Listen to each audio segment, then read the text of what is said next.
David Copperfield, Part 3 by Charles Dickens. Chapter 21. Little Emptily.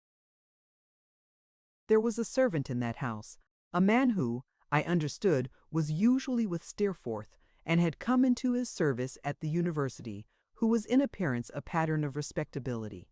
I believe there never existed in his station a more respectable-looking man. He was taciturn, soft-footed, very quiet in his manner, deferential, observant, always at hand when wanted and never near when not wanted, but his great claim to consideration was his respectability. He had not a pliant face. He had rather a stiff neck, rather a tight, smooth head with short hair clinging to it at the sides, a soft way of speaking, with a peculiar habit of whispering the letter so distinctly that he seemed to use it oftener than any other man, but every peculiarity that he had he made respectable. If his nose had been upside down, he would have made that respectable. He surrounded himself with an atmosphere of respectability and walked secure in it. It would have been next to impossible to suspect him of anything wrong. He was so thoroughly respectable. Nobody could have thought of putting him in a livery. He was so.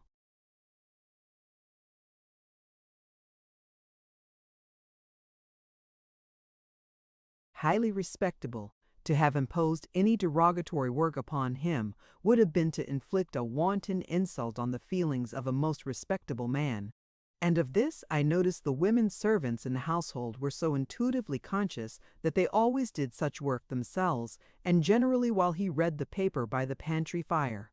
Such a self-contained man I never saw, but in that quality, as in every other he possessed, he only seemed to be the more respectable. Even the fact that no one knew his Christian name seemed to form a part of his respectability. Nothing could be objected against his surname, Littimer, by which he was known.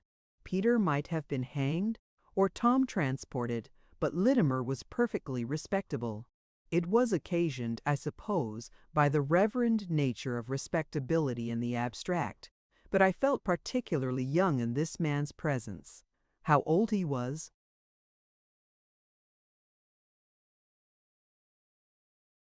himself, I could not guess, and that again went to his credit on the same score, for in the calmness of respectability he might have numbered 50 years as well as 30. Littimer was in my room in the morning before I was up, to bring me that reproachful shaving water and to put out my clothes. When I undrew the curtains and looked out of bed, I saw him, in an equable temperature of respectability, unaffected by the east wind of January, and not even breathing frostily, standing my boots right and left in the first dancing position, and blowing specks of dust off my coat, as he laid it down like a baby. I gave him good morning, and asked him what o'clock it was.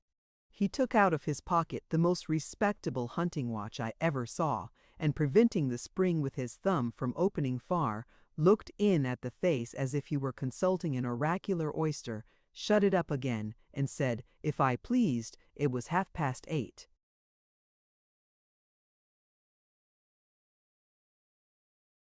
Mr. Steerforth will be glad to hear how you have rested, sir. Thank you, said I. Very well indeed. Is Mr. Steerforth quite well? Thank you, sir. Mr. Steerforth is tolerably well. Another of his characteristics, no use of superlatives. A cool, calm medium always. Is there anything more I can have the honor of doing for you, sir? The warning bell will ring at 9. The family take breakfast at 9:30. Nothing, I thank you. I thank you, sir, if you please. And with that, and with a little inclination of his head when he passed the bedside, as an apology for correcting me, he went out, shutting the door as delicately as if I had just fallen into a sweet sleep on which my life depended.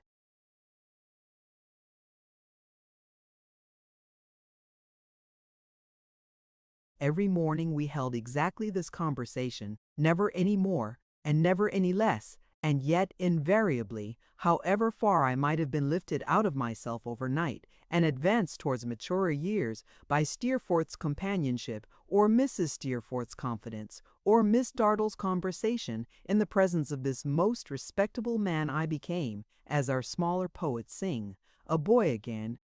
He got horses for us, and Steerforth, who knew everything, gave me lessons in riding. He provided foils for us, and Steerforth gave me lessons in fencing gloves, and I began, of the same master, to improve in boxing. It gave me no manner of concern that Steerforth should find me a novice in these sciences, but I never could bear to show my want of skill before the respectable Litimer. I had no reason to believe that Litimer understood such arts himself. He never led me to suppose anything of the kind, by so much as the vibration of one of his respectable eyelashes. Yet, whenever he was by, while we were practicing, I felt myself the greenest and most inexperienced of mortals. I am particular about this man because he made a particular effect on me at that time, and because of what took place thereafter. The week passed away in a most delightful manner.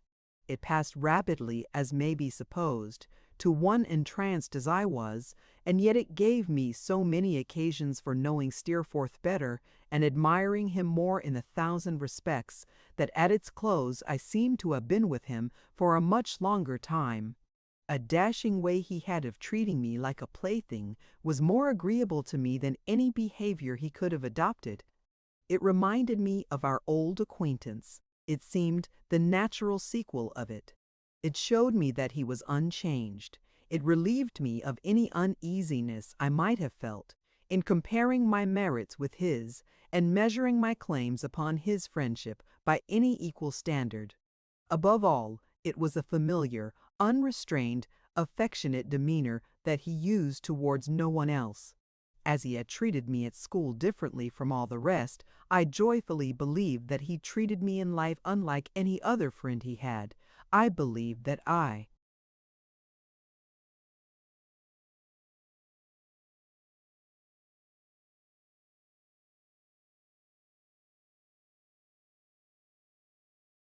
was nearer to his heart than any other friend, and my own heart warmed with attachment to him. He made up his mind to go with me into the country, and the day arrived for our departure. He had been doubtful at first whether to take Litimer or not, but decided to leave him at home.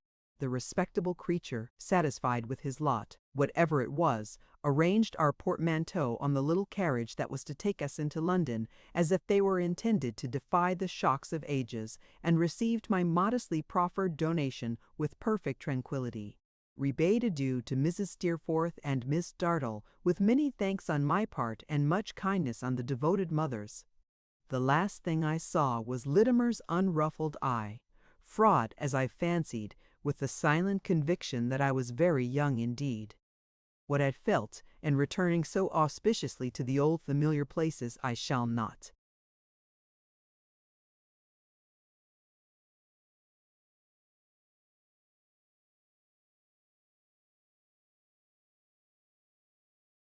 Endeavor to describe. We went down by the mail.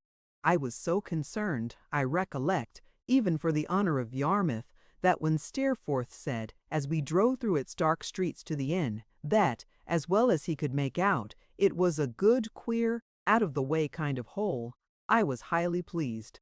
We went to bed on our arrival. I observed a pair of dirty shoes and gaiters in connection with my old friend the Dolphin as we passed that door, and breakfasted late in the morning. Steerforth, who was in great spirits, had been strolling about the beach before I was up, and had made acquaintance, he said, with half the boatmen in the place. Moreover, he had seen in the distance what he was sure must be the identical house of Mr. Peggotty, with smoke coming out of the chimney, and had had a great mind, he told me, to walk in and swear he was myself grown out of knowledge. "When do you propose to introduce me there, Daisy?" he said. "I am at your disposal. Make your own arrangements."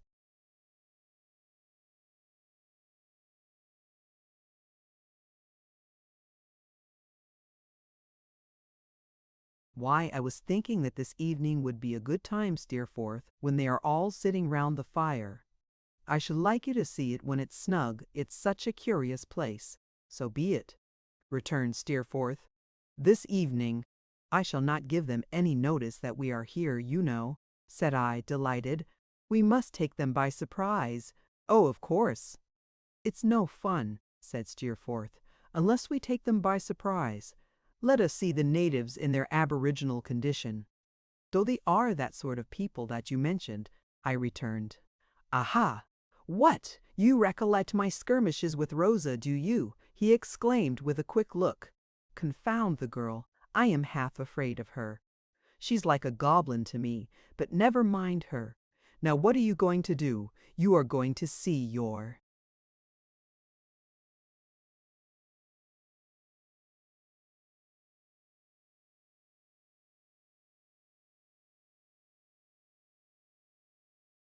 Nurse, I suppose? Why, yes, I said. I must see Peggotty first of all.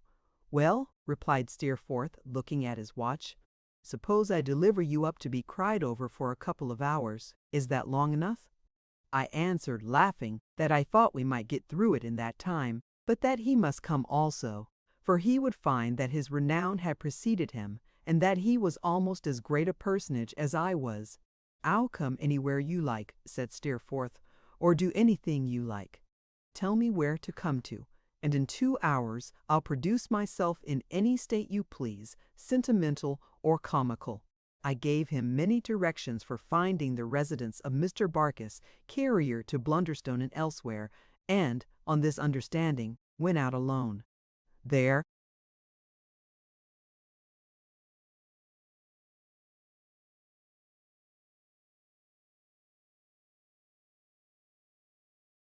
was a sharp racing air, the ground was dry, the sea was crisp and clear. The sun was diffusing abundance of light, if not much warmth, and everything was fresh and lively. I was so fresh and lively myself, in the pleasure of being there, that I could have stopped the people in the streets and shaken hands with them. The streets look small, of course. The streets that we have only seen as children always do, I believe, when we go back to them. But I had forgotten nothing in them and found nothing changed, until I came to Mr. Omer's shop. Omer and Durham was now written up where Omer used to be, but the inscription, Draper, Tayulor, Framerdishash, Funere Fernicer, and Carissa, Funere Fernicer, and Nias, and was. My footsteps seemed to tend so naturally to the shop door after I had read these words from over the way, that I went across the road and looked in. There was a pretty woman at the back of the shop, dancing a little child in her arms.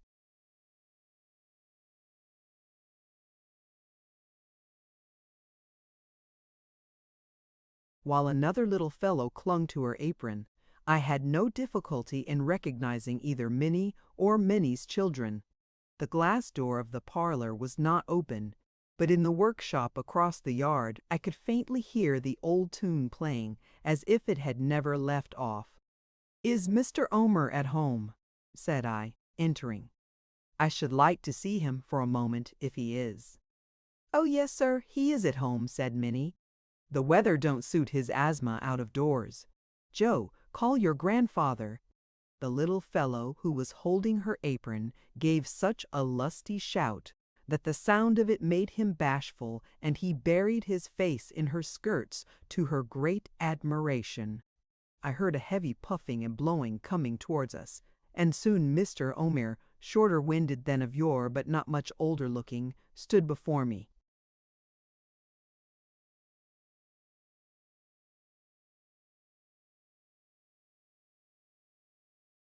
"Servant, sir," said Mr. Omer. "What can I do for you, sir?" "You can shake hands with me, Mr. Omer, if you please," said I, putting out my own. "You were very good-natured to me once, when I am afraid I didn't show that I thought so." "Was I, though?" returned the old man. "I'm glad to hear it, but I don't remember when." "Are you sure it was me?" "Quite. I think my memory has got as short as my breath," said Mr. Omer, looking at me and shaking his head, "for I don't remember you. Don't you remember your coming to the coach to meet me, and my having breakfast here, and our riding out to Blunderstone together, you and I and Mrs. Joram, and Mr. Joram too, who wasn't her husband then?" "Why, Lord bless my soul!" exclaimed Mr. Omer after being thrown by his.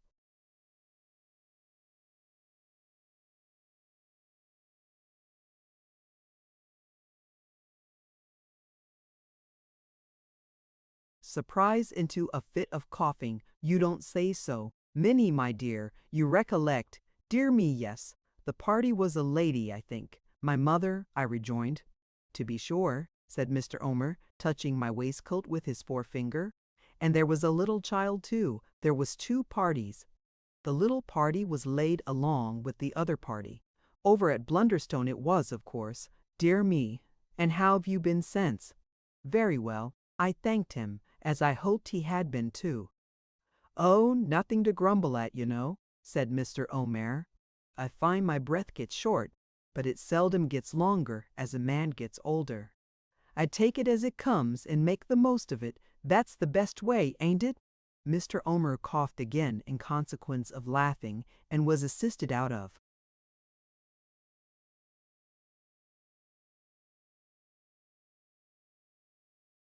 His fit by his daughter, who now stood close beside us, dancing her smallest child on the counter. Dear me, said Mr. Omer, yes, to be sure, 2 parties. Why, in that very ride, if you'll believe me, the day was named for my Minnie to marry Joram. Do name it, sir, says Joram. Yes, do, father, says Minnie. And now he's come into the business. And look here, the youngest. Minnie laughed and stroked her banded hair upon her temples as her father put one of his fat fingers into the hand of the child she was dancing on the counter. 2 parties, of course, said Mr. Omer, nodding his head retrospectively. Exactly so. And Joram's at work at this minute on a gray one with silver nails, not this measurements. The measurement of the dancing child upon the counter by a good 2 inches. Will you take something? I thanked him but declined. Let me see, said Mr. Omer. Barkis is the carrier's wife. Peggotty's the boatman's sister. She had something to do with your family? She was in service there, sure. My answering in the affirmative gave him great satisfaction. I believe my breath will get long next, my memory's getting so much so, said Mr. Omer.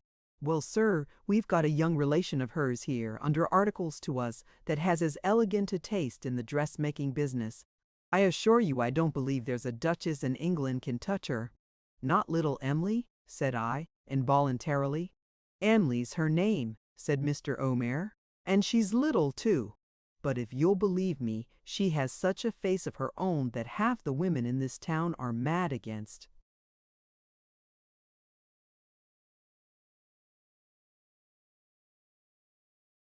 Her nonsense, father, cried Minnie. My dear, said Mr. Omer, I don't say it's the case with you, winking at me, but I say that half the women in Yarmouth, all, and in 5 mile round are mad against that girl. Then she should have kept to her own station in life, father, said Minnie, and not have given them any hold to talk about her, and then they couldn't have done it. Couldn't have done it, my dear, retorted Mr. Omer. Couldn't have done it. Is that your knowledge of life? What is there that any woman couldn't do, that she shouldn't do, especially on the subject of another woman's good looks? I really thought it was all over with Mr. Omer after he had uttered this.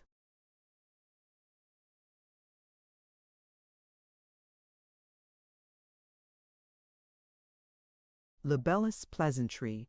He coughed to that extent, and his breath eluded all his attempts to recover it with that obstinacy that I fully expected to see his head go down behind the counter, and his little black breeches, with the rusty little bunches of ribbons at the knees, come quivering up in a last ineffectual struggle.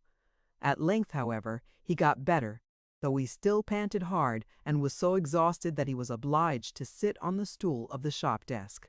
You see, he said, wiping his head and breathing with difficulty, she hasn't taken much to any companions here. She hasn't taken kindly to any particular acquaintances and friends, not to mention sweethearts. In consequence, an ill-natured story got about that Em'ly wanted to be a lady.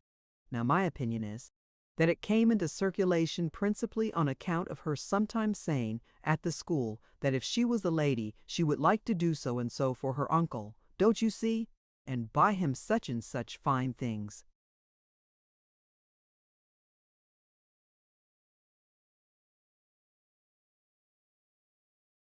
I assure you, Mr. Omer, she has said so to me, I returned eagerly, when we were both children. Mr. Omer nodded his head and rubbed his chin. Just so. Then out of a very little, she could dress herself, you see, better than most others could out of a deal. And that made things unpleasant. Moreover, she was rather what might be called wayward. I'll go so far as to say what I should call wayward myself, said Mr. Omer. Didn't know her own mind, quite a little spoiled, and couldn't at first exactly bind herself down. No more than that was ever said against her, Minnie. No, father, said Mrs. Joram. That's the worst, I believe. So when she got a situation, said Mr. Omer, to keep a fractious old lady company, they didn't very well agree, and she didn't stop. At last she came here, apprentice for 3 years, nearly 2 of 'em are over, and she has been as good a girl as ever was, worth any 6. Minnie, is she worth any 6 now?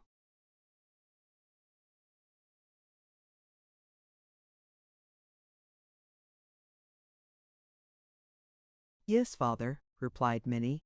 Never say I detracted from her. Very good, said Mr. Omer. That's right. And so, young gentleman, he added after a few moments' further rubbing of his chin, that you may not consider me long-winded as well as short-breathed, I believe that's all about it. As they had spoken in a subdued tone while speaking of Emily, I had no doubt that she was near. On my asking now if that were not so, Mr. Omer nodded yes, and nodded towards the door of the parlor. My hurried inquiry if I might peep in was answered with a free permission, and, looking through the glass, I saw her sitting at her work. I saw her, a most beautiful little creature, with the cloudless blue eyes that had looked into my childish heart, turned laughingly upon another child of Minnie's who was playing near her, with enough of wilfulness in her bright face to justify what I had heard, with much of the old capricious coyness lurking in it, but with nothing in her pretty looks, I am sure. But what?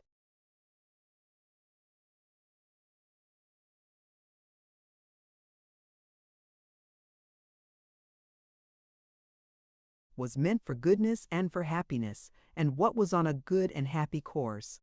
The tune across the yard that seemed as if it never had left off. Alas, it was the tune that never does leave off, was beating softly all the while. Would you like to step in, said Mr. Omer, and speak to her? Walk in and speak to her, sir? Make yourself at home. I was too bashful to do so then.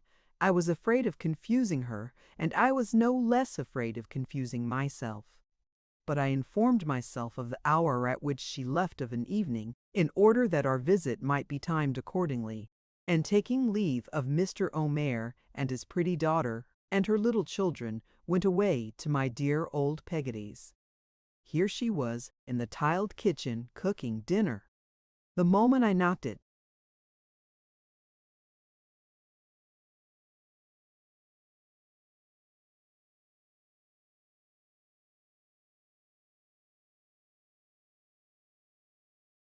the door she opened it and asked me what I pleased to want. I looked at her with a smile, but she gave me no smile in return. I had never ceased to write to her, but it must have been 7 years since we had met. Is Mr. Barkis at home, ma'am? I said, feigning to speak roughly to her. He's at home, sir, returned Peggotty, but he's bad abed with the rheumatics. Don't he go over to Blunderstone now? I asked. When he's well he do, she answered. Do you ever go there, Mrs. Barkis? She looked at me more attentively, and I noticed a quick movement of her hands towards each other, because I want to ask a question about a house there that they call the what is.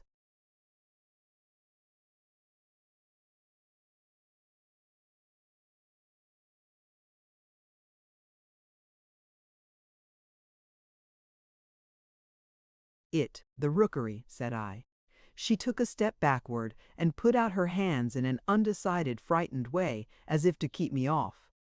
Peggotty, I cried to her. She cried, my darling boy, and we both burst into tears and were locked in one another's arms. What extravagances she committed, what laughing and crying over me, what pride she showed, what joy, what sorrow that she whose pride and joy I might have been, could never hold me in a fond embrace. I have not the heart to tell. I was troubled with no misgiving that it was young in me to respond to her emotions. I had never laughed and cried in all my life. I dare say not even to her more freely than I did that morning. Barkis will be so glad, said Peggotty, wiping her eyes with her apron, that it'll do him more good than pints of liniment. May I go and tell him you are here? Will you come up and see him, my dear? Of course I would. But Peggotty could not get out of the room as easily as she meant to, for as often as she got to the door and looked round at me, she came back again to have another laugh and another cry upon my shoulder. At last, to make the matter easier, I went upstairs with her, and having waited outside for a minute while she said a word of preparation to Mr. Barkis, presented myself before that invalid. He received me with absolute enthusiasm. He was too rheumatic to be shaken hands with, but he begged me to shake the tassel on the top of his nightcap, which I did most cordially. When I sat down by the side of the bed, he said that it did him a world of good to feel as if he was driving me on the Blunderstone road.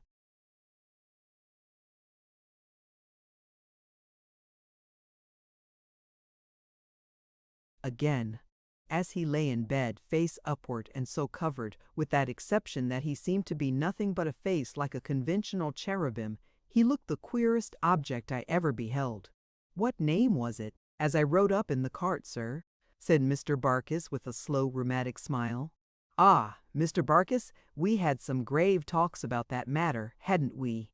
I was, well, in a long time, sir, said Mr. Barkis. A long time, said I, and I don't regret it, said Mr. Barkis. Do you remember what you told me once about her making all the apple parsees and doing all the cooking? Yes, very well, I returned.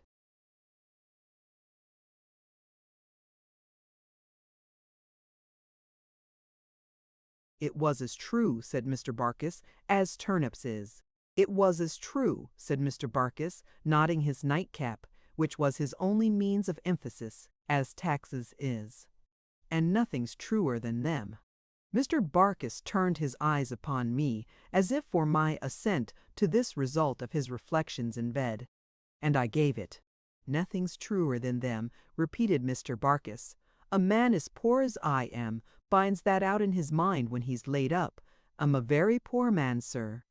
I am sorry to hear it, Mr. Barkis. A very poor man indeed I am, said Mr. Barkis.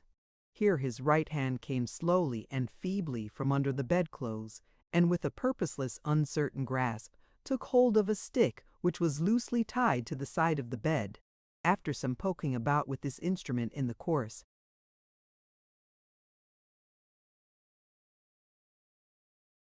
of which his face assumed a variety of distracted expressions, Mr. Barkis poked it against a box, an end of which had been visible to me all the time. Then his face became composed. Old clothes, said Mr. Barkis. Oh, said I. I wish it was money, sir, said Mr. Barkis. I wish it was indeed, said I. But it ain't, said Mr. Barkis, opening both his eyes as wide as he possibly could. I expressed myself quite sure of that, and Mr. Barkis, turning his eyes more gently to his wife, said, She's the usefulest and best of women, C.P. Barkis. All the praise that anyone can give to C.P. Barkis she deserves, and more. My dear, you'll get a dinner today, for company, something good to eat and drink, will you? I should have protested against this unnecessary demonstration in my honor, but that I saw Peggotty on the opposite side of the bed, extremely anxious I should not. So I held my peace. I have got a trifle of money somewhere about me, my dear, said Mr. Barkis, but I'm a little tired. If you and Mr. David will leave me for a short nap, I'll try and find it when I wake. We left the room in compliance with this request.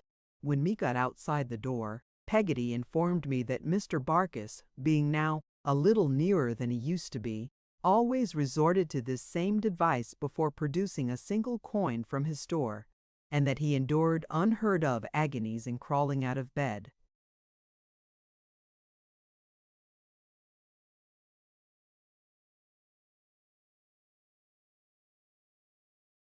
alone, and taking it from that unlucky box. In effect, we presently heard him uttering suppressed groans of the most dismal nature, as this magpie proceeding racked him in every joint. But while Peggotty's eyes were full of compassion for him, she said his generous impulse would do him good, and it was better not to check it. So he groaned on, until he had got into bed again, suffering, I have no doubt, a martyrdom, and then called us in, pretending to have just woke up from a refreshing sleep, and to produce a guinea from under his pillow. His satisfaction, in which happy imposition on us, and in having preserved the impenetrable secret of the box, appeared to be a sufficient compensation to him for all his tortures. I prepared Peggotty for Steerforth's arrival, and it was not long before he came. I am persuaded she knew no difference between his having been a personal benefactor of hers and a kind friend to me, and that she would have received him with the utmost gratitude and devotion in any case. But his easy-spirited good.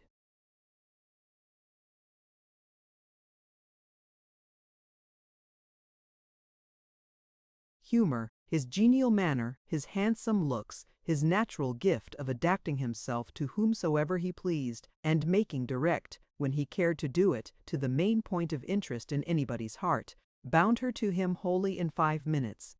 His manner to me alone would have won her, but through all these causes combined, I sincerely believe she had a kind of adoration for him before he left the house that night. He stayed there with me to dinner. If I were to say willingly, I should not half express how readily and gaily. He went into Mr. Barkis's room like light and air, brightening and refreshing it as if he were healthy weather. There was no noise, no effort, no consciousness in anything he did, but in everything an indescribable lightness, a seeming impossibility of doing anything else, or doing anything better, which was so graceful, so natural and agreeable, that it overcomes me, even now, in the remembrance.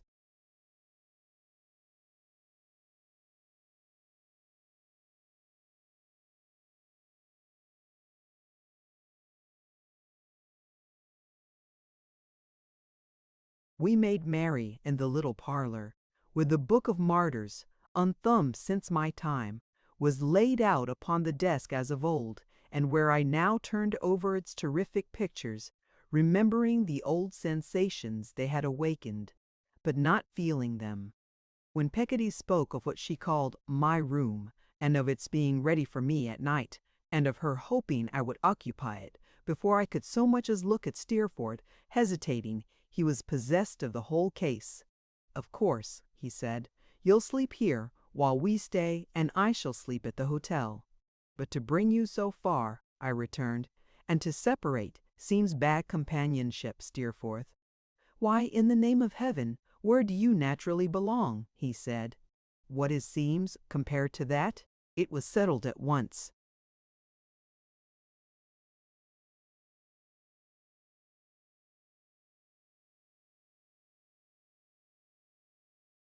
He maintained all his delightful qualities to the last, until we started forth at 8 o'clock for Mr. Peggotty's boat.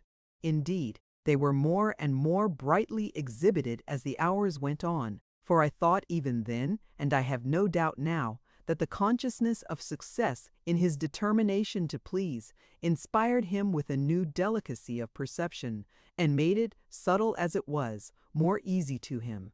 If anyone had told me then that all this was a brilliant game, played for the excitement of the moment, for the employment of high spirits, in the thoughtless love of superiority, in a mere wasteful careless course of winning what was worthless to him, and next minute thrown away, I say, if anyone had told me such a lie that night, I wonder in what manner of receiving it my indignation would have found a vent, probably only in an increase, had that been possible, of the romantic feelings of fidelity and friendship with which I walked beside him over the dark wintry sands towards the old boat, the wind sighing around us even more mournfully than it had sighed and moaned upon the night when I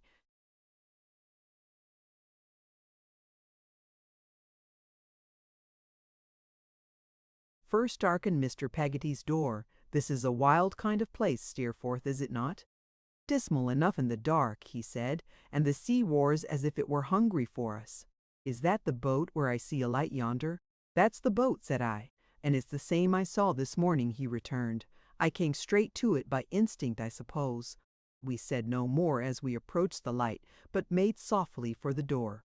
I laid my hand upon the latch, and whispering Steerforth to keep close to me, went in.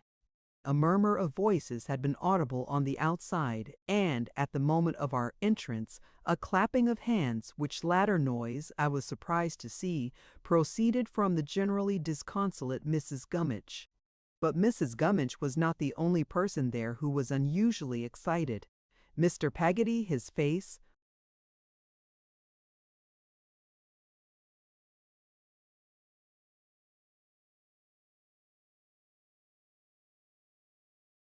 lighted up with uncommon satisfaction, and laughing with all his might, held his rough arms wide open, as if for little Em'ly to run in nation, exultation, and a lumbering sort of bashfulness that sat upon him very well, held little Em'ly by the hand, as if he were presenting her to Peggotty. Little Em'ly percepting her to Mr. Peggotty, little Em'ly herself, blushing and shy, but delighted with Mr. Peggotty's delight, as her joyous as was stopped by our impecurative in the first glimpse we had of them all, and at the moment of our passing from the dark cold night into the warm light room. This was the way in which they were all employed, Mrs. Gummidge in the background, clapping her hands like a madwoman. The little picture was so instantaneously dissolved by our going in, that one might have doubted whether it had ever been. I was in the midst of the astonished family, face to face with Mr. Peggotty, and holding out my hand to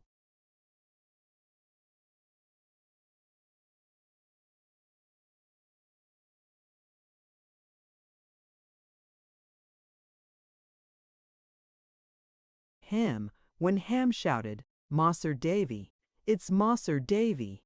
In a moment we were all shaking hands with one another, and asking one another how we did, and telling one another how glad we were to meet, and all talking at once. Mr. Peggotty was so proud and overjoyed to see us that he did not know what to say or do, but kept over and over again shaking hands with me, and then with Steerforth, and then with me, and then ruffling his shaggy hair all over his head, and laughing with such glee and triumph that it was a treat to see him. "Why, that you two gentlemen growed should come to this here roof tonight, of all nights in my life," said Mr. Peggotty, "is such a thing as never happened afore, I do rightly believe. Em'ly, my darling, come here, my little witch. There's Mas'r Davy's friend, my dear. There's the gentleman as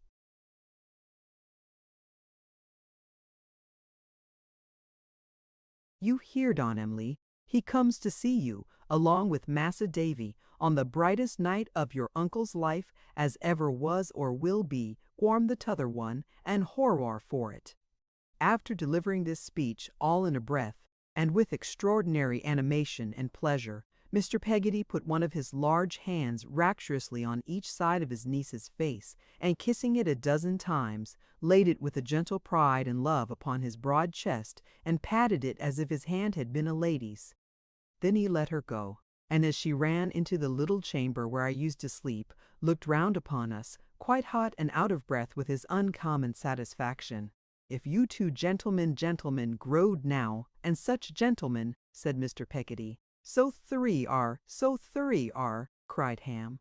"Well said, so thurry are. Mas'r Davy bore gentlemen growed solt the sacker."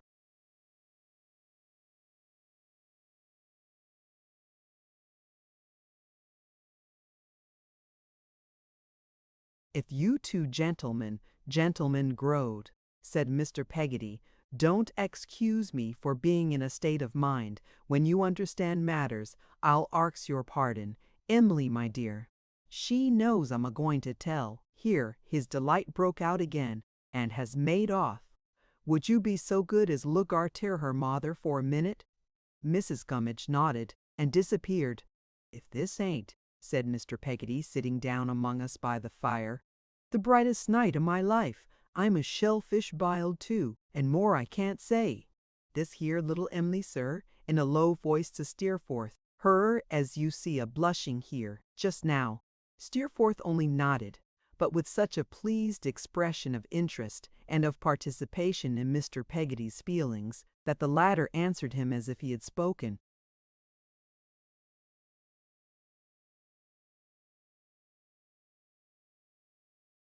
"To be sure," said Mr. Peggotty, "that's her, and so she is. Thank'ee, sir." Ham nodded to me several times, as if he would have said so too.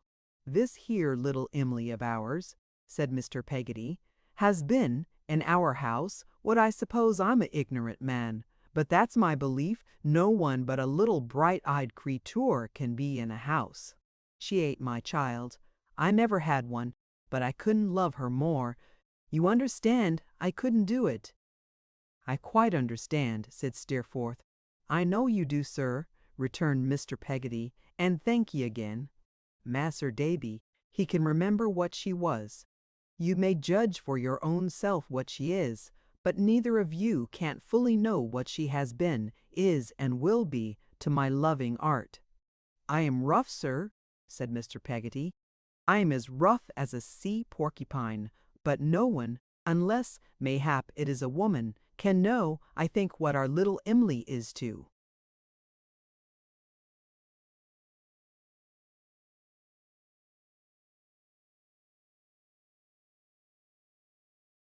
Me. And betwixt ourselves, sinking his voice lower yet, "That woman's name ain't Mrs. Gummidge neither, though she has a world of merits." Mr. Peggotty ruffled his hair again with both hands as a further preparation for what he was going to say, and went on, with a hand upon each of his knees. "There was a certain person as had know our Em'ly from the time when her father was drownded, as had seen her constant, when a babby, when a young gal, when a woman. Not much of a person to look at, he warn't," said Mr. Peggotty. "Something o' my own build, rough a good deal of the Soo Wester in him wery salt, but on the whole, a honest sort of a chap, with his 'art in the right place." I thought I had never seen Ham grin to anything like the extent to which he sat grinning at us now. "What does this here blessed tarpaulin go and do?" said Mr. Peggotty, with his face one high noon of enjoyment. "But he loses that there art of his to our little."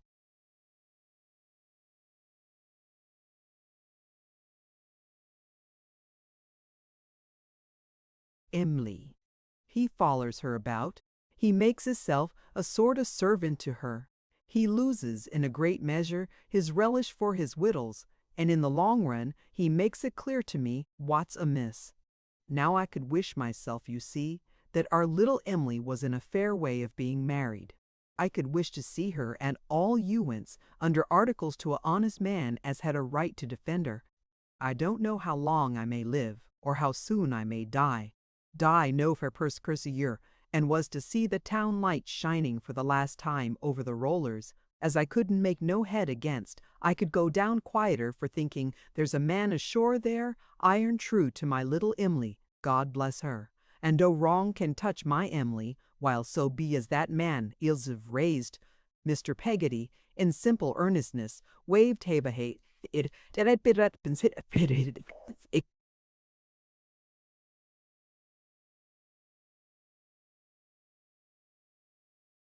"Well, I counsels him to speak to Em'ly. He's big enough, but he's bashfuller than a little un, and he don't like. So I speak. 'What, him?' says Em'ly. 'Him that I've knowed so intimate so many years, and like so much. Oh, uncle, I never can have him. He's such a good fellow.' I gives her a kiss, and I says no more to her than, 'My dear, you're right to speak out. You're to choose for yourself. You're as free as a little bird.' Then I aways to him, and I says, 'I wish it could have been so, but it can't. But you can both be as you was, and what I say to you is, be as you was with her like a man.'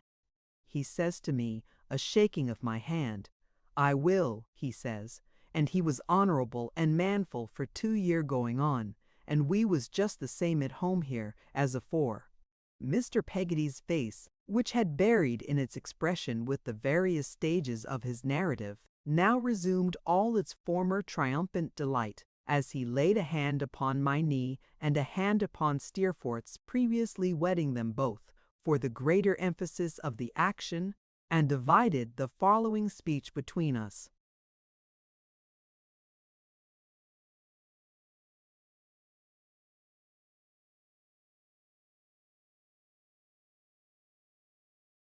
All of a sudden, one evening as it might be tonight, comes little Em'ly from her work, and him with her. There ain't so much in that, you'll say.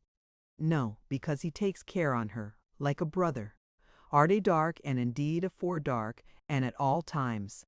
But this tarpaulin chap, he takes hold of her hand, and he cries out to me, joyful, "Look here, this is to be my little wife." And she says, half bold and half shy, and half a laughing and half a crying, "Yes, uncle, if you please." "If I please," cried Mr. Peggotty, rolling his head in an ecstasy at the idea. "Lord, as if I should do anythink else. If you please, I am steadier now, and I have thought better of it, and I'll be as good a little wife as I can to him, for he's a dear, good fellow." Then Mrs. Gummidge, she claps her hands like a play, and you come in.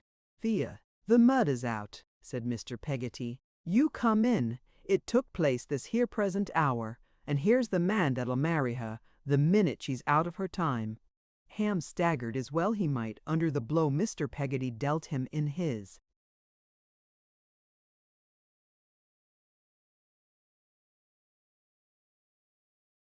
Unbounded joy, as a mark of confidence and friendship.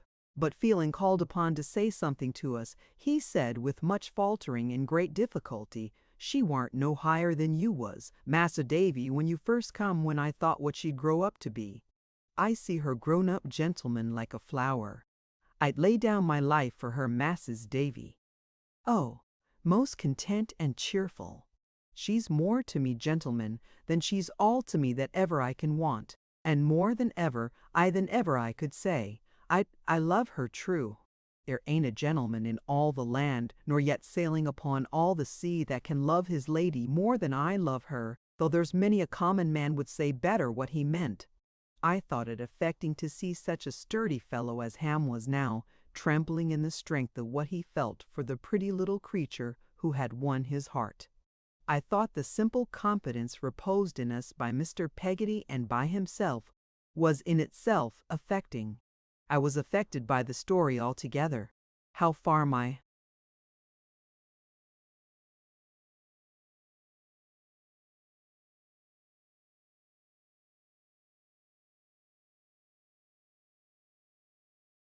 emotions were influenced by the recollections of my childhood, I don't know. Whether I had come there with any lingering fancy that I was still to love little Em'ly, I don't know. I know that I was filled with pleasure by all this, but, at first, with an indescribably sensitive pleasure that a very little would have changed to pain. Therefore, if it had depended upon me to touch the prevailing chord among them with any skill, I should have made a poor hand of it. But it depended upon Steerforth, and he did it with such address that in a few minutes we were all as easy and as happy as it was possible to be. "Mr. Marites, Peggotty," he said, "you are a thoroughly good fellow, and deserve to be as happy as you are tonight. My hand upon it. Ham, I give you joy, my boy." "My hand upon that, too. Daisy, stir the fire and make it a brisk one. And Mr. Peggotty, unless you can induce your gentle niece to come back, for whom I vacate this seat in the corner, I shall go. Any gap at your fireside on such a night, such a gap least of all I wouldn't make for the wealth of the Indies." So Mr. Peggotty went into my old room to fetch little Em'ly. At first little Em'ly didn't like to come, and then Ham went. Presently they brought her to the fireside, very much confused and very shy, but she soon became more assured when she found how gently and respectfully Steerforth spoke to her, how skillfully he avoided anything that would embarrass her, how he talked to Mr. Peggotty of boats and ships and tides and fish, how he referred to me about the time when he had seen Mr. Peggotty at Salem House, how delighted he was with the boat and all belonging to it, how lightly and easily he carried on, until to lay a spy at his Emily indeed said little all the evening, but she looked and listened, and her face got animated, and she was charming. Steerforth told a story of a dismal shipwreck which arose out of his talk with Mr. Peggotty, as if he saw it all before him, and little Emily's eyes were fastened on him all the time, as if she saw it too. He told us a merry adventure of his own as a relief to that, with as much gaiety as if the narrative were as fresh to him as it was to us, and little Emily laughed until the boat rang with the musical sounds, and we all laughed, Steerforth too, in irresistible sympathy with what was so pleasant and light-hearted. He got Mr. Peggotty to sing, or rather to roar, "When the stormy winds do blow, do blow, do blow," and he sang a sailor's song himself, so pathetically and beautifully that I could have almost fancied that the real wind creeping sorrowfully round the house and murmuring low through our unbroken silence was there to listen.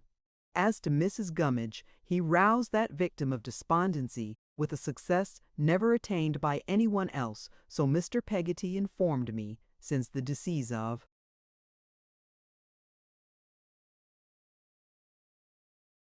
the old one. He left her so little leisure for being miserable that she said next day she thought she must have been bewitched. But he set up no monopoly of the general attention or the conversation. When little Emily grew more courageous and talked but still bashfully across the fire to me of our old wanderings upon the beach to pick up shells and pebbles, and when I asked her if she recollected how I used to be devoted to her, and when we both laughed and reddened, casting these looks back on the pleasant old times, so unreal to look at now, he was silent and attentive, and observed us thoughtfully. She sat at this time and all the evening on the old locker in her flowy yodel to sit. I could not satisfy myself whether it was in her own little tormenting way, or in a maidenly reserve before us, that she kept quite close to the wall and away from him. But I observed that she did so all the evening.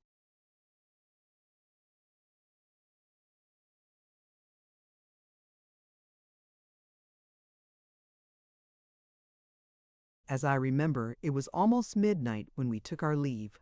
We had had some biscuit and dried fish for supper, and Steerforth had produced from his pocket a full flask of Hollands, which we men, I may say we men, now, without a blush, had emptied.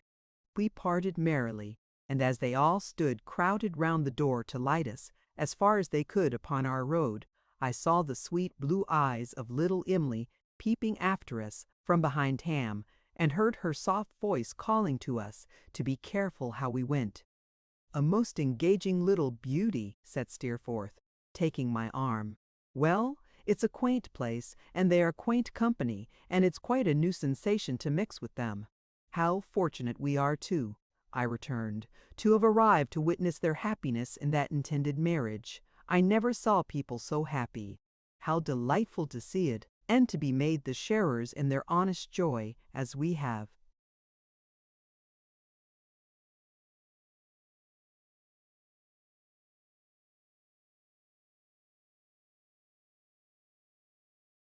"Bin. That's rather a chuckle-headed fellow for the girl, isn't he?" said Steerforth. He had been so hearty with him and with them all that I felt a shock in this unexpected and cold reply. But turning quickly upon him, and seeing a laugh in his eyes, I answered, much relieved, "Ah, Steerforth, it's well for you to joke about the poor. You may skirmish with Miss Dartle, or try to hide your sympathies in jest from me, but I know better. When I see how perfectly you understand them, how exquisitely you can enter into happiness like this plain fisherman's, or humor a love like my old nurse's, I know that there is not a joy or sorrow, not an emotion of such people, that can be indifferent to you, and I admire and love you for it, Steerforth, 20 times the more." He stopped, and, looking in my face, said, "Daisy, I believe you are in earnest, and are good. I wish we all were." Next moment he was gaily singing Mr. Peggotty's psalm as we walked at a round pace back to Yarmouth.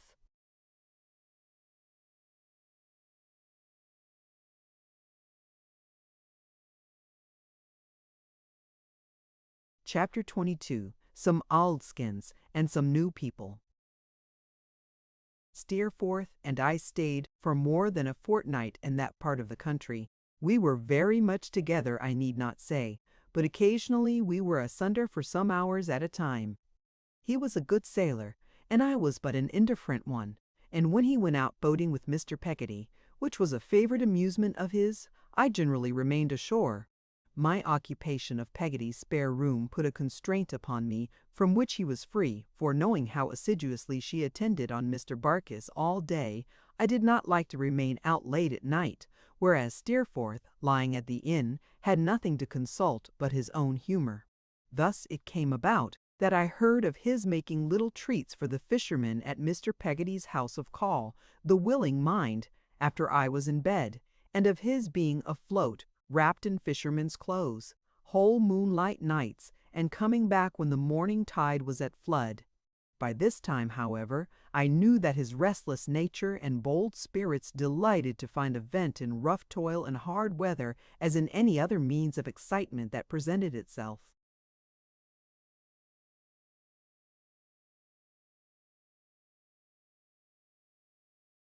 Freshly to him, so none of his proceedings surprised me.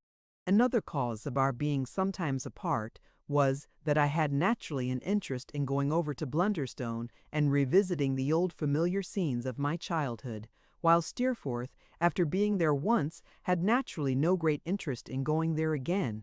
Hence, on 3 or 4 days that I can at once recall, we went our several ways after an early breakfast and met again at a late dinner. I had no idea how he employed his time in the interval, beyond a general knowledge that he was very popular in the place, and had 20 means of actively diverting himself where another man might not have found one. For my own part, my occupation in my solitary pilgrimages was to recall every yard of the old road as I went along it, and to haunt the old spots, of which I never tired.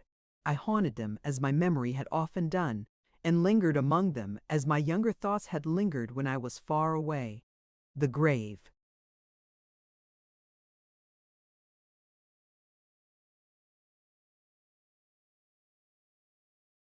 Beneath the tree where both my parents lay on which I had looked out, when it was my father's only, with such curious feelings of compassion, and by which I had stood, so desolate, when it was open to receive my pretty mother and her baby, the grave which Peggotty's own faithful care had ever since kept neat, and made a garden of, I walked near by the hour.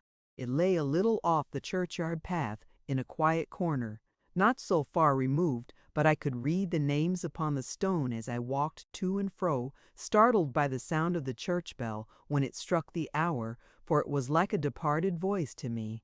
My reflections at these times were always associated with the figure I was to make in life, and the distinguished things I was to do.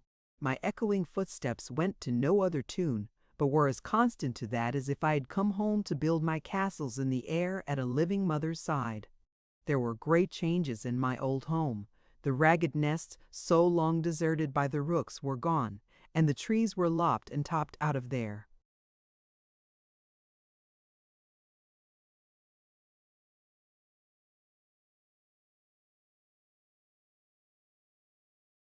Remembered shapes.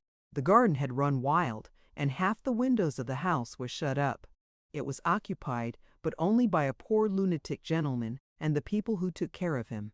He was always sitting at my little window, looking out into the churchyard, and I wondered whether his rambling thoughts ever went upon any of the fancies that used to occupy mine on the rosy mornings when I peeped out of that same little window in my night clothes and saw the sheep quietly feeding in the light of the rising sun. Our old neighbors, Mr. and Mrs. Graper, were gone to South America, and the rain had made its way through the roof of their empty house and stained the outer walls. Mr. Chillip was married again to a tall, raw-boned, high-nosed wife, and they had a weazen little baby with a heavy head that it couldn't hold up and 2 weak staring eyes with which it seemed to be always wondering why it had ever been born.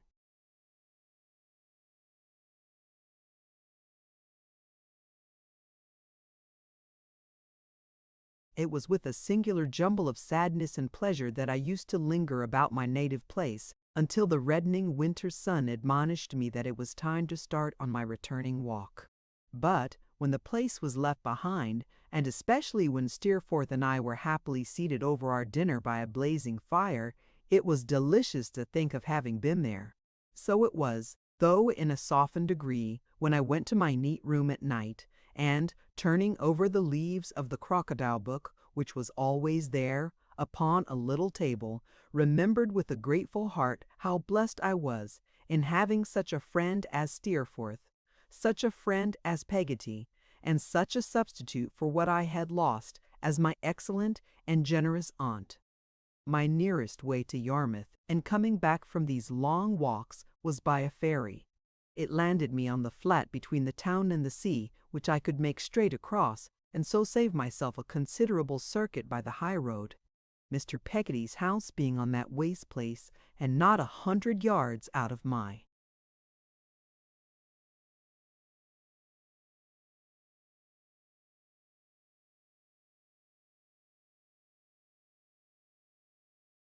Track. I always looked in as I went by. Steerforth was pretty sure to be there, expecting me, and we went on together through the frosty air and gathering fog towards the twinkling lights of the town. One dark evening, when I was later than usual, for I had, that day, been making my parting visit to Blunderstone, as we were now about to return home, I found him alone in Mr. Peggotty's house, sitting thoughtfully before the fire. He was so intent upon his own reflections that he was quite unconscious of my approach. This, indeed, he might easily have been if he had been less absorbed, for footsteps fell noiselessly on the sandy ground outside. But even my entrance failed to rouse him. I was standing close to him, looking at him, and still, with a heavy brow, he was lost in his meditations. He gave such a start when I put my hand upon his shoulder that he made me start too.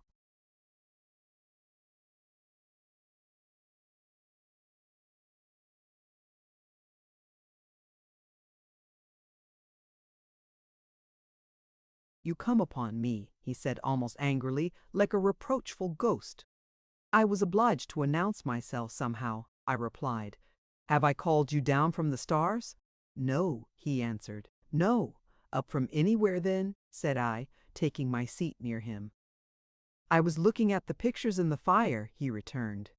"But you are spoiling them for me," said I, as he stirred it quickly with a piece of burning wood, striking out of it a train of red-hot sparks that went careering up the little chimney and roaring out into the air.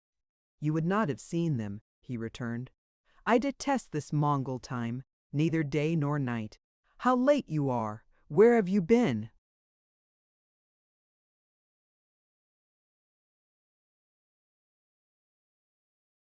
"I have been taking leave of my usual walk," said I.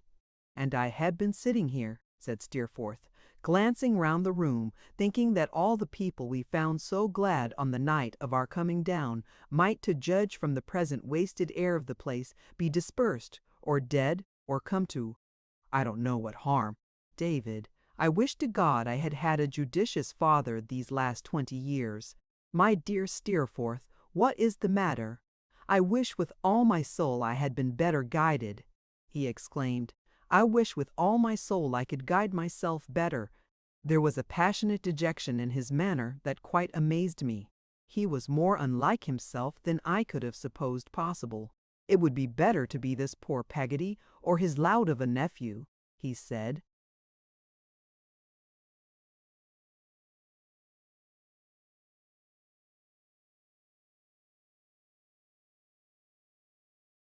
Getting up and leaning moodily against the chimney-piece, with his face towards the fire, than to be myself, 20 times richer and 20 times wiser, and be the torment to myself that I have been, in this devil's bark of a boat, within the last half-hour. I was so confounded by the alteration in him that at first I could only observe him in silence as he stood leaning his head upon his hand and looking gloomily down at the fire. At length I begged him, with all the earnestness I felt, to tell me what had occurred to cross him so unusually, and to let me sympathize with him, if I could not hope to advise him. Before I had well concluded, he began to laugh fretfully at first, but soon with returning gaiety. "Tut, it's nothing, Daisy, nothing," he replied. "I told you at the inn in London I am heavy company for myself sometimes. I have been a nightmare to myself, just now must have had one. I think, at odd, dull times, nursery tales come up into."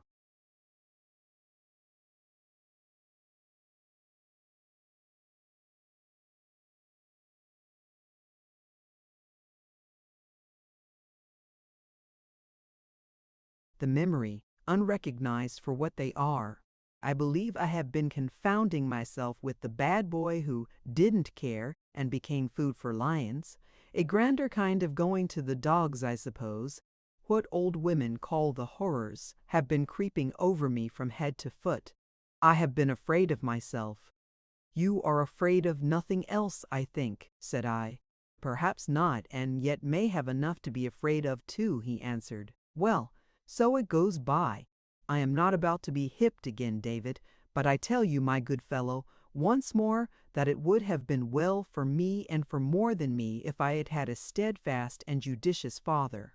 His face was always full of expression, but I never saw it express such a dark kind of earnestness as when he said these words, with his glance bent on the fire. "So much for that," he said, making as if he tossed something light into the air.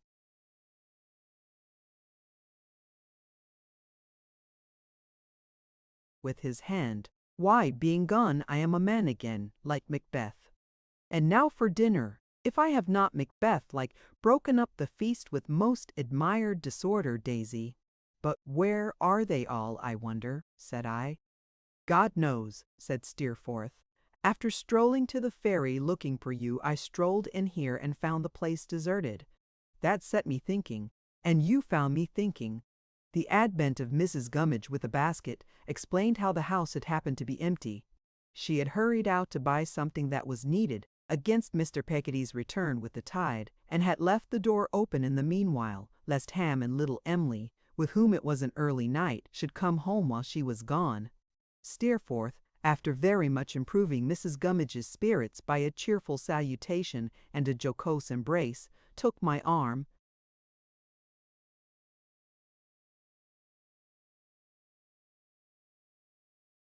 and hurried me away. He had improved his own spirits no less than Mrs. Gummidge's, for they were again at their usual flow, and he was full of vivacious conversation as we went along. "And so," he said gaily, "we abandon this buccaneer life tomorrow, do we?" "So we agreed," I returned, "and our places by the coach are taken, you know." "Aye, there's no help for it, I suppose," said Steerforth. "I have almost forgotten that there is anything to do in the world but to go out tossing on the sea here." "I wish there was not, as long as the novelty should last," said I, laughing. "Like enough," he returned, "though there's a sarcastic meaning in that."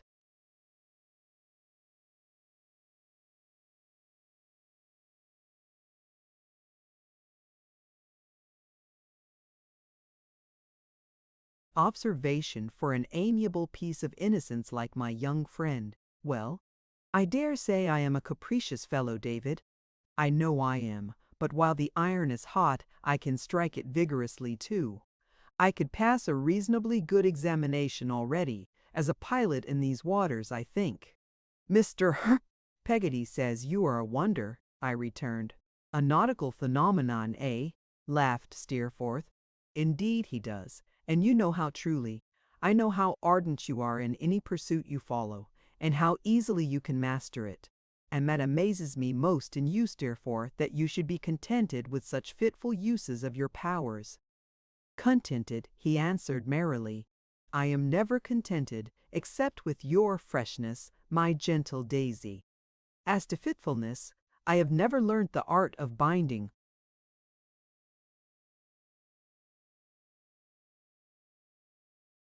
myself to any of the wheels on which the Ixions of these days are turning round and round. I missed it somehow in a bad apprenticeship, and now don't care about it. You know I have bought a boat down here." "What an extraordinary fellow you are, Steerforth!" I exclaimed, stopping, for this was the first I had heard of it, "when you may never care to come near the place again." "I don't know that," he returned. I have taken a fancy to the place. At all events, walking me briskly on, I have bought a boat that was for sale, a clipper, Mr. Peggotty says, and so she is, and Mr. Peggotty will be master of her in my absence. Now I understand you, Steerforth, said I exultingly. You pretend to have bought it for yourself, but you have really done so to confer a benefit on him. I might have known as much at first, knowing you. My dear kind Steerforth, how?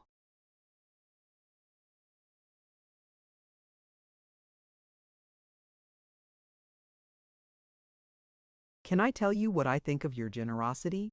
Tush, he answered, turning red. The less said the better. Didn't I know? Cried I. Didn't I say that there was not a joy, or sorrow, or any emotion of such honest hearts that was indifferent to you? Aye, aye, he answered, you told me all that. There let it rest. We have said enough. Afraid of offending him by pursuing the subject when he made so light of it, I only pursued it in my thoughts as we went on, at even a quicker pace than before.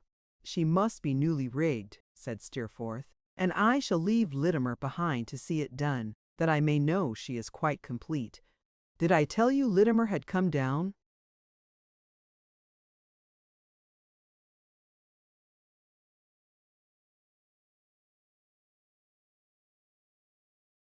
No. Oh, yes, came down this morning with a letter from my mother. As our looks met, I observed that he was pale even to his lips, though he looked very steadily at me.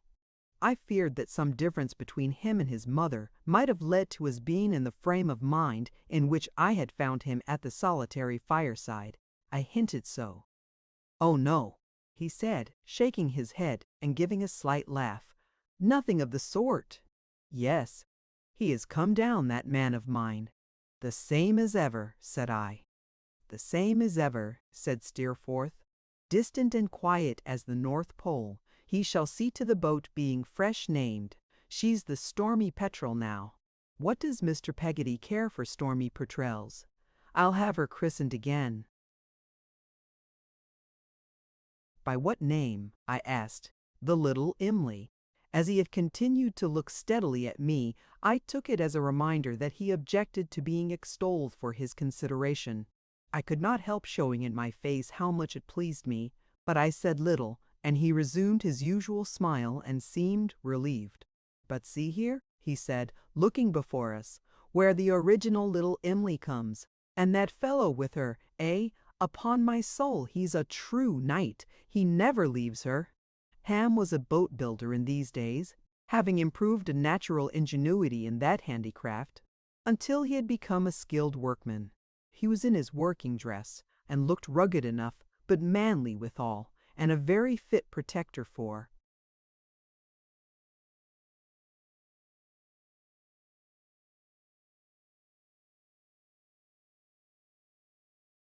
the blooming little creature at his side. Indeed, there was a frankness in his face, an honesty, and an undisguised show of his pride in her, and his love for her, which were, to me, the best of good looks. I thought as they came towards us that they were well matched even in that particular.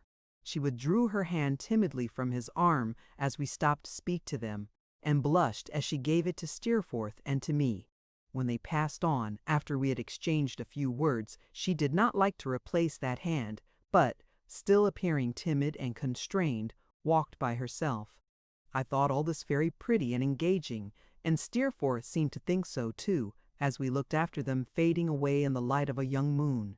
Suddenly there passed us, evidently following them, a young woman whose approach we had not observed, but whose face I saw as she went by, and thought I had a faint remembrance of. She was lightly dressed, looked bold and haggard,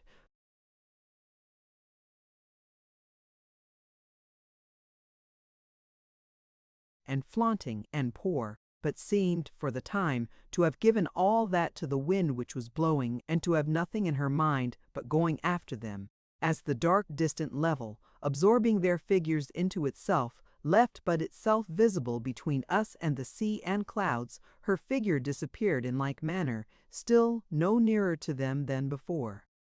That is a black shadow to be following the girl, said Steerforth, standing still. What does it mean?" He spoke in a low voice that sounded almost strange to me.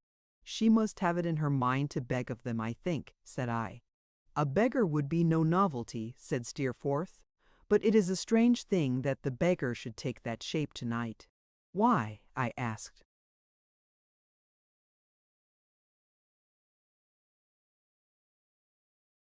"For no better reason, truly, than because I was thinking," he said after a pause, "of something like it when it came by. Where the devil did it come from, I wonder?"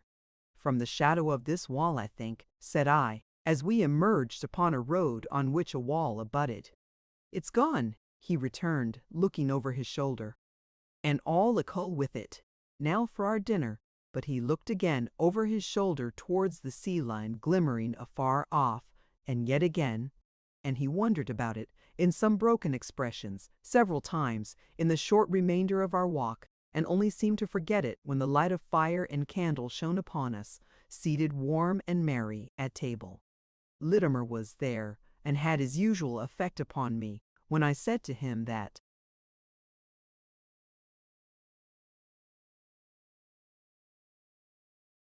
hoped Mrs. Steerforth and Miss Dartle were well. He answered respectfully and of course respectably that they were tolerably well. He thanked me and had sent their compliments. This was all, and yet he seemed to me to say as plainly as a man could say, "You are very young, sir. You are exceedingly young." We had almost finished dinner when, taking a step or two towards the table, from the corner where he kept watch upon us, or rather upon me, as I felt, he said to his master, "I beg your pardon, sir. Miss Mulcher is down here." "Who?" cried Steerforth, much astonished. "Miss Mulcher, sir." "Why, what on earth does she do here?" said Steerforth.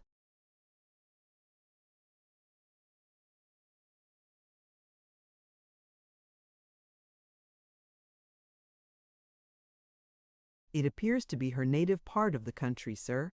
She informs me that she makes one of her professional visits here, every year, sir. I met her in the street this afternoon, and she wished to know if she might have the honor of waiting on you after dinner, sir." "Do you know the giantess in question, Daisy?" inquired Steerforth. I was obliged to confess I felt ashamed, even of being at this disadvantage before Littimer, that Miss Mountcher and I were wholly unacquainted. "Then you shall know her," said Steerforth, "for she is one of the 7 wonders of the world. When Miss Mountcher comes, show her in."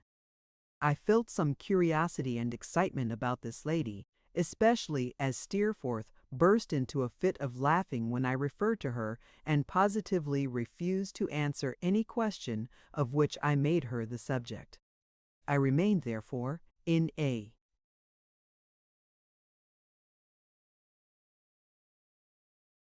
state of considerable expectation until the cloth had been removed some half an hour, and we were sitting over our decanter of wine before the fire, when the door opened, and Littimer, with his habitual serenity quite undisturbed, announced, "Miss Moucher?"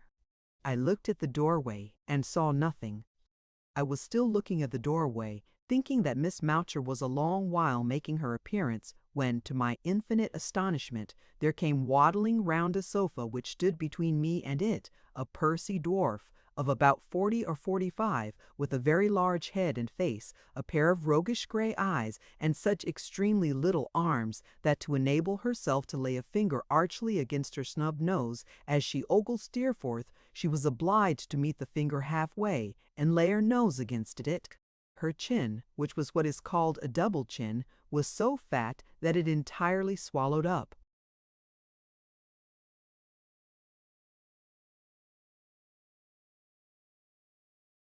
The strings of her bonnet, bow and all.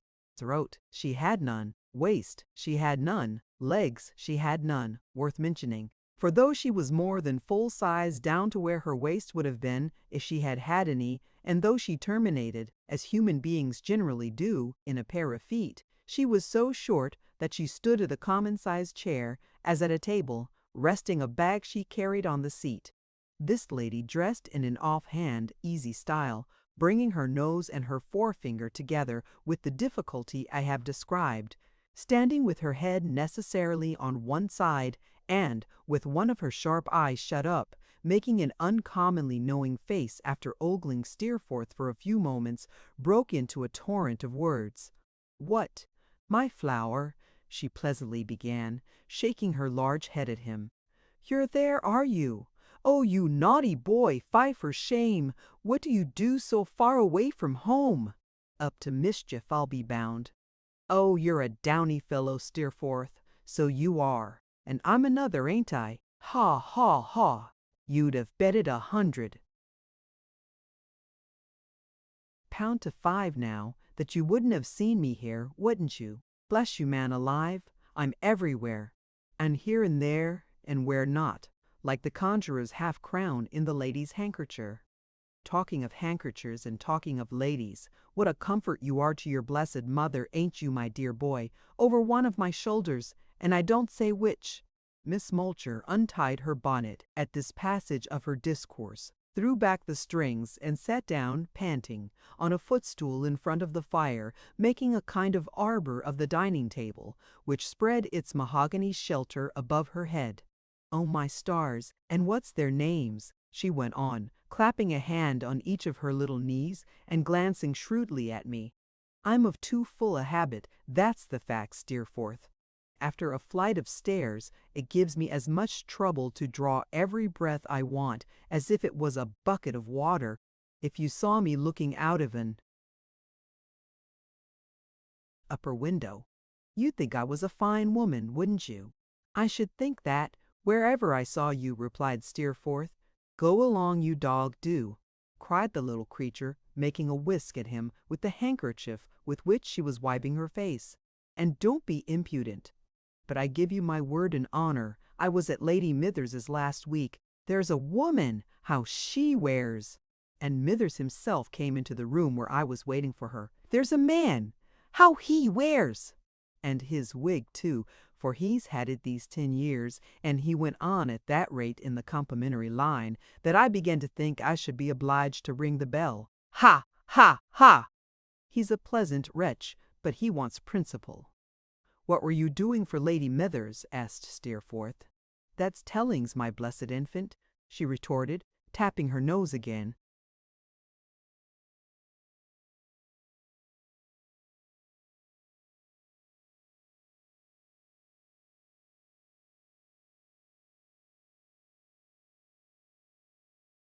Screwing up her face and twinkling her eyes like an imp of supernatural intelligence. "Never you mind. You'd like to know whether I stop her hair from falling off, or dye it, or touch up her complexion, or improve her eyebrows, wouldn't you? And so you shall, my darling, when I tell you. Do you know what my great-grandfather's name was?" "No," said Steerforth. "It was Walker, my sweet pet," replied Miss Moucher, "and he came of a long line of Walkers that I inherit all the Hookey estates from." I never beheld anything approaching to Miss Moucher's wink except Miss Moucher's self-possession. She had a wonderful way, too, when listening to what was said to her, or when waiting for an answer to what she had said herself, of pausing with her head cunningly on one side and one eye turned up like a magpie's. Altogether I was lost in amazement and sat staring at her, quite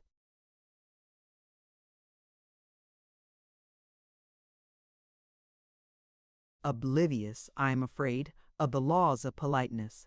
She had by this time drawn the chair to her side, and was busily engaged in producing from the bag, plunging in her short arm to the shoulder at every deviant number of small bottles, sponges, combs, brushes, bits of flannel, little pairs of curling irons, and other instruments, which she tumbled in a heap upon the chair. From this employment she suddenly desisted, and said to Steerforth, much to my confusion, "Who's your friend?" "Mr. Copperfield," said Steerforth. "He wants to know you." "Well, then, he shall. I thought he looked as if he did," returned Miss Moucher, waddling up to me, bag in hand, and laughing on me as she came, face like a peach, standing on tiptoe to pinch my cheek as I sat. "Quite tempting. I'm very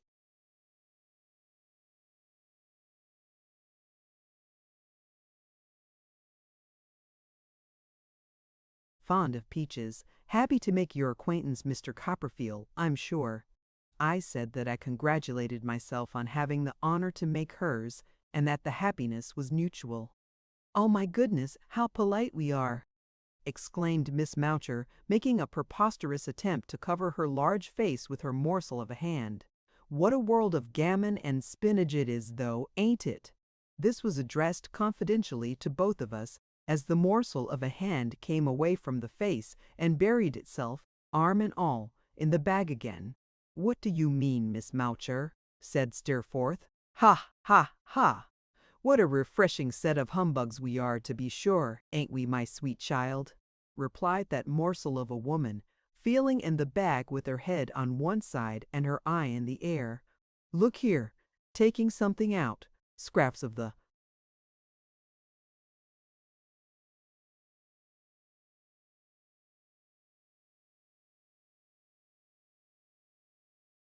Russian prince's nails. Prince Alphabet turned topsy-turvy, I call him, for his name's got all the letters in it, higgledy-piggledy. "The Russian prince is a client of yours, is he?" said Steerforth. "I believe you, my pet," replied Miss Moucher. "I keep his nails in order for him twice a week, fingers and toes." "He pays well, I hope?" said Steerforth. "Pays as he speaks, my dear child, through the nose," replied Miss Moucher. "None of your close shavers, the prince ain't. You'd say so if you saw his mustachios. Red by nature, black by art." "By your art, of course," said Steerforth. Miss Moucher winked assent. "Forced to send for me. Couldn't help it. The climate affected his dye. It did very well in Russia, but it was no go here. You never saw such a rusty prince in all your born days as he was, like old iron." "Is that why you called him a humbug just now?" inquired Steerforth. "Oh, you're a broth of a boy, ain't you?" returned Miss Moucher, shaking her head violently. "I said what a set of humbugs we were in general, and I showed you the scraps of the prince's nails to prove it. The prince's nails do more for me in private families of the genteel sort than all my talents put together. I always carry 'em about. They're the best introduction. If Miss Moucher cuts the prince's nails, she must be all right. I give 'em away to the young ladies. They put 'em in albums, I believe. Ha, ha, ha! Upon my life, the whole social system, as the men call it when they make speeches in Parliament, is a system of prince's nails," said this least of women, trying to fold her short arms and nodding her large head. Steerforth laughed heartily, and I laughed too. Miss Moucher continuing all the time to shake her head, which was very much on one side, and to look into the air with one eye, and to wink with the other. "Well, well," she said, smiting her small knees and rising, "this is not business. Come, Steerforth, let's explore the polar regions, and have it over."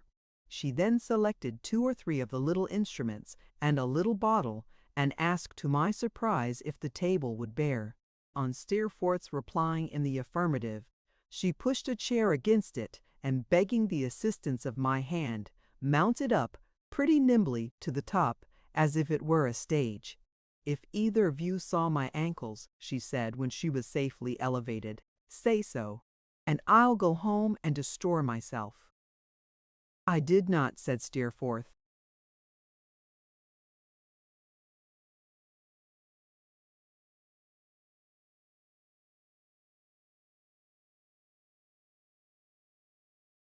"I did not," said I. "Well then," cried Miss Moucher, "I'll consent to live. Now, ducky, ducky, ducky, come to Mrs. Bond and be killed."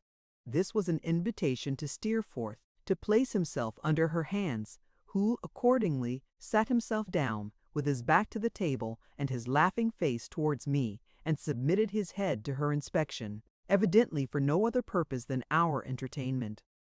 To see Miss Moucher standing over him, looking at his rich profusion of brown hair through a large round magnifying glass, which she took out of her pocket, was a most amazing spectacle.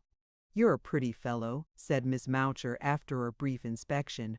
"You'd be as bald as a friar on the top of your head in 12 months, but for me. Just half a minute, my young friend, and we'll give you a polishing that shall keep your curls on for the next 10 years.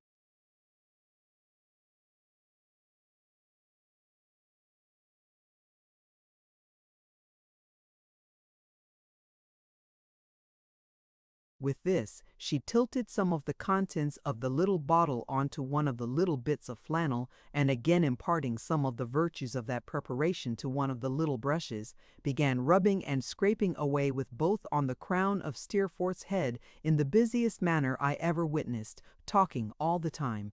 "There's Charlie Peagrave, the Duke's son," she said. "You know Charlie peeping round into his face?" "A little," said Steerforth. "What a man he is! There's a whisker!" As to Charlie's legs, if they were only a pair, which they ain't, they'd defy competition. Would you believe he'd try to do without me in the Life Guards, too? Mad, said Steerforth. "It looks like it, however, mad or sane he tried," returned Miss Moucher. "What does he do but lo and behold you, he goes into a perfumer's shop and wants to buy a bottle of the Madagascar liquid." "Charlie does?" said Steerforth. "Charlie does. But they haven't got any of the Madagascar liquid. What is it? Something to drink?" asked Steerforth. "To drink?" returned Miss Moucher, stopping to slap his cheek. "To doctor his own mustachios with, you know." There was a woman in the shop, elderly female, quite a griffin, who had never even heard of it by name. "Begging pardon, sir," said the griffin to Charlie. "It's not rouge, is it?" "Rouge?" said Charlie to the griffin. "What the unmentionable to ears polite do you think I want with rouge?" "No offence, sir," said the griffin. "We have it." Asked for by so many names, I thought it might be. "Now that, my child," continued Miss Moucher, rubbing all the time as busily as ever, "is another instance of the refreshing humbug I was speaking of. I do something in that way myself, perhaps a good deal, perhaps a little sharp's the word. My dear boy, never mind." "In what way do you mean?" "In the rouge way," said Steerforth. "Put this and that together, my tender pupil," returned the wary Moucher, touching her nose. "Work it by the rule of secrets in all trades, and the product will give you the desired result." I say I do a little in that way myself. One dowager, she calls it lip salve. Another, she calls it gloves. Another, she calls it tucker edging. Another, she calls it a fan. I call it whatever they call it. I supply it for 'em, but we keep up the trick so, to one another, and make believe with such a face, that they'd as soon think of laying it on before a whole drawing.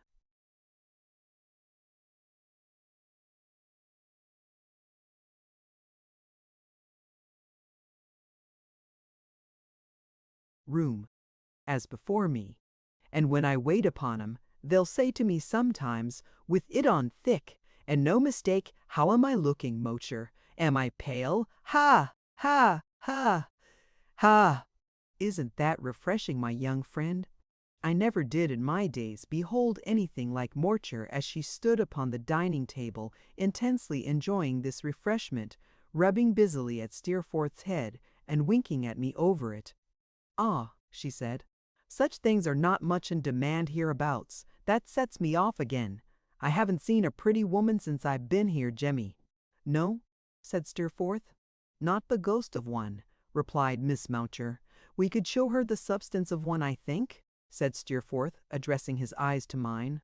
Asked Daisy. "Yes, indeed," said I. "Aha!" cried the little creature, glancing sharply at my face and then peeping round at Steerforth's. "Umph!" The first exclamation sounded like a question put to both of us, and the second like a question put to Steerforth only. She seemed to have found no answer to either, but continued to rub, with her head on one side and her eye turned up, as if she were looking for an answer in the air, and were confident of its appearing presently. "A sister of yours, Mr. Copperfield?" she cried after a pause, and still keeping the same lookout. "Aye, no," said Steerforth, before I could reply. "Nothing of the sort. On the contrary, Mr. Copperfield used, or I am much mistaken, to have a great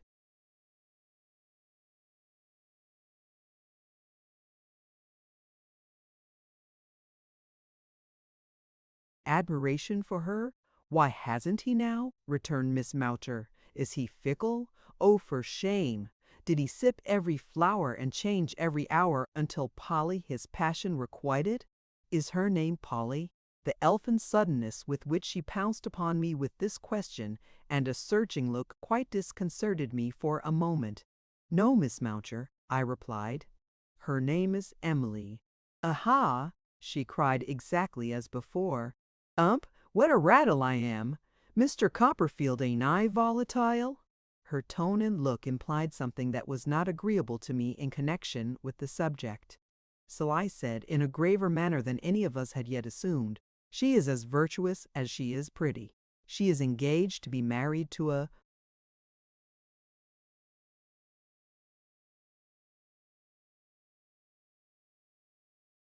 most worthy and deserving man in her own station of life. I esteem her for her good sense as much as I admire her for her good looks." "Well said," cried Steerforth. "Hear, hear, hear. Now I'll quench the curiosity of this little Fatima, my dear Daisy, by leaving her nothing to guess at. She is at present apprenticed, Miss Moucher, or articled, or whatever it may be, to Omer and Joram, haberdashers, milliners, and so forth, in this town. Do you observe? Omer and Joram. The promise of which my friend has spoken is made and entered into with her cousin. Christian name Ham, surname Peggotty, occupation boat builder, also of this town. She lives with a relative, Christian name unknown, surname Peggotty, occupation seafaring, also of this town. She is the prettiest and most engaging little fairy in the world. I admire her as my friend does exceedingly. If it were not that I might appear to disparage her, intended, which I know my friend would not like, I would add that to me she seems to be throwing herself away, that I am sure she might do better, and that I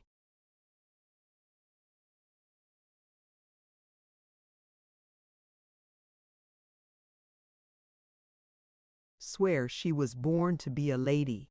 Miss Moucher listened to these words, which were very slowly and distinctly spoken, with her head on one side and her eye in the air as if she were still looking for that answer.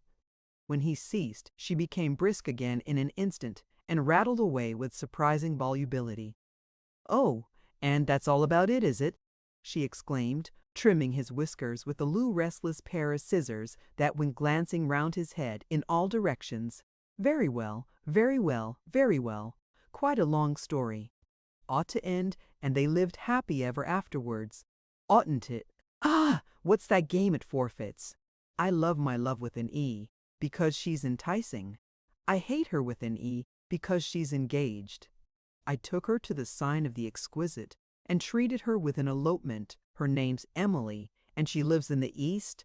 Ha, ha, ha! Mr. Copperfield, ain't I volatile?" Merely looking at me with extravagant slyness, and not waiting for any reply.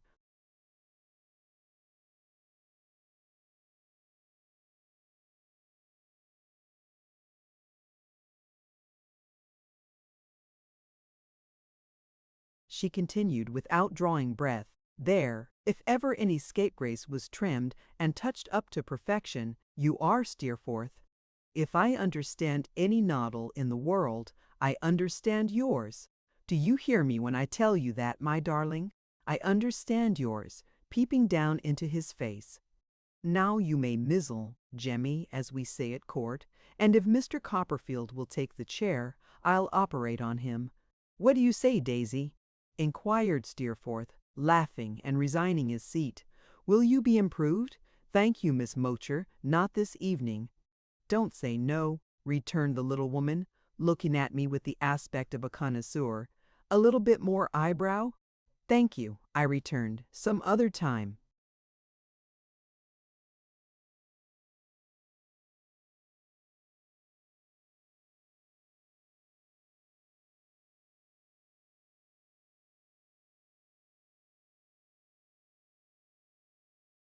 "Have it carried half a quarter of an inch towards the temple," said Miss Moucher.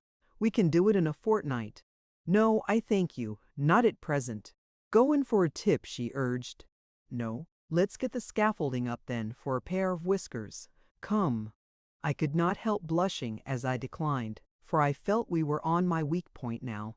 But Miss Moucher, finding that I was not at present disposed for any decoration within the range of her art, and that I was, for the time being, proof against the blandishments of the small bottle which she held up before one eye to enforce her persuasions, said we would make a beginning on an early day, and requested the aid of my hand to descend from her elevated station.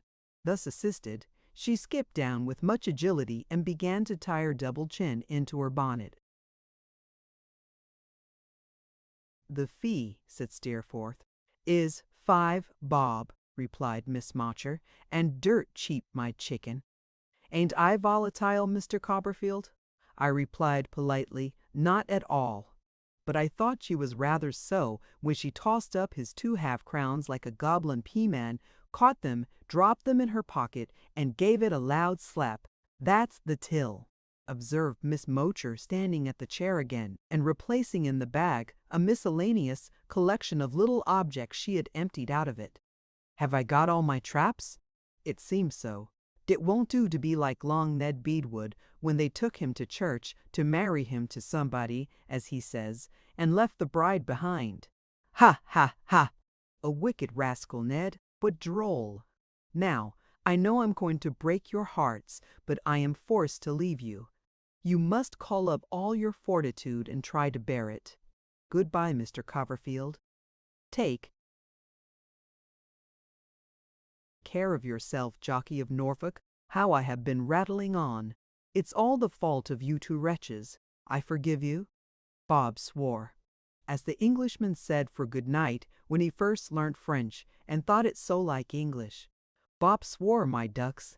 With the bag slung over her arm and rattling as she waddled away, she waddled to the door, where she stopped to inquire if she should leave us a lock of her hair.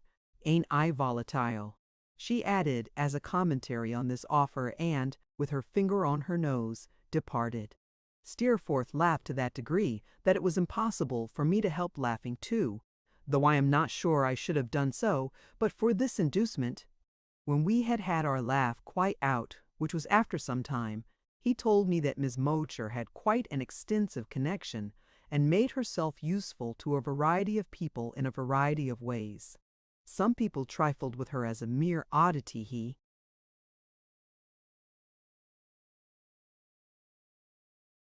said, but she was as shrewdly and sharply observant as anyone he knew, and as long-headed as she was short-armed.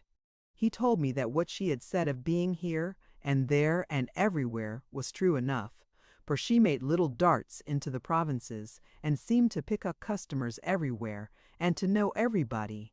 I asked him what her disposition was, whether it was at all mischievous, and if her sympathies were generally on the right side of things, but, not succeeding in attracting his attention to these questions after 2 or 3 attempts, I forbore or forgot to repeat them. He told me instead, with much rapidity, a good deal about her skill and her profits, and about her being a scientific cupper if I should ever have occasion for her service in that capacity. She was the principal theme of our conversation during the evening, and when we parted for the night, Steerforth called after me over the banisters, "Bob swore," as I went downstairs. I was surprised, when I came to Mr. Barkis's house, to find Ham walking up and down in front of it, and still more surprised to learn from him that little Emily was inside. I naturally inquired why he was not there too, instead of pacing the streets by himself. "Why, you see, Masses Davy," he rejoined in a hesitating manner, "Emily, she's talking to some un in here."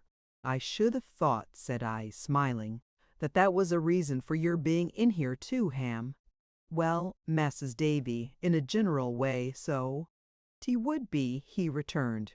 "But look'ee here, Masses Davy," lowering his voice and speaking very gravely, "it's a young woman, sir, a young woman that Em'ly knowed once, and don't ought to know no more." When I heard these words, a light began to fall upon the figure I had seen following them some hours ago. "It's a poor room, Mas'r Davy," said Ham, "as is trod underfoot by all the town, up street and down street. The mould of the churchyard don't hold any that the folk shrink away from more. Did I see her tonight, Ham, on the sand after we met you? Keeping us in sight? Said Ham. It's like you did, Massis Davy. Not that I knowed then. She was theer, sir, but along of her creeping soon arterwards under Em'ly's little winder, when she see the light come, and whispering, Em'ly, Em'ly, for Christ's sake, have a woman's heart towards me. I was once like you. Those was solemn words, Massis Davy, fur to hear. They were indeed, Ham. What did Em'ly do? Says Em'ly. Martha, is it you?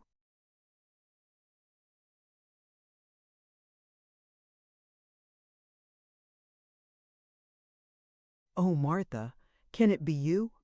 For they had sat at work together many a day at Mr. Omer's. I recollect her now, cried I, recalling one of the two girls I had seen when I first went there.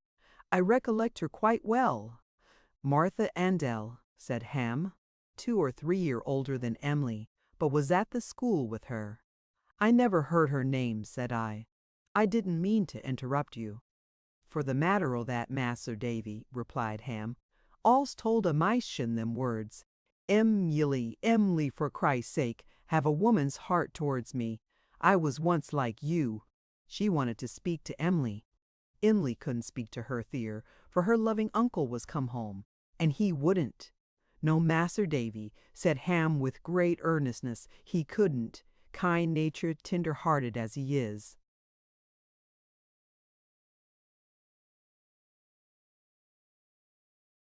See them two together, side by side, for all the treasures that's wrecked in the sea. I felt how true this was. I knew it on the instant, quite as well as Ham. So Em'ly writes in pencil on a bit of paper, he pursued, and gives it to her out o' winder to bring here. Show that, she says, to my aunt, Mrs. Barkis, and she'll set you down by her fire, for the love of me, till uncle is gone out, and I can come. By and by she tells me what I tell you, Massis Davy, and asks me to bring her. What can I do? She don't ought to know any such, but I can't deny her when the tears is on her face. He put his hand into the breast of his shaggy jacket, and took out with great care a pretty little purse. And if I could deny her when the tears was on her face, Massis Davy, said Ham, tenderly adjusting it on the rough palm of his hand, how could I deny her when?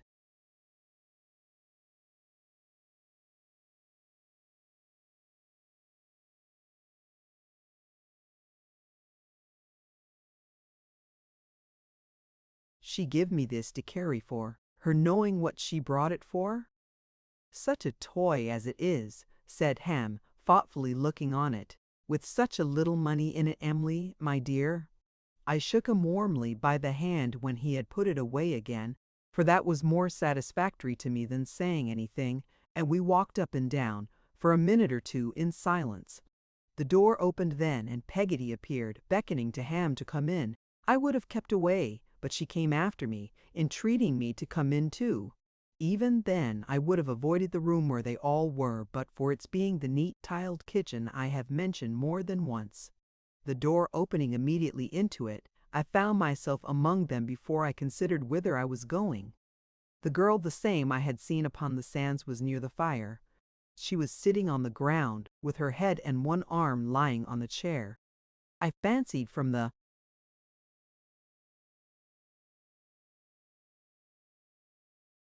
disposition of her figure that Em'ly had but newly risen from the chair, and that the forlorn head might perhaps have been lying on her lap. I saw but little of the girl's face, over which her hair fell loose and scattered, as if she had been disordering it with her own hands. But I saw that she was young, and of a fair complexion. Peggotty had been crying, so had little Em'ly. Not a word was spoken when we first went in, and the Dutch clock by the dresser seemed, in the silence, to tick twice as loud as usual. Em'ly spoke first. Martha wants, she said to Ham, to go to London. Why to London? Returned Ham. He stood between them, looking on the prostrate girl with a mixture of compassion for her and of jealousy of her holding any companionship with her whom he loved so well, which I have always remembered distinctly. They both spoke as if she were ill, in a soft suppressed tone that was plainly heard, although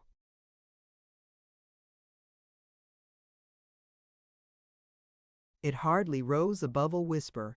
"Better there than here," said a third voice aloud, Martha's, though she did not move. "No one knows me there. Everybody knows me here." "What will she do there?" inquired Ham. She lifted up her head and looked darkly round at him for a moment, then laid it down again and curved her right arm about her neck, as a woman in a fever or in an agony of pain from a shot might twist herself. "She will try to do well," said little Emily. "You don't know what she has said to us. Does he do they, Aunt?" Peggotty shook her head compassionately. "I'll try," said Martha, "if you'll help me away. I never can do worse than I have."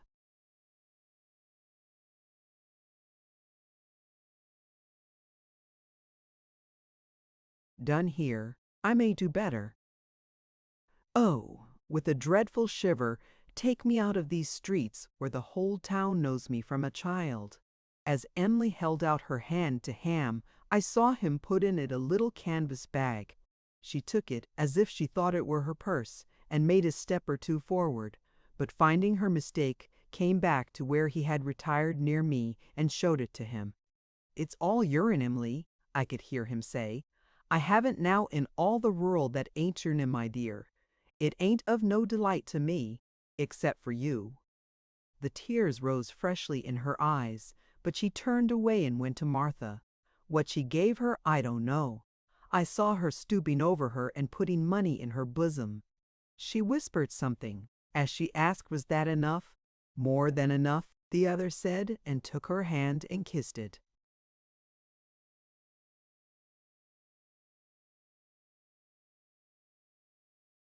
Then Martha arose and gathering her shawl about her, covering her face with it, and weeping aloud, went slowly to the door.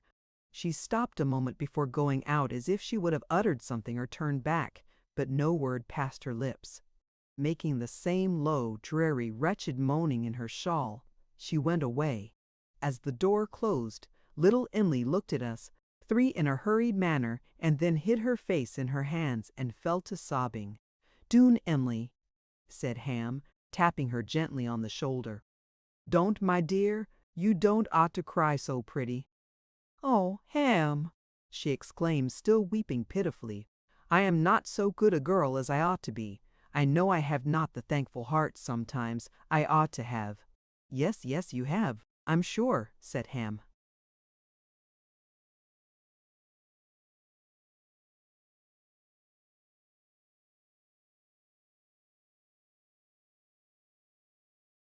"No, no, no," cried little Emily, sobbing and shaking her head.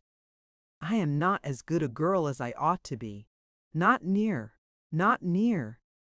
And still she cried, as if her heart would break. "I try your love too much. I know I do," she sobbed. "I'm often cross to you and changeable with you when I ought to be far different. You are never so to me. Why am I ever so to you, when I should think of nothing but how to be grateful and to make you happy?" "You always make me so," said Ham. "My dear, I am happy in the sight of you. I am happy all day long in the thoughts of you." "Ah, that's not enough," she cried. "That is because you are good, not because I am.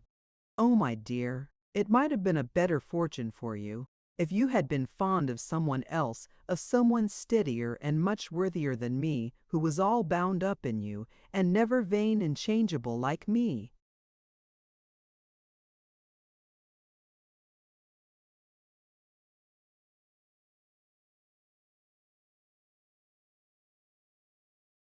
"Poor little tender heart," said Ham in a low voice.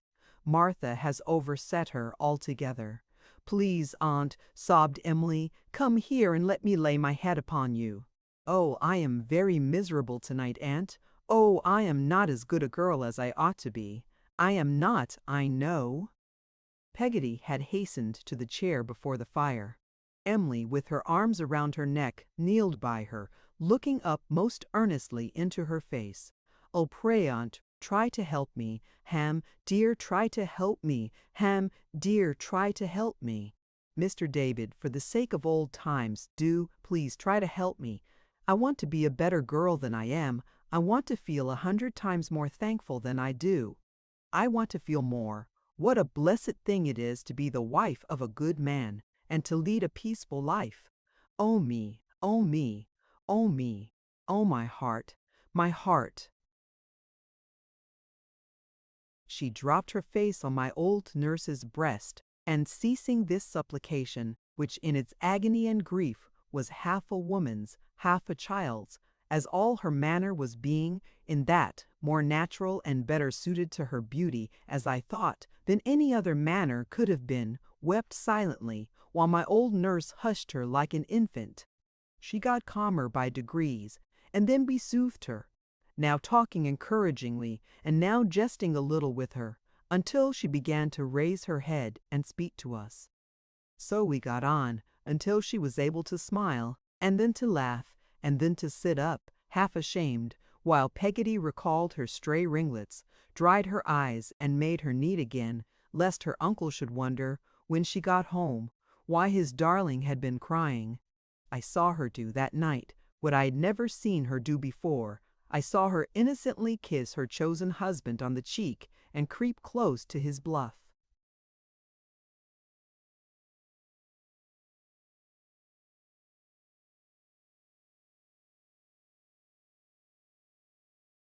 Form as if it were her best support. When they went away together, in the waning moonlight, and I looked after them, comparing their departure in my mind with Martha's, I saw that she held his arm with both her hands, and still kept close to him.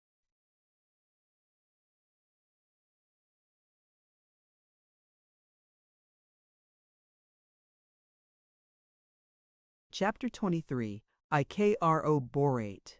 Mr. Dick, and chose a profession. When I awoke in the morning, I thought very much of little Emily, and her emotion last night after Martha had left. I felt as if I had come into the knowledge of those domestic weaknesses and tendernesses in a sacred confidence, and that to disclose them, even to Steerforth, would be wrong. I had no gentler feeling towards anyone than towards the pretty creature who had been my playmate, and whom I have always been persuaded, and shall always be persuaded, to my dying day, I then devotedly loved. The repetition to any ears, even to Steerforth's, of what she had been unable to repress when her heart lay open to me by an accident, I felt would be a rough deed, unworthy of myself, unworthy of the light of our pure childhood, which I always saw encircling her head. I made a resolution, therefore, to keep it in my own breast, and there it gave her image a new grace. While we were at breakfast, a letter was delivered to me from my aunt. As it contained matter on which I thought Steerforth could advise me, as well as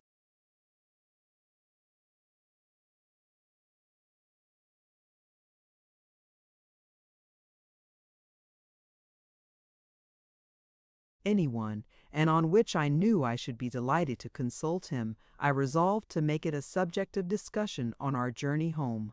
For the present we had enough to do, in taking leave of all our friends. Mr. Barkis was far from being the last among them in his regret at our departure, and I believe would even have opened the box again and sacrificed another guinea if it would have kept us 48 hours in Yarmouth. Peggotty and all her family were full of grief at our going.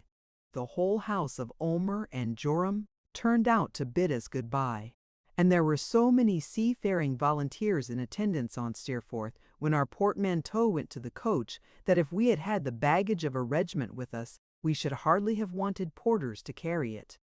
In a word, we departed to the regret and admiration of all concerned, and left a great many people very sorry behind us. "Do you stay long here, Littimer?" said I, as he stood waiting to see the coach start.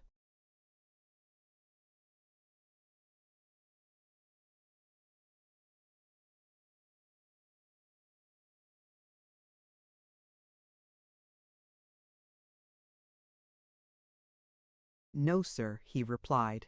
"Probably not very long, sir." "He can hardly say just now," observed Steerforth carelessly. "He knows what he has to do, and he'll do it."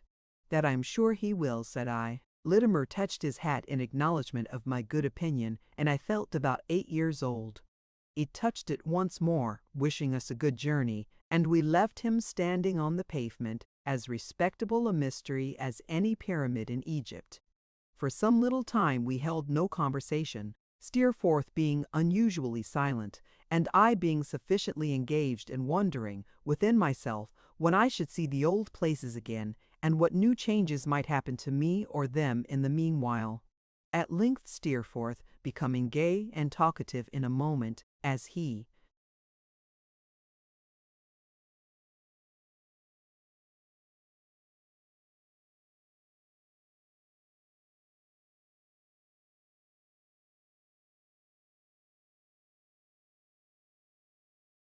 could become anything he liked at any moment, pulled me by the arm.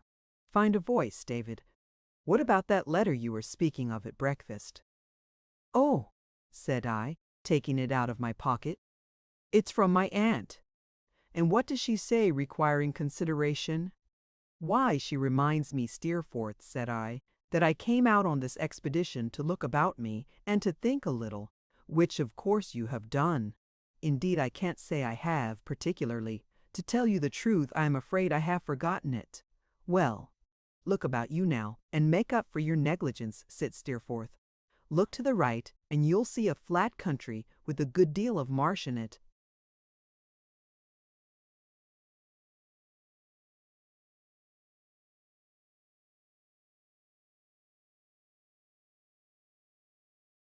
Look to the left, and you'll see the Seine. Look to the front, and you'll find no difference. Look to the rear, and there it is still." I laughed and replied that I saw no suitable profession in the whole prospect, which was perhaps to be attributed to its flatness. "What says our aunt on the subject?" inquired Steerforth, glancing at the letter in my hand. "Does she suggest anything?" "Why, yes," said I. "She asks me, here, if I think I should like to be a proctor. What do you think of it?" "Well, I don't know," replied Steerforth coolly. "You may as well do that as anything else, I suppose." I could not help laughing again at his balancing all callings and professions so equally, and I told him so.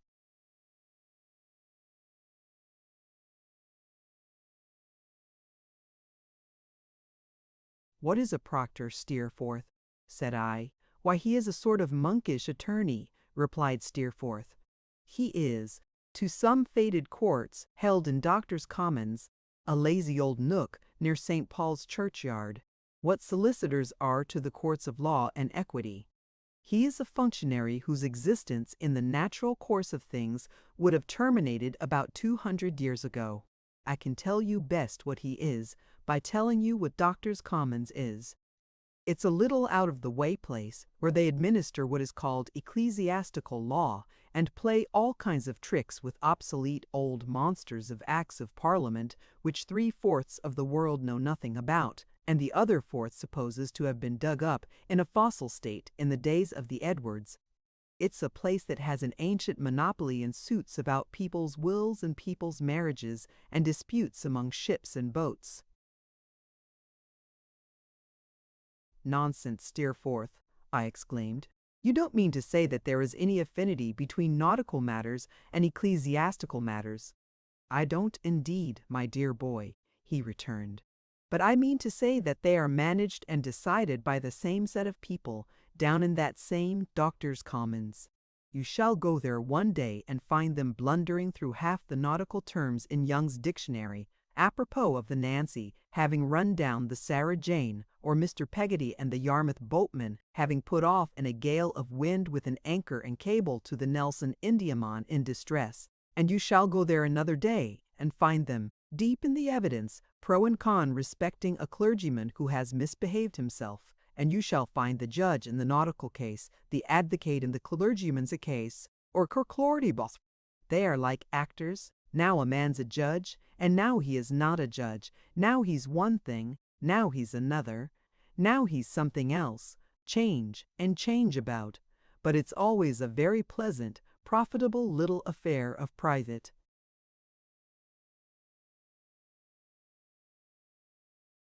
theatricals presented to an uncommonly select audience. "But advocates and proctors are not one and the same?" said I, a little puzzled. "Are they?" "No," returned Steerforth. The advocates are civilians, men who have taken a doctor's degree at college, which is the first reason of my knowing anything about it. The proctors employ the advocates, both get very comfortable fees, and altogether they make a mighty snug little party. On the whole, I would recommend you to take to Doctors' Commons kindly, David. They plume themselves on their gentility there, I can tell you, if that's any satisfaction. I made allowance for Steerforth's light way of treating the subject, and, considering it with reference to the staid air of gravity and antiquity which I associated with that lazy old nook near St. Paul's churchyard, did not feel indisposed towards my aunt's suggestion, which she left to my free decision.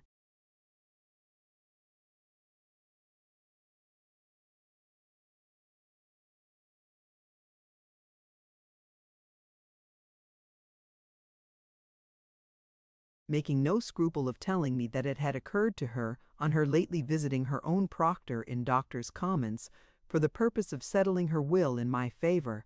That's a laudable proceeding on the part of our aunt, at all events, said Steerforth when I mentioned it, and one deserving of all encouragement. Daisy, my advice is that you take kindly to Doctors' Commons. I quite made up my mind to do so. I then told Steerforth that my aunt was in town awaiting me, as I found from her letter, and that she had taken lodgings for a week at a kind of private hotel at Lincoln's Inn Fields, where there was a stone staircase and a convenient door in the roof. My aunt being firmly persuaded that every house in London was going to be burnt down every night. We achieved the rest of our journey pleasantly, sometimes recurring to Doctors' Commons, and anticipating the distant days when I should be a proctor there.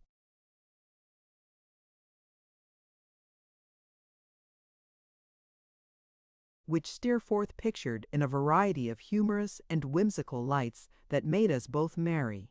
When we came to our journey's end, he went home, engaging to call upon me next day but one, and I drove to Lincoln's Inn Fields, where I found my aunt up and waiting supper.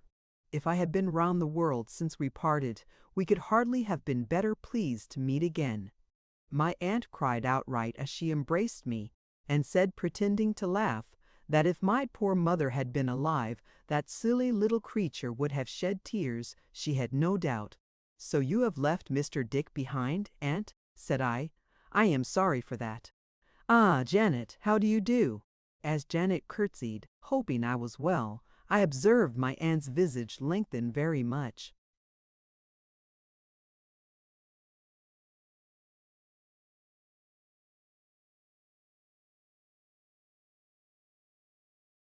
"I am sorry for it, too," said my aunt, rubbing her nose. "I have had no peace of mind, Trot, since I have been here." Before I could ask why, she told me. "I am convinced," said my aunt, laying her hand with melancholy firmness on the table, "that Dick's character is not a character to keep the donkeys off. I am confident he wants strength of purpose. I ought to have left Janet at home instead, and then my mind might perhaps have been at ease.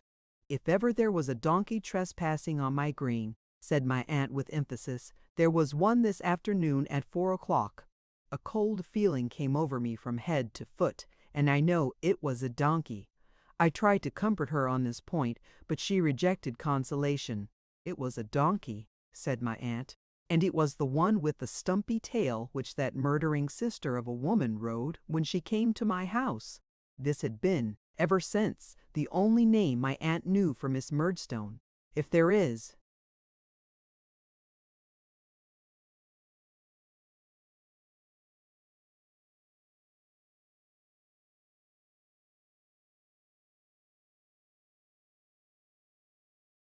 any donkey in Dover whose audacity it is harder to me to bear than another's, that," said my aunt, striking the table, "is the animal."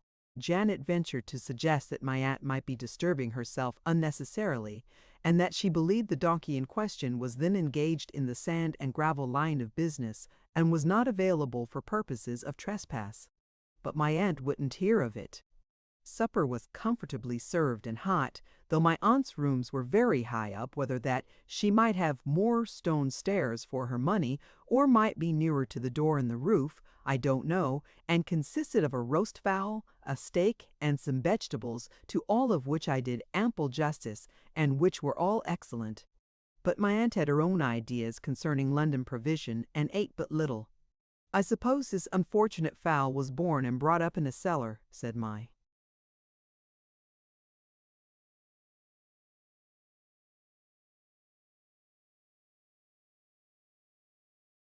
aunt, "and never took the air except on a hackney coach stand.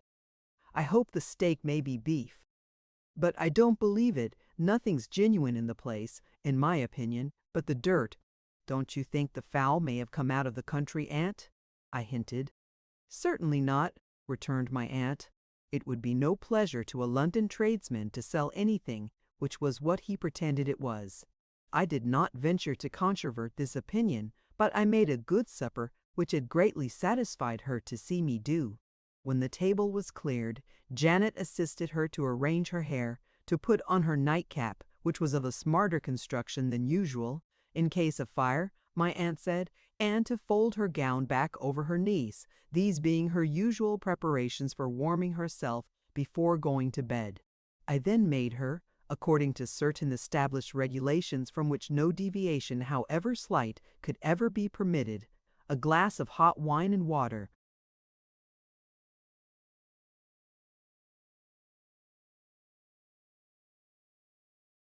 and a slice of toast cut into long, thin strips.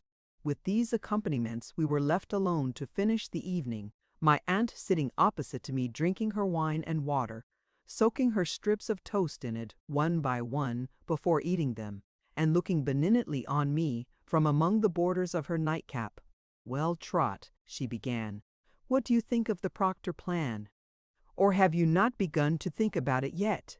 "I have thought a good deal about it, my dear aunt, and I have talked a good deal about it with Steerforth. I like it very much indeed. I like it exceedingly." "Come," said my aunt, "that's cheering." "I have only one difficulty, aunt." "Say what it is, Trot," she returned.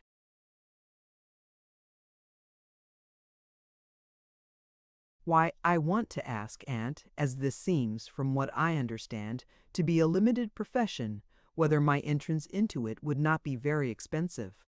"It will cost," returned my aunt, "to article you, just £1,000.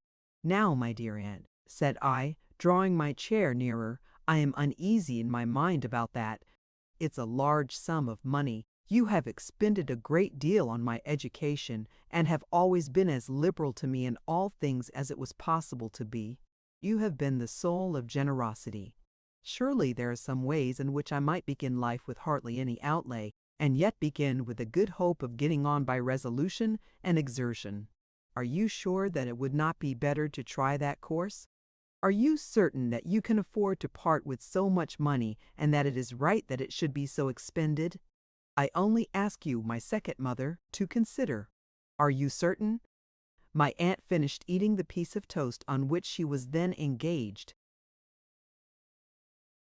looking me full in the face all the while, and then setting her glass on the chimney-piece and folding her hands upon her folded skirts, replied as follows: "Trot, my child, if I have any object in life, it is to provide for your being a good, a sensible, and a happy man.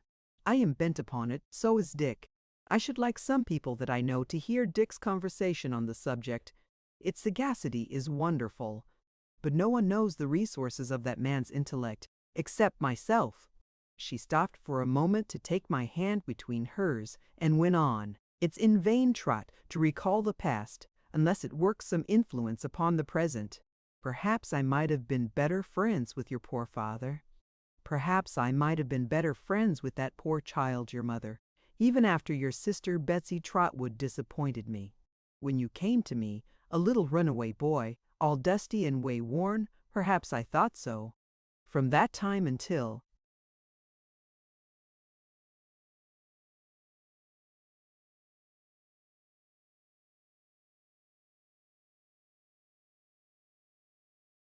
now, Trot, You have ever been a credit to me, and a pride and a pleasure. I have no other claim upon my means, at least here to my surprise, she hesitated, and was confused. No, I have no other claim upon my means, and you are my adopted child. Only be a loving child to me in my age, and bear with my whims and fancies, and you will do more for an old woman whose prime of life was not so happy or conciliating as it might have been, than ever that old woman did for you. It was the first time I had heard my aunt refer to her past history. There was a magnanimity in her quiet way of doing so and of dismissing it which would have exalted her in my respect and affection if anything could. All is agreed and understood between us. Now, Trot, said my aunt, and we need talk of this no more. Give me a kiss, and we'll go to the Commons after breakfast tomorrow.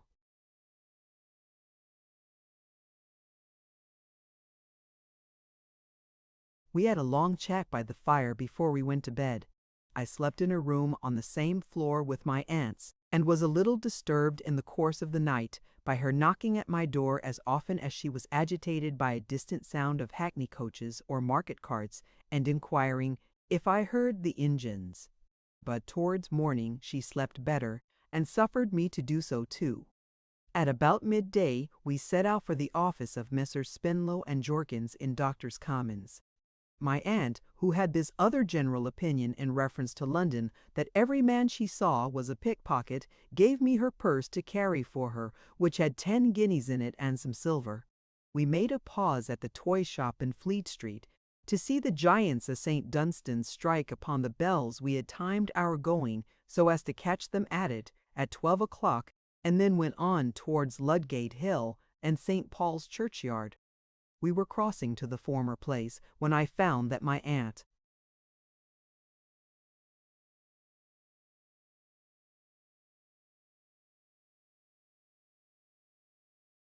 greatly accelerated her speed and looked frightened. I observed at the same time that a lowering, ill-dressed man who had stopped and stared at us in passing a little before was coming so close after us as to brush against her.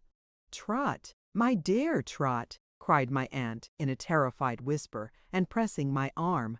"I don't know what I am to do." "Don't be alarmed," said I. "There's nothing to be afraid of. Step into a shop and I'll soon get rid of this fellow." "No, no, child," she returned.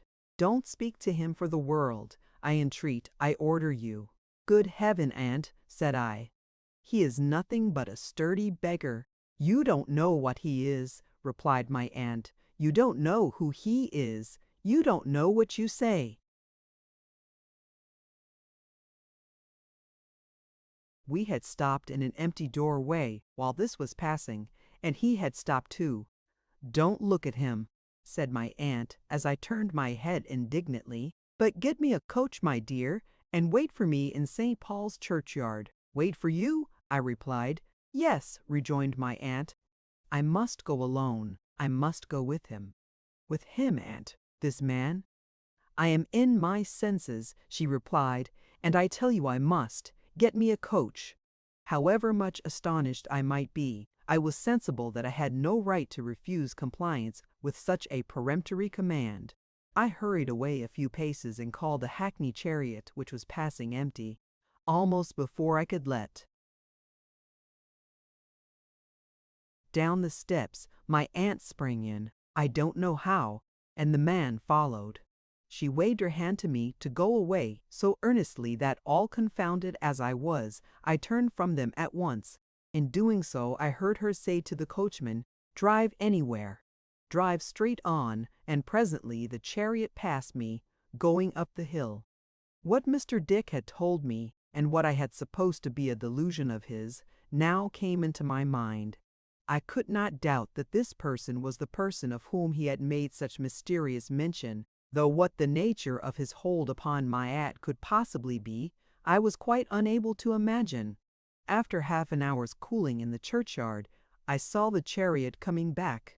The driver stopped beside me, and my aunt was sitting in it alone. She had not yet sufficiently recovered from her agitation to be quite prepared for the visit we had to make. She desired me to get into the chariot and to tell the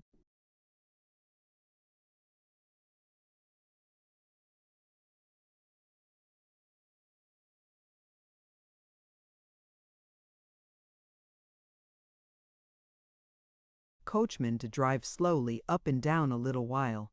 She said no more, except, "My dear child, never ask me what it was, and don't refer to it," until she had perfectly regained her composure, when she told me she was quite herself now, and we might get out. On her giving me her purse to pay the driver, I found that all the guineas were gone, and only the loose silver remained. Doctors' Commons was approached by a little low archway. Before we had taken many paces down the street beyond it, the noise of the city seemed to melt, as if by magic, into a softened distance. A few dull courts and narrow ways brought us to the sky-lighted offices of Spinlow and Jorkins, in the vestibule of which temple, accessible to pilgrims without the ceremony of knocking, 3 or 4 clerks were at work as copyists. One of these, a little dry man, sitting by himself, who wore a stiff brown wig that looked as if it were made of gingerbread, rose to receive my aunt and show us into Mr. Spinlow's room.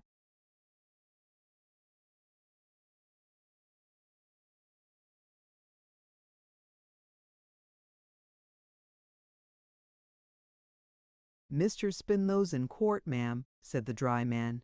"It's an Arches day, but it's close by, and I'll send for him directly."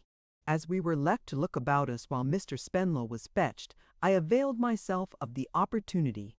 The furniture of the room was old-fashioned and dusty, and the green baize on the top of the writing-table had lost all its color and was as withered and pale as an old pauper.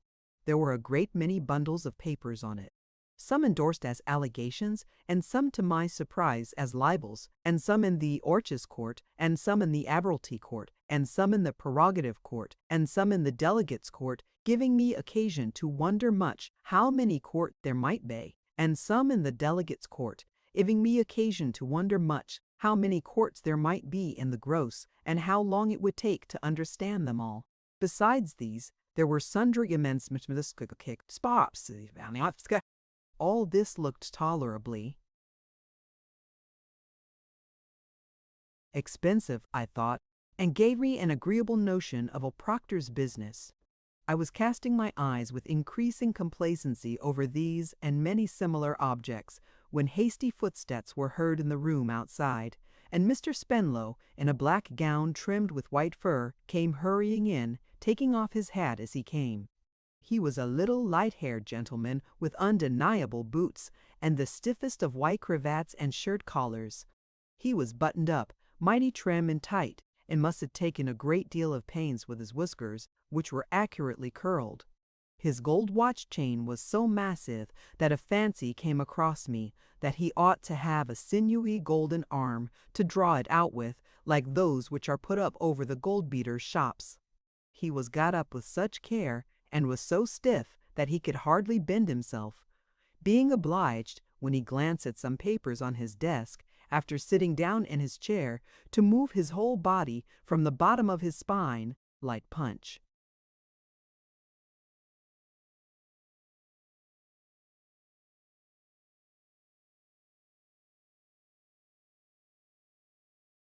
I had previously been presented by my aunt, and had been courteously received. He now said, "And so, Mr. Copperfield, you think of entering into our profession?" I casually mentioned to Miss Trotwood, when I had the pleasure of an interview with her the other day, with another inclination of his body Punch again, that there was a vacancy here. Miss Trotwood was good enough to mention that she had a nephew who was her peculiar care, and for whom she was seeking to provide genteelly in life. That nephew, I believe, I have now the pleasure of Punch again. I bowed my acknowledgments, and said, my aunt had mentioned to me that there was that opening, and that I believed I should like it very much. That I was strongly inclined to like it, and had taken immediately to the proposal. That I could not absolutely pledge myself to like it until I knew something more about it. That although it was little else than a matter of form, I presumed I should have an opportunity of trying how I liked it before I bound myself to it.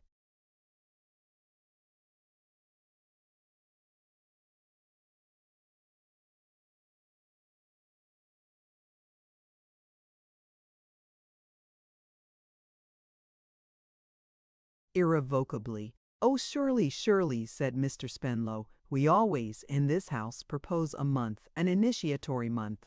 I should be happy myself to propose 2 months, 3 an indefinite period, in fact, but I have a partner, Mr. Jorkins." "And the premium, sir," I returned, "is £1,000.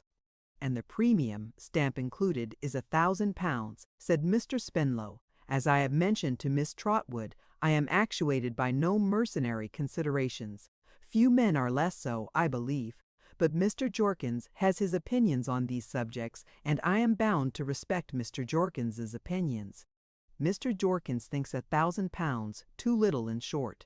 I suppose, sir," said I, still desiring to spare my aunt, "that it is not the custom here, if an articled clerk were particularly useful, and made himself a perfect."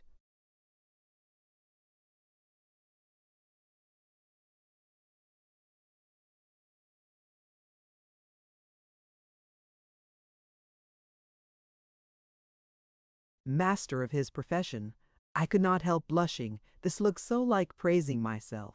"I suppose it is not the custom, in the later years of his time, to allow him any Mr. Spenlow, by a great effort, just lifted his head far enough out of his cravat to shake it, and answered, anticipating the word salary, 'No.'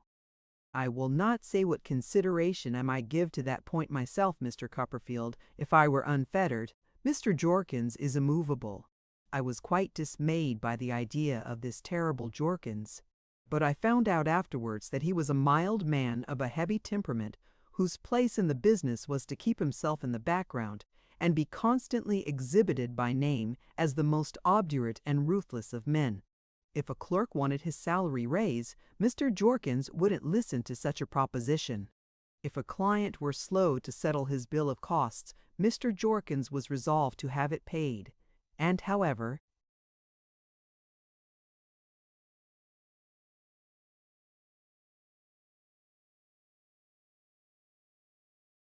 painful these things might be, and always were, to the feelings of Mr. Spenlow, Mr. Jorkins would have his bond.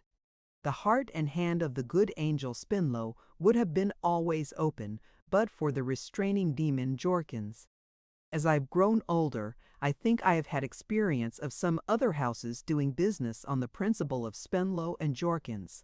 It was settled that I should begin my month's probation as soon as I pleased, and that my aunt need neither remain in town nor return at its expiration, as the articles of agreement, of which I was to be the subject, could easily be sent to her at home for her signature. When we had got so far, Mr. Spenlow offered to take me into court then and there, and show me what sort of place it was. As I was willing enough to know, we went out with this object, leaving my aunt behind, who would trust herself, she said, in no such place, and who, I think, regarded all courts of law as a sort of powder mills that might blow up at any time.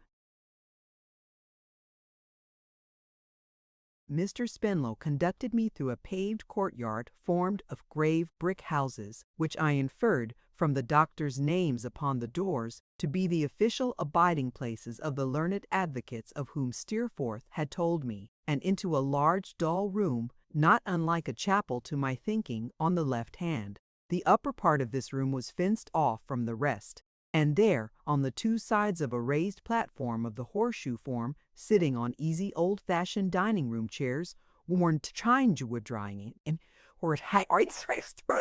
blinking over a little desk like a pulpit desk in the curve of the horseshoe, was an old gentleman whom, if I had seen him in an aviary, I should certainly have taken for an owl, but who, I learned, was the presiding judge. In the space within the horseshoe, lower than these, that is to say, on about the level of the floor, were sundry other gentlemen of Mr. Spenlow's rank, and dressed like him in black gowns with white fur upon them, sitting at a long green table. Their cravats were in general stiff, I thought, and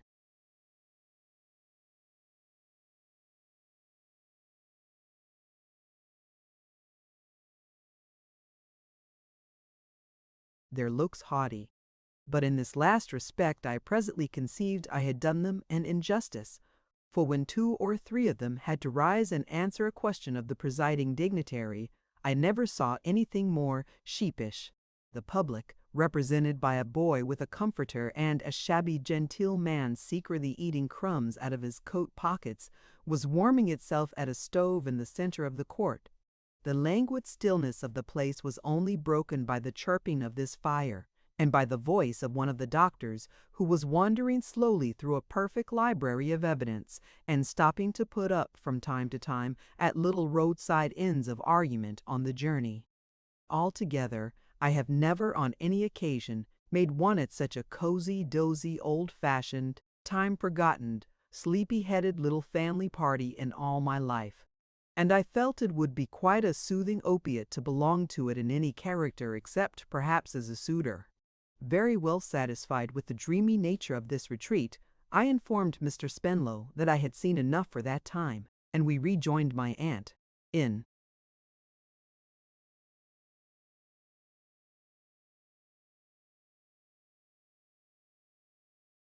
company, with whom I presently departed from the Commons, feeling very young when I went out of Spenlow and Jorkins's, on account of the clerks poking one another with their pens to point me out. We arrived at Lincoln's Inn Fields without any new adventures, except encountering an unlucky donkey in a costermonger's cart, who suggested painful associations to my aunt. We had another long talk about my plans when we were safely housed, and as I knew she was anxious to get home, and, between fire, food, and pickpockets, could never be considered at her ease for half an hour in London, I urged her not to be uncomfortable on my account, but to leave me to take care of myself. "I have not been here a week tomorrow without considering that too, my dear," she returned. "There is a furnished little set of chambers to be let in the Adelphi, Trot, which ought to suit you to a marvel."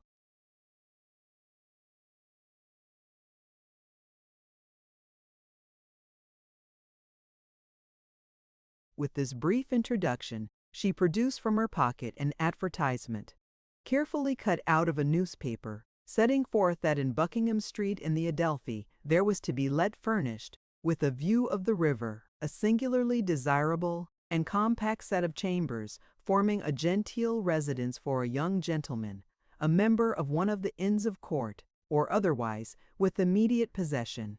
Terms moderate, and could be taken for a month only if required. "Why, this is the very thing, aunt," said I, flushed with the possible dignity of living in chambers. "Then come," replied my aunt, immediately resuming the bonnet she had a minute before laid aside. "We'll go and look at 'em." Away we went. The advertisement directed us to apply to Mrs. Krupp on the premises, and we rung the area bell, which we supposed to communicate with Mrs. Krupp.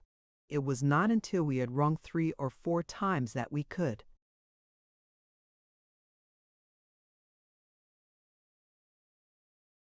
prevail on Mrs. Krupp to communicate with us, but at last she appeared, being a stout lady with a flounce of flannel petticoat below a nankeen gown.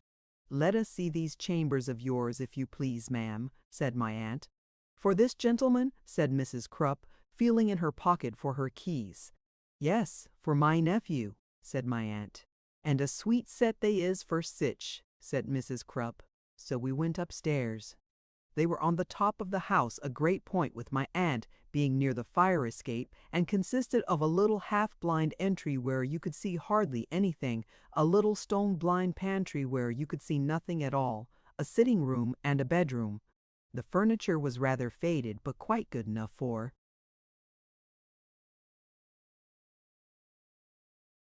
me. And, sure enough, the river was outside the windows. As I was delighted with the place, my aunt and Mrs. Krupp withdrew into the pantry to discuss the terms, while I remained on the sitting-room sofa, hardly daring to think it possible that I could be destined to live in such a noble residence.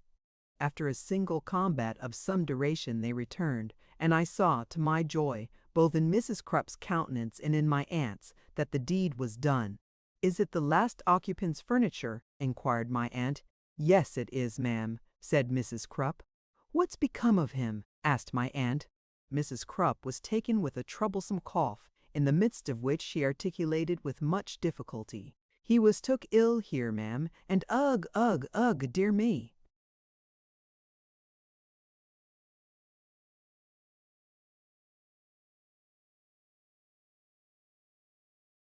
"Hey, what did he die of?"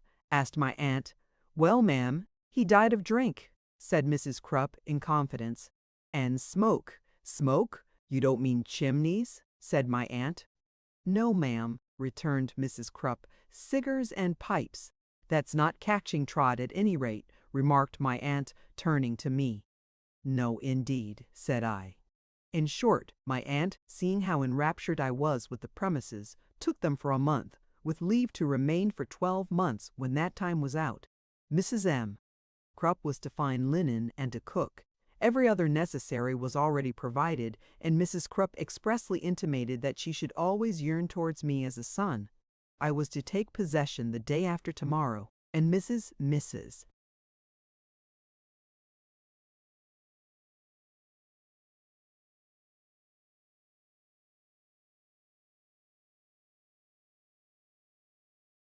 Crupp said, thank heaven she had now found someone she could care for.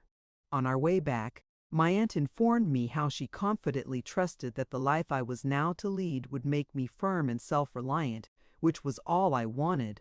She repeated this several times next day, in the intervals of our arranging for the transmission of my clothes and books from Mr. Wickfield's, relative to which, and to all my late holiday, I wrote a long letter to Agnes, of which my aunt took charge, as she was to leave on the succeeding day. Not to lengthen these particulars, I need only add that she made a handsome provision for all my possible wants during my month of trial.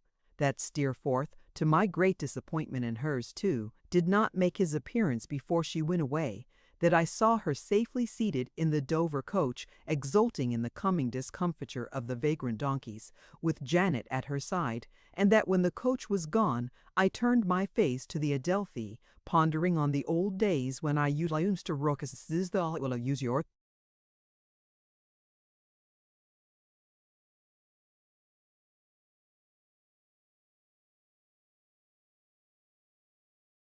had brought me to the surface.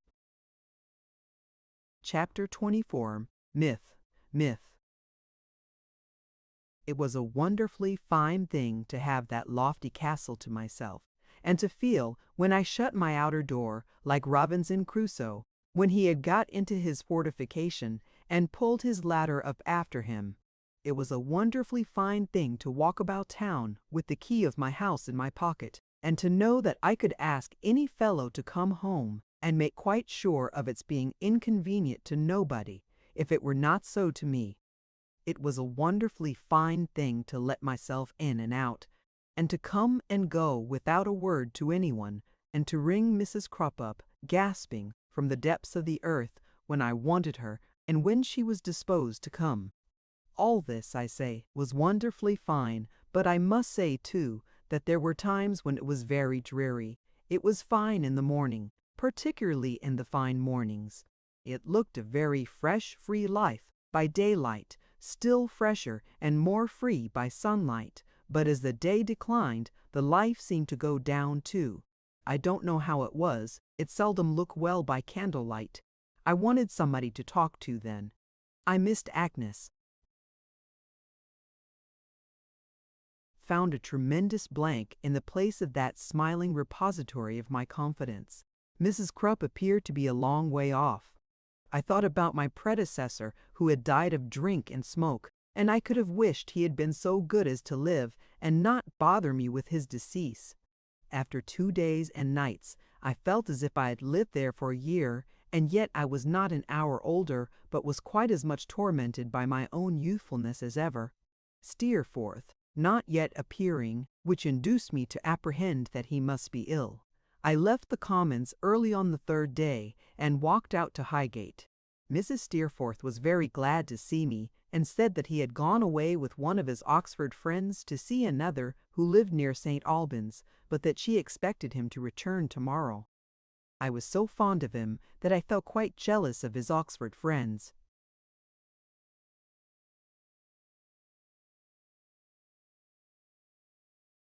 As she pressed me to stay to dinner, I remained, and I believe we talked about nothing but him all day. I told her how much the people liked him at Yarmouth, and what a delightful companion he had been. Miss Dartle was full of hints and mysterious questions, but took a great interest in all our proceedings there, and said, "Was it really, though?" and so forth, so often that she got everything out of me she wanted to know. Her appearance was exactly what I have described it when I first saw her, but the society of the two ladies was so agreeable and came so natural to me that I felt myself falling a little in love with her. I could not help thinking, several times in the course of the evening, and particularly when I walked home at night, what delightful company she would be in Buckingham Street. I was taking my coffee and roll in the morning before going to the Commons, and I may observe in this place that it is surprising how much coffee Mrs. Crupp used, and how weak it was, considering when Steerforth himself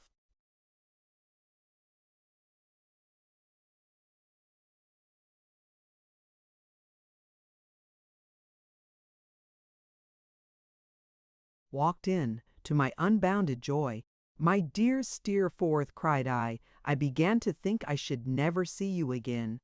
"I was carried off by force of arms," said Steerforth, "the very next morning after I got home. Why, Daisy, what a rare old bachelor you are here." I showed him over the establishment, not omitting the pantry, with no little pride, and he commended it highly.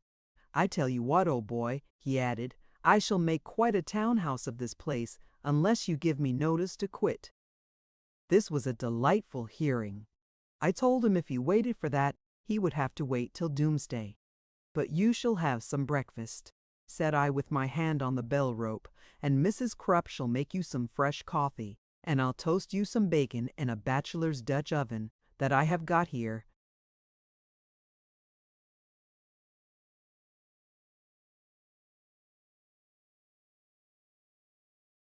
"No, no," said Steerforth. "Don't ring. I can't. I am going to breakfast with one of these fellows who is at the Piazza Hotel in Covent Garden." "But you'll come back to dinner?" said I. "I can't, upon my life. There's nothing I should like better, but I must remain with these two fellows. We are all three off together tomorrow morning." "Then bring them here to dinner," I returned. "Do you think they would come?"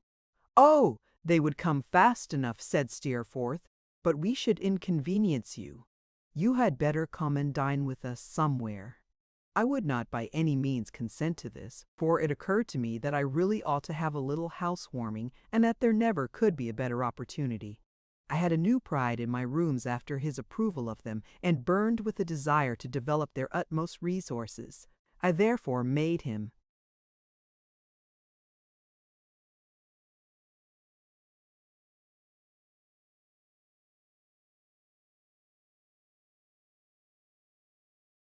promise positively in the names of his two friends, and we appointed 6 o'clock as the dinner hour.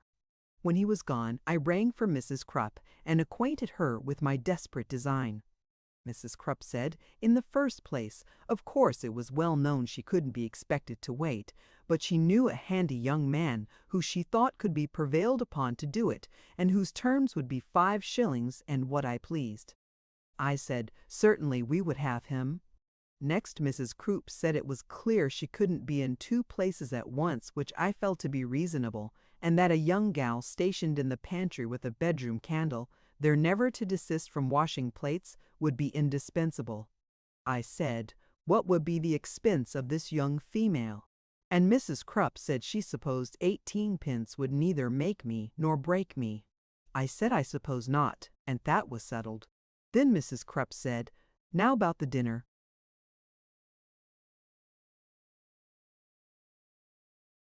It was a remarkable instance of want of forethought on the part of the ironmonger who had made Mrs. Crupp's kitchen fireplace that it was capable of cooking nothing but chops and mashed potatoes. As to a fish kittle, Mrs. Crupp said, well, would I only come and look at the range? She couldn't say fairer than that. Would I come and look at it? As I should not have been much the wiser if I had looked at it, I declined and said, never mind fish. But Mrs. Crupp said, don't say that.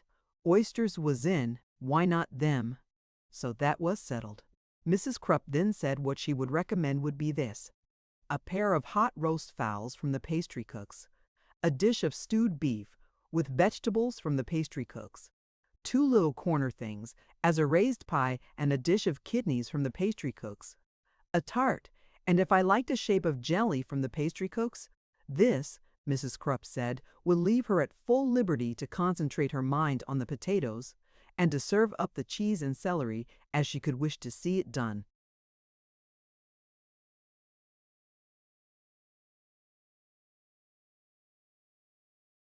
I acted on Mrs. Krupp's opinion and gave the order at the pastry cook's myself, walking along the Strand afterwards and observing a hard mottled substance in the window of a ham and beef shop which resembled marble but was labeled mock turtle. I went in and bought a slab of it, which I have since seen reason to believe would have sufficed for 15 people. This preparation Mrs. Krupp, after some difficulty, consented to warm up, and it shrunk so much in a liquid state that we found it what Steerforth called rather a tight fit for 4. These preparations happily completed, I bought a little dessert in Covent Garden Market and gave a rather extensive order at a retail wine merchant's in that vicinity. When I came home in the afternoon and saw the bottles drawn up in the square on the pantry floor, they looked so numerous, though there were 2 missing, which made Mrs. Krupp very uncomfortable, that I was absolutely frightened at them.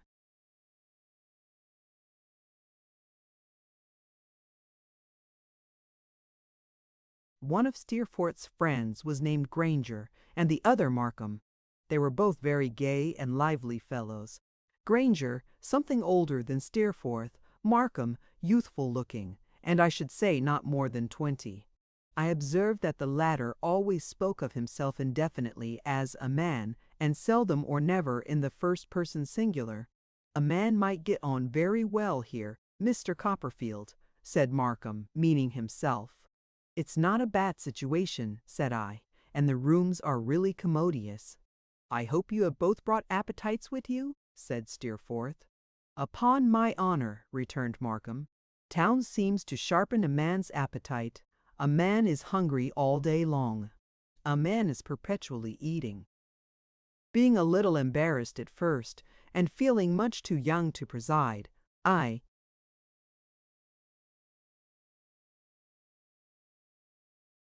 made Steerforth take the head of the table when dinner was announced, and seated myself opposite to him.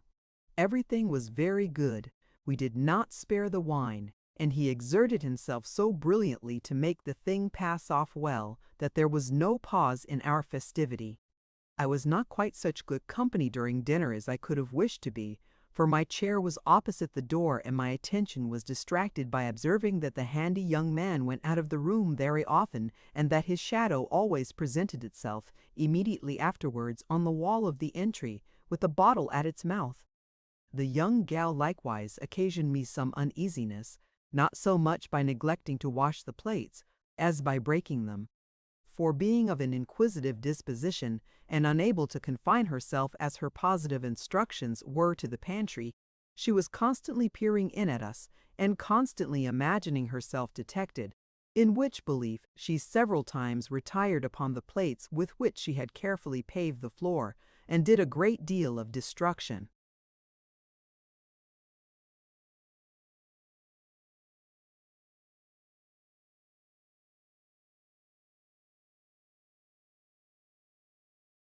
These, however, were small drawbacks, and easily forgotten when the cloth was cleared and the dessert put on the table, at which period of the entertainment the handy young man was discovered to be speechless.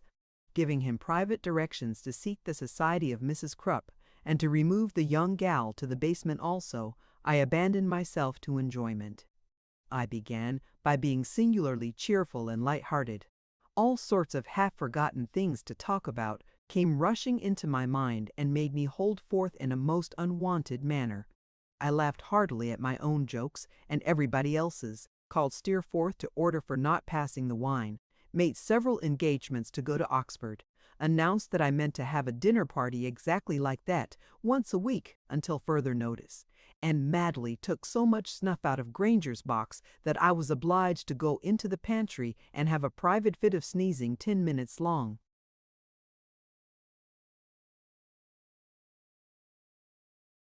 I went on by passing the wine faster and faster yet, and continually starting up with a corkscrew to open more wine, long before any was needed. I proposed Steerforth's health. I said he was my dearest friend, the protector of my boyhood, and the companion of my prime.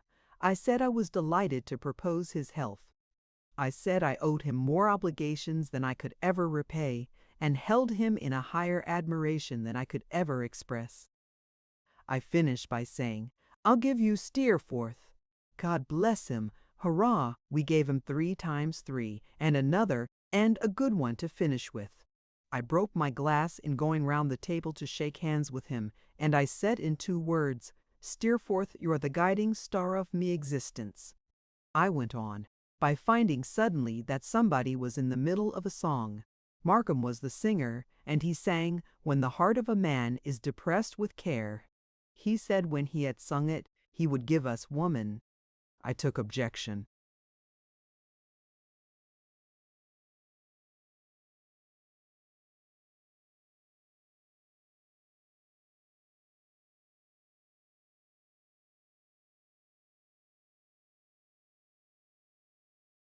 To that, and I couldn't allow it. I said it was not a respectful way of proposing the toast, and I would never permit that toast to be drunk in my house otherwise than as "the ladies." I was very high with him, mainly I think because I saw Steerforth and Granger laughing at me, or at him, or at both of us. He said a man was not to be dictated to. I said a man was. He said a man was not to be insulted then. I said he was right there, never under my roof, where the lares were sacred and the laws of hospitality paramount. He said it was no derogation from a man's dignity to confess that I was a devilish good fellow. I instantly proposed his health. Somebody was smoking. We were all smoking. I was smoking, and trying to suppress a rising tendency to shudder. Steerforth had made a speech about me, in the course of which I had been affected almost to tears. I returned thanks and hoped the present company would dine with me tomorrow, and the day after each day at 5 o'clock, that we might enjoy the pleasures of conversation.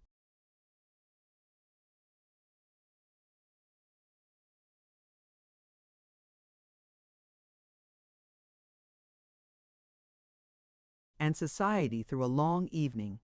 I felt called upon to propose an individual. I would give them my aunt, Miss Betsy Trotwood, the best of her sex. Somebody was leaning out of my bedroom window, refreshing his forehead against the cool stone of the parapet, and feeling the air upon his face. It was myself.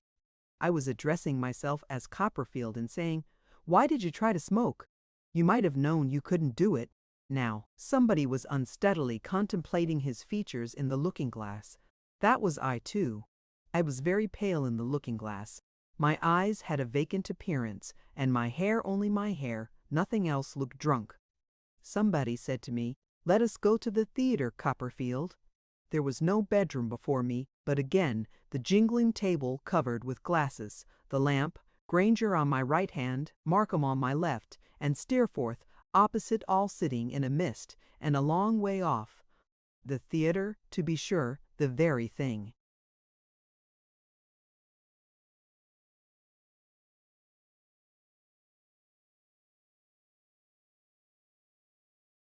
Come along, but they must excuse me if I saw everybody out first and turned the lamp off in case of fire. Owing to some confusion in the dark, the door was gone. I was feeling for it in the window curtains when Steerforth, laughing, took me by the arm and led me out. We went downstairs, one behind another. Near the bottom, somebody fell and rolled down. Somebody else said it was Copperfield. I was angry at that false report, until, finding myself on my back in the passage, I began to think there might be some foundation for it.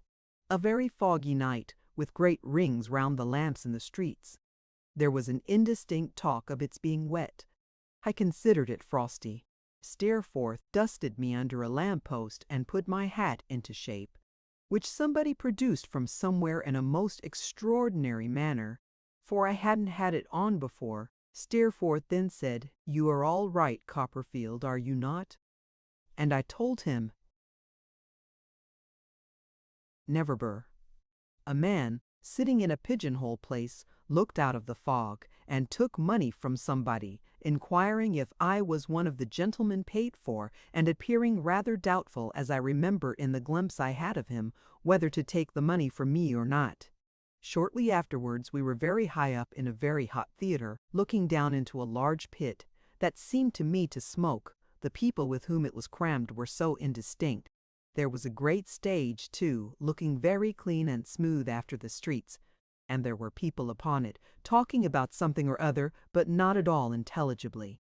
There was an abundance of bright lights, and there was music, and there were ladies down in the boxes, and I don't know what more. The whole building looked to me as if it were learning to swim. It conducted itself in such an unaccountable manner when I tried to steady it.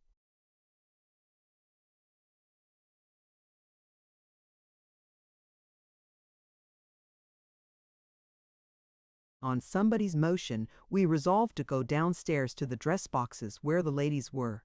A gentleman lounging, full dressed, on a sofa with an opera glass in his hand, passed before my view, and also my own figure at full length in a glass.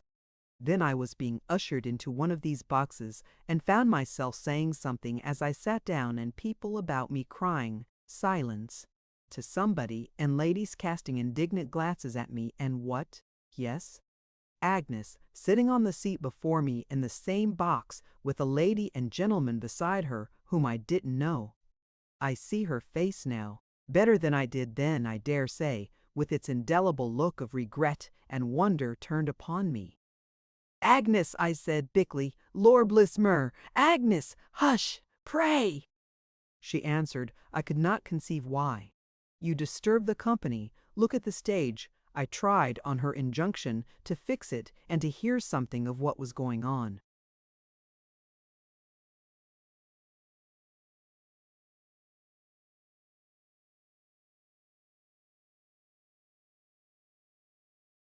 There, but quite in vain. I looked at her again by and by, and saw her shrink into her corner and put her gloved hand to her forehead.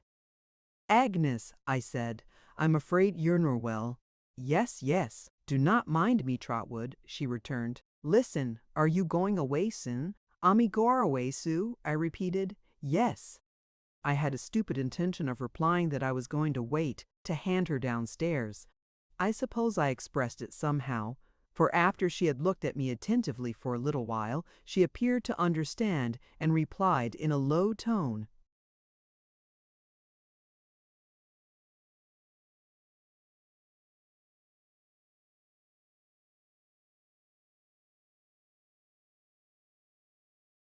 "I know you will do as I ask you if I tell you I am very earnest in it. Go away now, Trotwood, for my sake, and ask your friends to take you home." She had so far improved me for the time that though I was angry with her, I felt ashamed, and with a short gory, which I intended for "Good night," got up and went away. They followed, and I stepped at once out of the box door into my bedroom, where only Steerforth was with me, helping me to undress, and where I was, by turns, telling him that Agnes was my sister, and adjuring him to bring the corkscrew, that I might open another bottle of wine. How somebody, lying in my bed, lay saying and doing all this over again at cross purposes, in a feverish dream all night. The bed a rocking sea that was never still. How, as that somebody slowly settled down into myself, did I begin to parch, and feel as if my outer covering of skin were a hard board, my tongue the bottom of an empty kettle, furred with long service, and burning up over a slow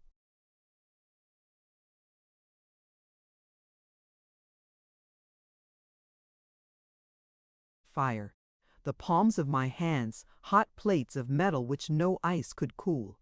But the agony of mind, the remorse and shame I felt when I became conscious next day, my horror of having committed 1,000 offenses I have forgotten, and which nothing could ever expiate, my recollection of that indelible look which Agnes had given me, the torturing impossibility of communicating with her, not knowing beast that I was, how she came to be in London, or where she stayed, my disgust of the very sight of the room where the revel had been held, my racking head, the smell of smoke, the sight of glasses, the impossibility of going out, or even getting up. Oh, what a day it was! Oh, what an evening when I sat down by my fire to a basin of mutton broth dimpled all over with fat, and thought I was going the way of my predecessor, and should succeed to his dismal story as well as to his chambers, and had half a mind to rush express to Dover, and reveal all. What an evening when Mrs.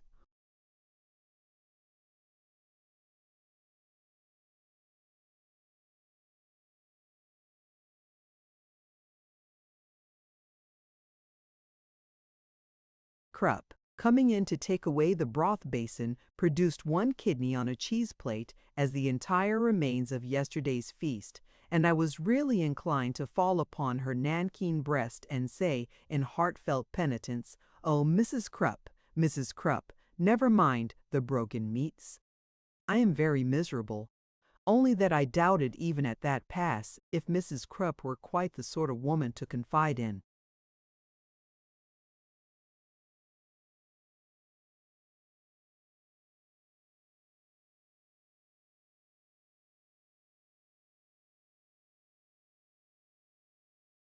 Chapter 25. Good and Bad Angles. I was going out at my door on the morning after that deplorable day of headache, sickness, and repentance, with an odd confusion in my mind relative to the date of my dinner party, as if a body of Titans had taken an enormous lever and pushed the day before yesterday some months back, when I saw a ticket porter coming upstairs with a letter in his hand. He was taking his time about his errand, then, but when he saw me on the top of the staircase, looking at him over the banisters, he swung into a trot and came up panting as if he had run himself into a state of exhaustion. T. Copperfield, Esquire, said the ticket porter, touching his hat with his little cane. I could scarcely lay claim to the name, I was so disturbed by the conviction that the letter came from Agnes. However, I told him I was T. Copperfield, Esquire, and he believed it, and gave me the letter which he said required an answer. I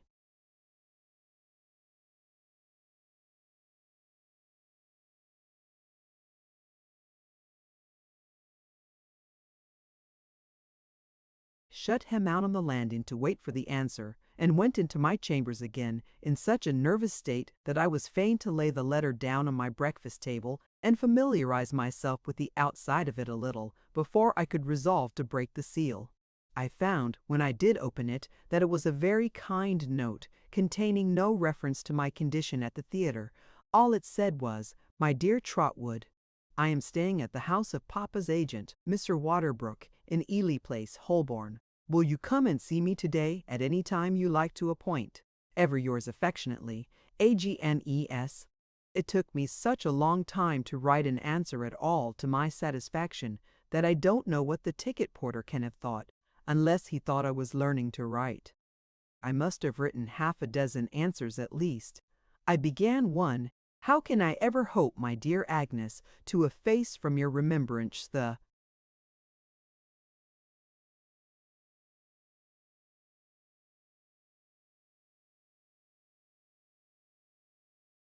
disgusting impressions there. I didn't like it, and then I tore it up." I began another, "Shakespeare has observed, my dear Agnes, how strange it is that a man should put an enemy into his mouth," that reminded me of Markham, and it got no farther. I even tried poetry. I began one note in a 6-syllable line. "Oh, do not remember," but that associated itself with the 5th of November and became an absurdity. After many attempts, I wrote, "My dear Agnes, your letter is like you, and what could I say of it that would be higher praise than that? I will come at 4 o'clock. Affectionately and sorrowfully, T.C." With this missive, which I was in 20 minds at once about recalling, as soon as it was out of my hands, the ticket porter at last departed. If the day were half as tremendous to any other professional gentleman in Doctors' Commons as it was to me, I sincerely believe he made some expiation for his share in that rotten old ecclesiastical cheese. Although I left the office at 3:30, and was prowling about the place of appointment within a few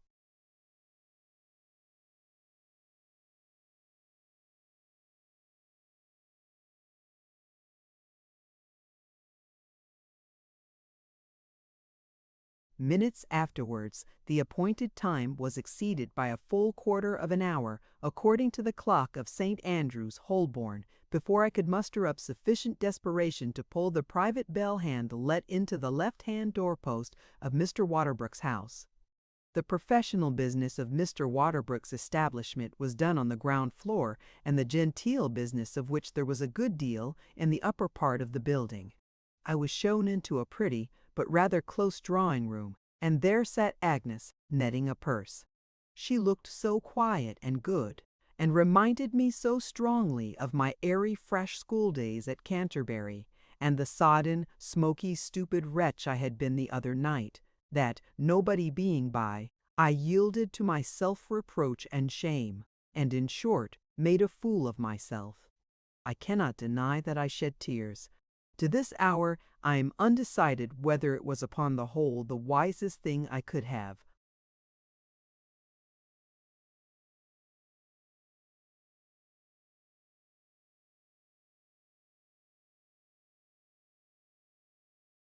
done, or the most ridiculous.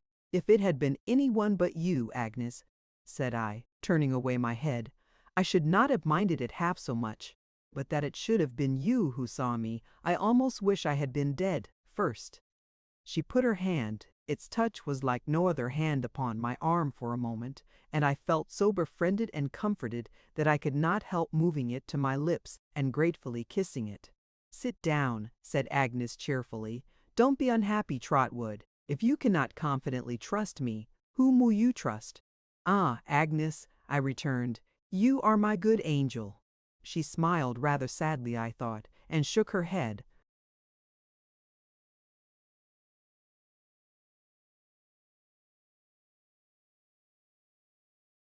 Yes, Agnes, my good angel, always my good angel. If I were indeed Trotwood, she returned, there is one thing that I should set my heart on very much. I looked at her inquiringly, but already with a foreknowledge of her meaning. On warning you, said Agnes with a steady glance, against your bad angel. My dear Agnes, I began. If you mean Steerforth, I do, Trotwood, she returned. Then, Agnes, you wrong him very much. He my bad angel, or anyone's. He, anything but a guide, a support and a friend to me. My dear Agnes, now, is it not unjust, and unlike you, to judge him from what you saw of me the other night?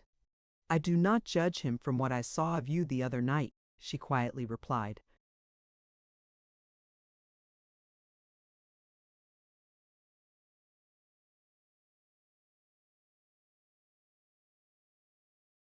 From what, then? From many things, trifles in themselves, but they do not seem to me to be so when they are put together.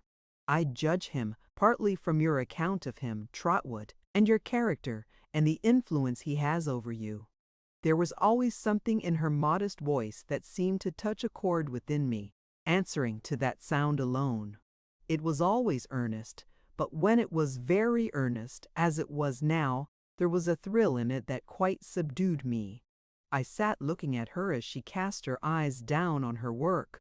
I sat seeming still to listen to her, and Steerforth, in spite of all my attachment to him, darkened in that tone. It is very bold in me, said Agnes, looking up again, who have lived in such seclusion, and can know so little of the world, to give you my advice so confidently, or even to have this strong opinion, but I know in what it is.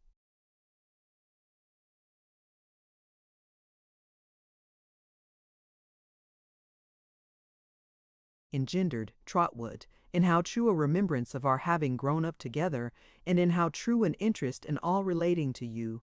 It is that which makes me bold. I am certain that what I say is right. I am quite sure it is. I feel as if it were someone else speaking to you, and not I, when I caution you that you have made a dangerous friend. Again I looked at her. Again I listened to her after she was silent, and again his image, though it was still fixed in my heart, darkened. I am not so unreasonable as to expect, said Agnes, resuming her usual tone after a little while, that you will, or that you can at once change any sentiment that has become a conviction to you, least of all a sentiment that is rooted in your trusting disposition. You ought not hastily to do that. I only ask you, Trotwood, if you ever think of me, I mean, with a quiet smile, for I was going to interrupt her, and she knew why, as often as you think of me, to think of what I have said.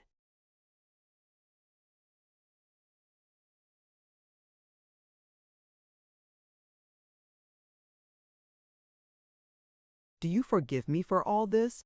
I will forgive you, Agnes, I replied, when you come to do Steerforth justice and to like him as well as I do. Not until then, said Agnes. I saw a passing shadow on her face when I made this mention of him, but she returned my smile, and we were again as unreserved in our mutual confidence as of old. And when, Agnes, said I, will you forgive me the other night?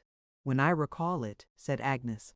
She would have dismissed the subject so, but I was too full of it to allow that, and insisted on telling her how it happened that I had disgraced myself, and what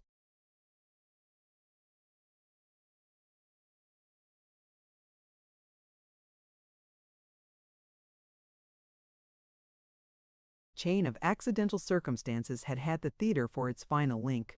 It was a great relief to me to do this, and to enlarge on the obligation that I owed to Steerforth for his care of me when I was unable to take care of myself.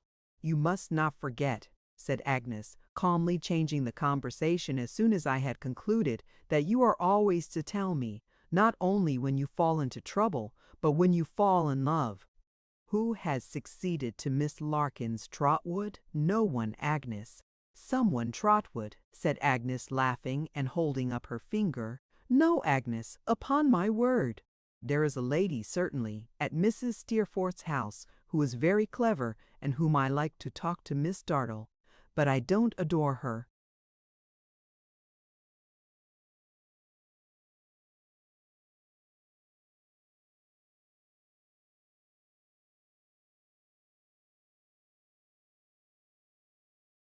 Agnes laughed again at her own penetration, and told me that if I were faithful to her in my confidence, she thought she should keep a little register of my violent attachments, with the date, duration, and termination of each, like the table of the reigns of the kings and queens in the history of England. Then she asked me if I had seen Uriah. Uriah Heep, said I. No. Is he in London? He comes to the office downstairs every day, returned Agnes. He was in London a week before me. I am afraid on disagreeable business, Trotwood, on some business that makes you uneasy, Agnes, I see, said I. What can that be? Agnes laid aside her work and replied, folding her hands upon one another and looking pensively at me out of those beautiful soft eyes of hers.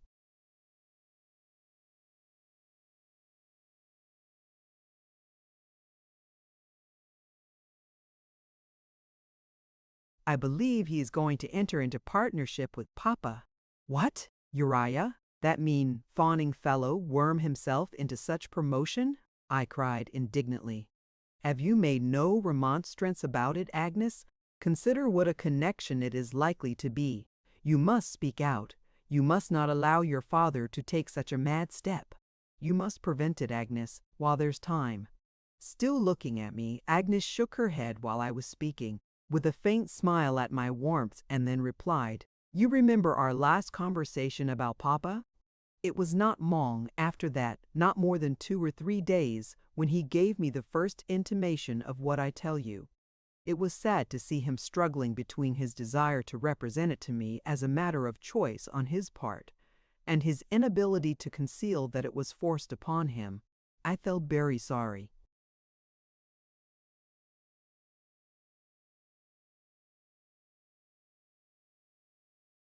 Forced upon him, Agnes. Who forces it upon him? Uriah, she replied after a moment's hesitation, has made himself indispensable to Papa. He is subtle and watchful. He has mastered Papa's weaknesses, fostered them, and taken advantage of them, until, to say all that I mean in a word, Trotwood, until Papa is afraid of him. There was more that she might have said, more that she knew or that she suspected, I clearly saw. I could not give her pain by asking what it was, for I knew that she withheld it from me, to spare her father. It had long been going on to this. I was sensible, yes, I could not but feel on the least reflection that it had been going on to this for a long time. I remained silent.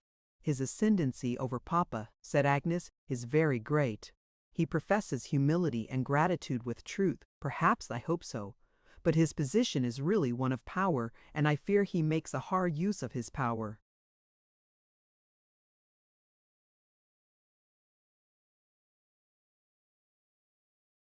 I said he was a hound, which, at the moment, was a great satisfaction to me. At the time I speak of, as the time when Papa spoke to me, pursued Agnes, he had told Papa that he was going away, that he was very sorry and unwilling to leave, but that he had better prospects. Papa was very much depressed then, and more bowed down by care than ever you or I have seen him, but he seemed relieved by this expedient of the partnership, though at the same time he seemed hurt by it and ashamed of it. And how did you receive it, Agnes? I did, Trotwood, she replied, what I hope was right. Feeling sure that it was necessary for Papa's peace that the sacrifice should be made, I entreated him to make it. I said it would lighten the load of his life. I hope it will, and that it would give me increased opportunities of being his companion. Oh, Trotwood, cried Agnes, putting her hands before her face as her tears started on it. I almost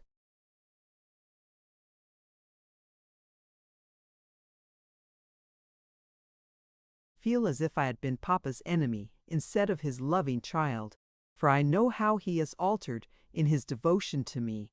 I know how he has narrowed the circle of his sympathies and duties in the concentration of his whole mind upon me. I know what a multitude of things he has shut out for my sake, and how his anxious thoughts of me have shadowed his life, and weakened his strength and energy by turning them always upon one idea. If I could ever set this right, if I could ever work out his restoration, as I have so innocently been the cause of his decline. I had never before seen Agnes cry. I had seen tears in her eyes when I had brought new honors home from school, and I had seen them there when we last spoke about her father, and I had seen her turn her gentle head aside when we took leave of one another, but I had never seen her grieve like this. It made me so sorry that I could only say, in a foolish, helpless manner, "Pray, Agnes, don't, my dear sister." But Agnes was too superior to me in character and purpose, as I know well now, whatever I might know or not know then, to be long in need of my entreaties. The beautiful, calm manner which makes her so different in my remembrance from everybody else came back again, as if a cloud had passed from a serene sky. "We are not likely to remain alone much longer," said Agnes. "And while I have an opportunity, let me earnestly entreat you, Trotwood, to be friendly to Uriah. Don't repel him. Don't resent, as I think you have a general disposition to do what may be uncongenial to you and him. He may not deserve it, for we know no certain ill of him.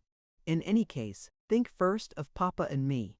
Agnes had no time to say more, for the room door opened, and Mrs. Waterbrook, who was a large lady, or who wore a large dress, I don't exactly know which, for I don't know which was dress and which was lady, came sailing in.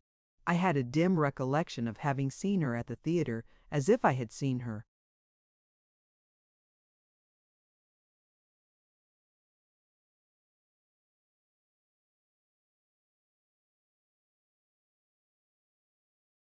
In a pale magic lantern, but she appeared to remember me perfectly, and still to suspect me of being in a state of intoxication. Finding by degrees, however, that I was sober, and I hoped that I was a modest young gentleman, Mrs. Waterbrook softened towards me considerably, and inquired, firstly, if I went much into the parks, and secondly, if I went much into society. On my replying to both these questions in the negative, it occurred to me that I fell again in her good opinion, but she concealed the fact gracefully, and invited me to dinner next day. I accepted the invitation and took my leave, making a call on Uriah in the office as I went out, and leaving a card for him in his absence. When I went to dinner next day, and on the street door being opened, plunged into a vapor bath of haunch of mutton, I divined that I was not the only guest, for I immediately identified the ticket porter in disguise, assisting the family.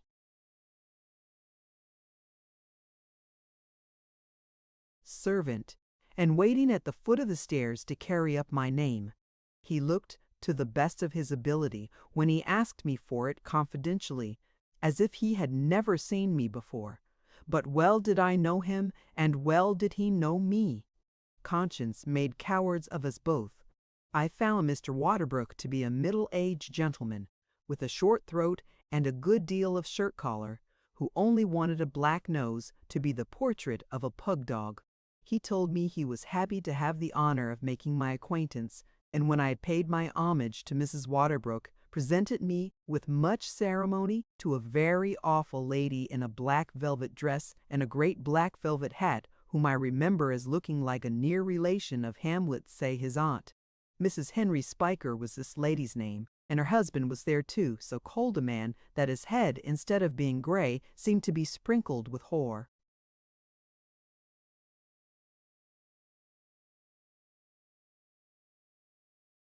Frost. Immense deference was shown to the Henry Spikers, male and female, which Agnes told me was on account of Mr. Henry Spiker being solicitor to something or to somebody, I forget what or which, remotely connected with the Treasury. I found Uriah Heep among the company, in a suit of black and in deep humility. He told me, when I shook hands with him, that he was proud to be noticed by me, and that he really felt obliged to me for my condescension. I could have wished he had been less obliged to me, for he hovered about me in his gratitude all the rest of the evening, and whenever I said a word to Agnes was sure, with his shadowless eyes and cadaverous face, to be looking gauntly down upon us from behind. There were other guests all iced for the occasion, as it struck me, like the wine, but there was one who attracted my attention before he came in, on account of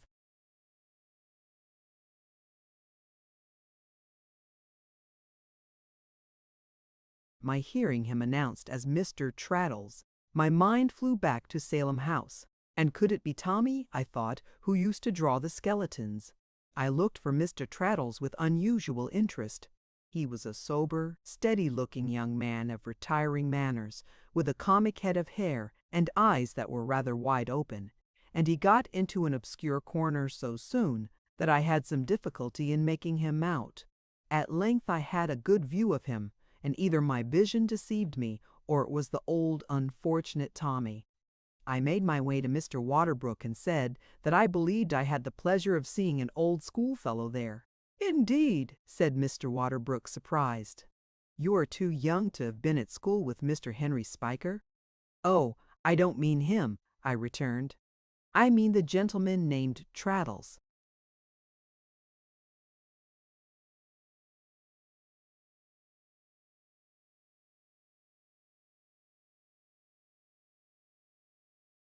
"Oh, aye, indeed," said my host with much diminished interest.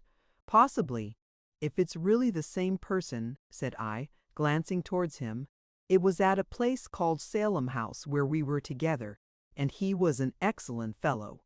"Oh, yes, Traddles is a good fellow," returned my host, nodding his head with an air of toleration. "Traddles is quite a good fellow. It's a curious coincidence," said I. "It is really," returned my host, "quite a coincidence that Traddles should be here at all, as Traddles was only invited this morning when the place at table, intended to be occupied by Mrs. Henry Spiker's brother, became vacant, in consequence of his indisposition. A very gentlemanly man, Mrs. Henry Spiker's brother, Mr. Copperfield." I murmured an assent, which was full of feeling, considering that I knew.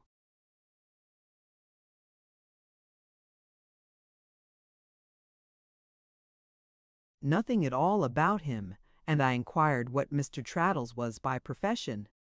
"Traddles," returned Mr. Waterbrook, "is a young man reading for the bar. Yes, he is quite a good fellow, nobody's enemy but his own." "Is he his own enemy?" said I, sorry to hear this. "Well," returned Mr. Waterbrook, pursing up his mouth, and playing with his watch chain in a comfortable, prosperous sort of way. I should say he was one of those men who stand in their own light. Yes, I should say he would never, for example, be worth £500. Traddles was recommended to me by a professional friend. Oh yes, yes, he has a kind of talent for drawing briefs and stating a case in writing, plainly. I am able to throw something in Traddles's way, in the course of the year, something for him considerable. Oh yes, yes. I was much impressed by the extremely comfortable and satisfied manner in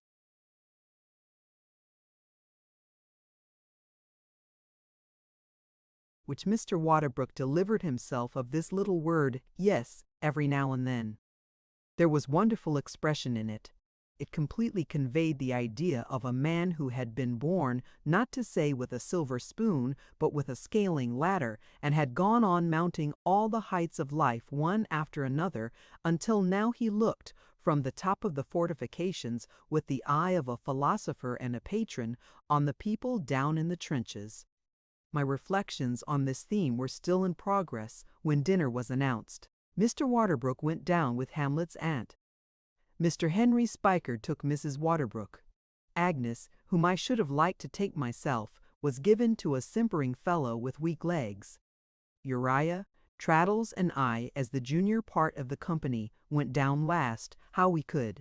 I was not so vexed at losing Agnes as I might have been, since it gave me an opportunity of making myself known to Traddles on the stairs, who greeted me with great fervor, while Uriah with such obtrusive satisfaction and self-abasement that I could gladly have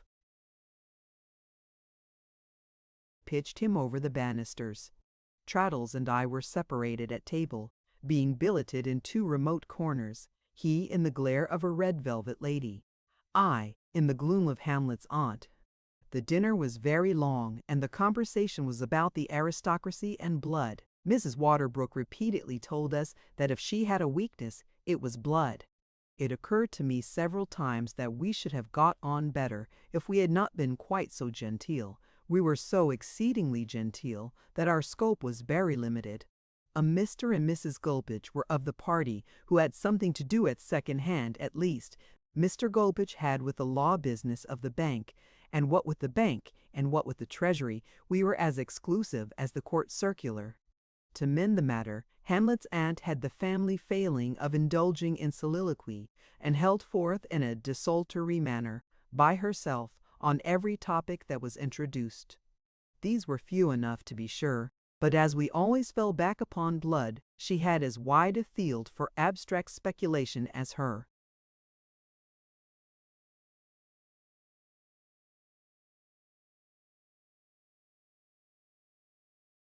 Nephew himself.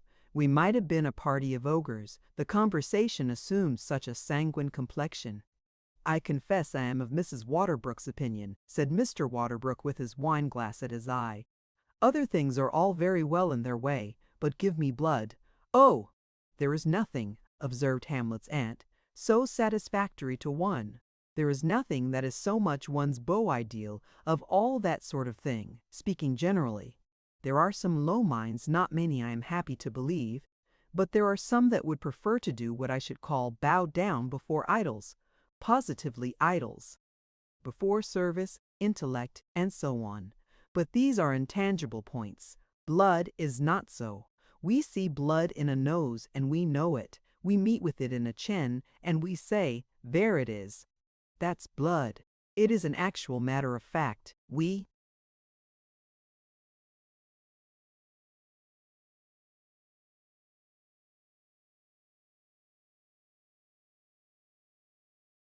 pointed out, it admits of no doubt. The simpering fellow with the weak legs who had taken Agnes down stated the question more decisively yet, I thought.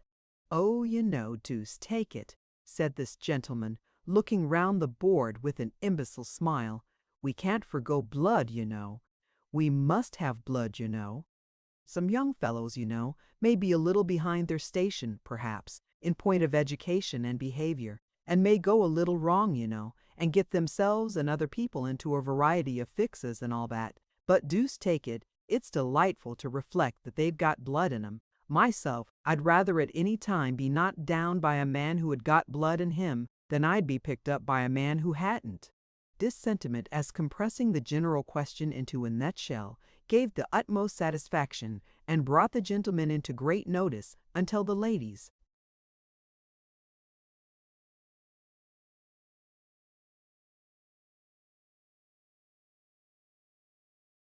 retired.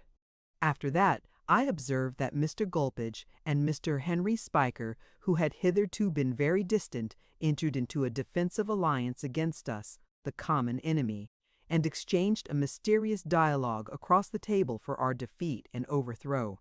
That affair of the first bond for £4,500 has not taken the course that was expected, Spiker, said Mr. Gulpidge. Do you mean the D of A's? Said Mr. Spiker. The C of B's, said Mr. Gulpidge.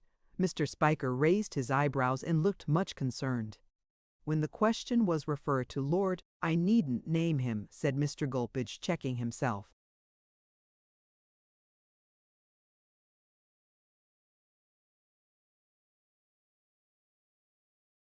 I understand, said Mr. Spiker. N. Mr. Gulpidge darkly nodded, was referred to him. His answer was, money or no release. Lord bless my soul, cried Mr. Spiker. Money or no release, repeated Mr. Gulpidge firmly. The next in reversion, you understand me? K, said Mr. Spiker with an ominous look. K.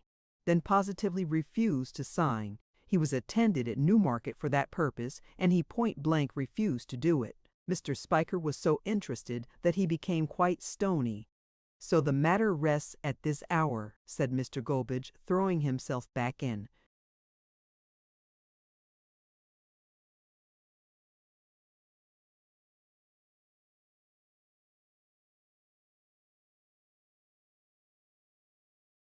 His chair. Our friend Waterbrook will excuse me if I forbear to explain myself generally, on account of the magnitude of the interests involved.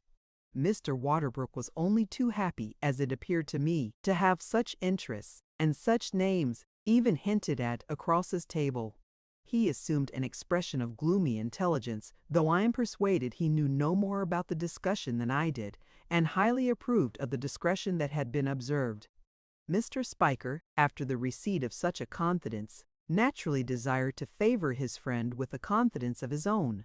Therefore the foregoing dialogue was succeeded by another, in which it was Mr. Gulpidge's turn to be surprised, and that by another in which the surprise came round to Mr. Spiker's turn again, and so on, turn and turn about.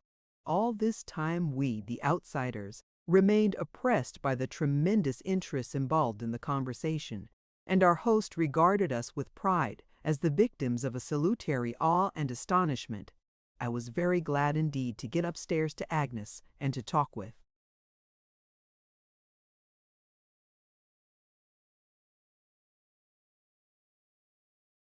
her in a corner, and to introduce Traddles to her, who was shy but agreeable, and the same good-natured creature still. As he was obliged to leave early on account of going away next morning for a month, I had not nearly so much conversation with him as I could have wished, but we exchanged addresses and promised ourselves the pleasure of another meeting when he should come back to town. He was greatly interested to hear that I knew Steerforth, and spoke of him with such warmth that I made him tell Agnes what he thought of him. But Agnes only looked at me the while, and very slightly shook her head when only I observed her. And she was not among people with whom I believed she could be very much at home. I was almost glad to hear that she was going away within a few days, though I was sorry at the prospect of parting from her again so soon. This caused me to remain until all the company were gone. Conversing with her and hearing her sing was such a delightful reminder to me of my happy life in the grave old house she had made so beautiful that I could have remained there half the night. But having no excuse for staying any longer, when the lights of Mr. Waterbrook's society were all snuffed out, I took my leave, very much against my inclination. I felt then more than ever that she was my better angel, and if I thought of her sweet face and placid smile as though they had shone on me from some removed being, like an angel, I hope I thought no harm. I have said that the company were all gone, but I ought to have accepted Uriah, whom I don't include in that denomination, and who had never ceased to hover near us. He was close behind me when I went downstairs. He was close beside me when I walked away from the house, slowly fitting his long skeleton fingers into the still longer fingers of a great Guy Fawkes pair of gloves. It was in no disposition for Uriah's company, but in remembrance of the entreaty Agnes had made to me, that I asked him if he would come home to my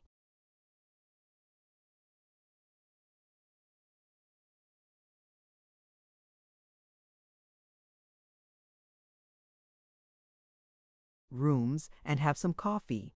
"Oh, really, Master Copperfield," he rejoined. "I beg your pardon, Mr. Copperfield, but the other comes so natural. I don't like that you should put a constraint upon yourself to ask a numble person like me to your house." "There is no constraint in the case," said I. "Will you come?" "I should like to very much," replied Uriah with a writhe.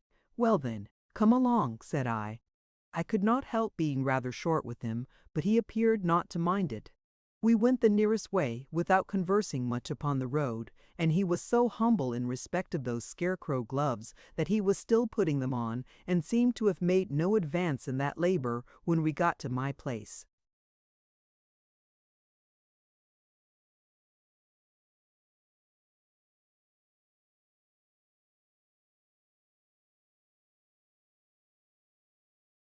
I led him up the dark stairs, to prevent his knocking his head against anything, and really his damp cold hand felt so like a frog in mine that I was tempted to drop it and run away. Agnes and hospitality prevailed, however, and I conducted him to my fireside. When I lighted my candles, he fell into meek transports with the room that was revealed to him. And when I heated the coffee in an unassuming block tin vessel, in which Mrs. Crupp delighted to prepare it chiefly, I believe, because it was not intended for the purpose, being a shaving pot, and because there was a patent invention of great price mouldering away in the pantry, he professed so much emotion that I could joyfully have scalded him. "Oh, really, Master Copperfield, I mean Mr. Copperfield," said Uriah, "to see you waiting upon me is what I never could have expected. But, one way and another, so many things happen to me which I never could have expected, I am sure, in my humble station, that it seems to rain blessings on my head. You have heard something, I say, of a change in my expectations, master."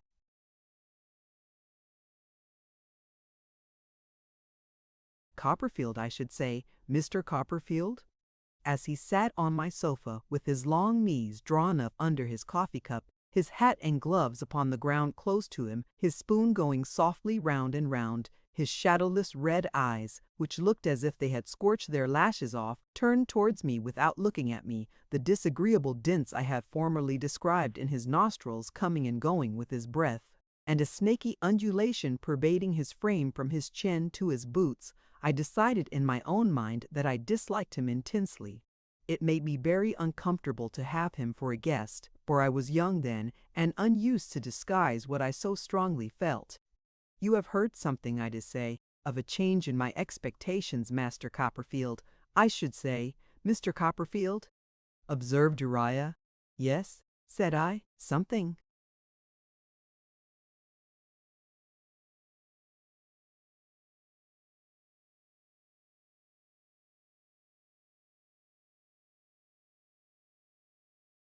"Ah, I thought Miss Agnes would know of it," he quietly returned. "I'm glad to find Miss Agnes knows of it. Oh, thank you, master." Mr. Copperfield, I could have thrown my boot jack at him, it lay ready on the rug, for having entrapped me into the disclosure of anything concerning Agnes, however immaterial. But I only drank my coffee. "What a prophet you have shown yourself, Mr. Copperfield," pursued Uriah. "Dear me, what a prophet you have proved yourself to be. Don't you remember saying to me once that perhaps I should be a partner in Mr. Wickfield's business, and perhaps it might be Wickfield and Heep? You may not recollect it, but when a person is humble, Master Copperfield, a person treasures such things up." "I recollect talking about it," said I, "though I certainly did not think it very likely then." "Oh, who would have thought it likely, Mr. Copperfield?" returned Uriah enthusiastically. I am sure I didn't myself. I recollect saying with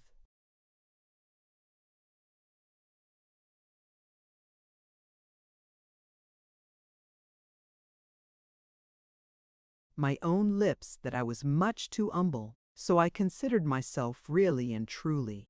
He sat with that carved grin on his face, looking at the fire, as I looked at him. But the humblest persons, Master Copperfield, he presently resumed, may be the instruments of good. I am glad to think I have been the instrument of good to Mr. Whitfield, and that I may be more so. Oh, what a worthy man he is, Mr. Copperfield! But how imprudent he has been! I am sorry to hear it, said I.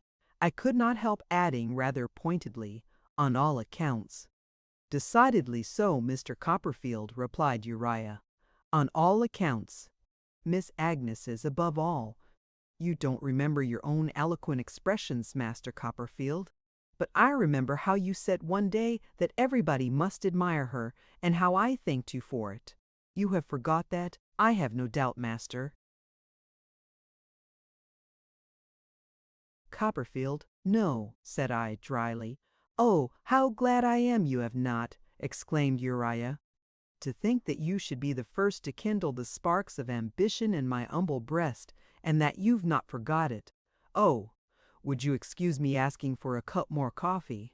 Something in the emphasis he laid upon the kindling of those sparks, and something in the glance he directed at me as he said it, had made me start as if I had seen him illuminated by a blaze of light.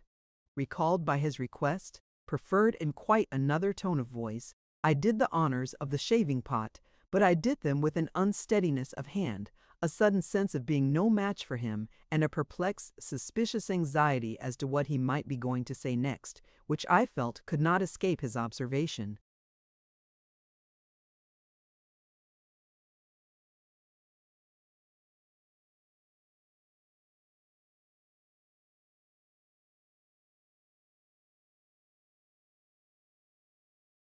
He said nothing at all.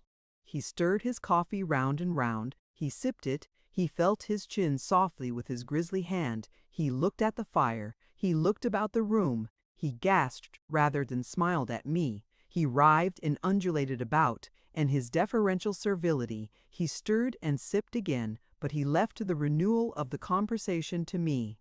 So, Mr. Wickfield, said I, at last, who is worth 500 of you or me? For my life, I think, I could not have helped dividing that part of the sentence with an awkward jerk. Has been imprudent, has he, Mr. Heep? Oh, very imprudent indeed, Master Copperfield, returned Uriah, sighing modestly. Oh, very much so. But I wish you'd call me Uriah, if you please. It's like old times. Well, Uriah, said I, bolting it out with some difficulty.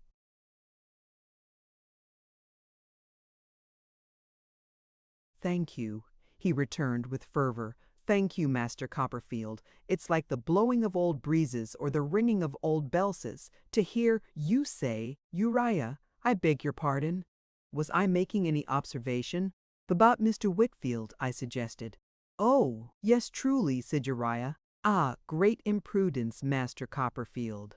It's a topic that I wouldn't touch upon to any soul but you. Even to you I can only touch upon it, and no more. If anyone else had been in my place during the last few years, by this time he would have had Mr. Wickfield. Oh, what a worthy man he is, Master Copperfield, too, under his thumb, said Uriah, very slowly as he stretched out his cruel-looking hand above my table and pressed his own thumb upon it until it shook and shook the room. If I had been obliged to look at him with him splay foot on Mr. Wickfield's head, I think I could scarcely have hated him more.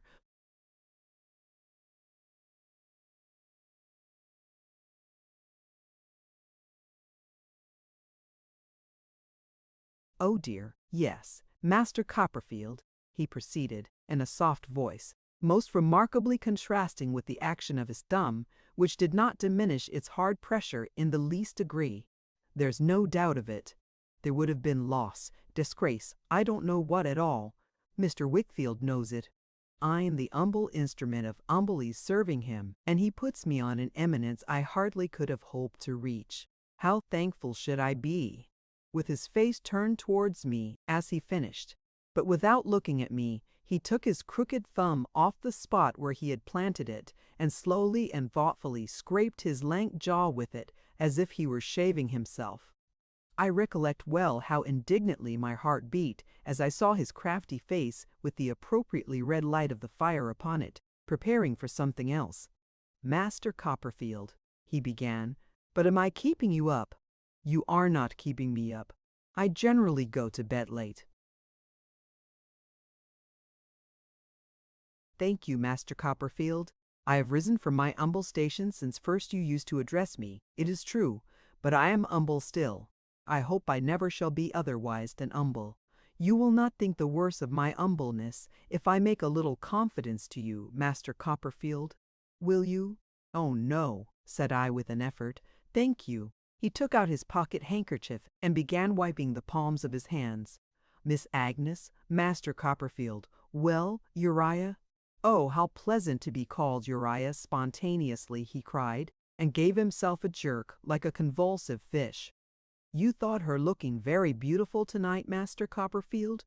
"I thought her looking as she always does, superior in all respects to every one around her," I returned. "Oh, thank you. It's so true," he cried. "Oh, thank you very much for that." "Not at all," I said loftily. "There is no reason why you should thank me." "Why that, Master Copperfield," said Uriah, "is in fact the confidence that I am going to take the liberty of reposing.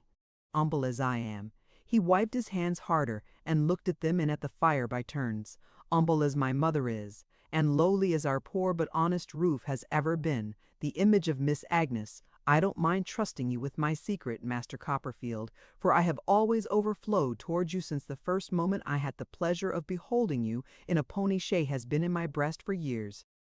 Oh, Master Copperfield, with what a pure affection do I love the ground my Agnes walks on. I believe I had a delirious idea of seizing the red-hot poker out of the fire and running him through with it. It went from me with a shock, like a ball fired from a rifle. But the image of Agnes, outraged by so much as a thought of this red,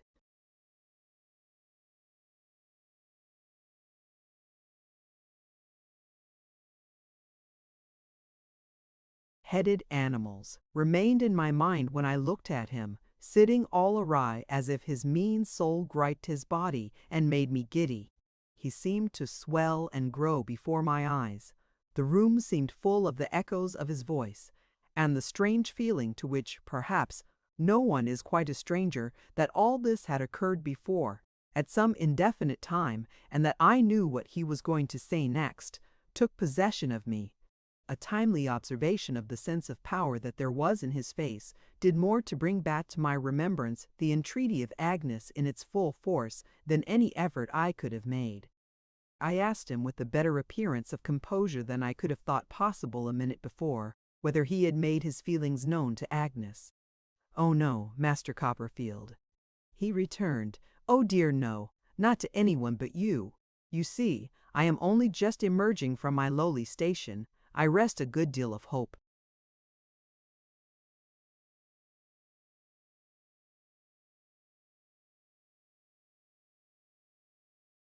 on her observing how useful I am to her father, for I trust to be very useful to him indeed, Master Copperfield, and how I smooth the way for him and keep him straight.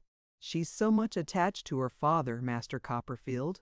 Oh, what a lovely thing it is in a daughter, that I think she may come, on his account, to be kind to me." I fathomed the depth of the rascal's whole scheme, and understood why he laid it bare. "If you'll have the goodness to keep my secret, Master Copperfield," he pursued, "and not, in general, to go against me, I shall take it as a particular favor.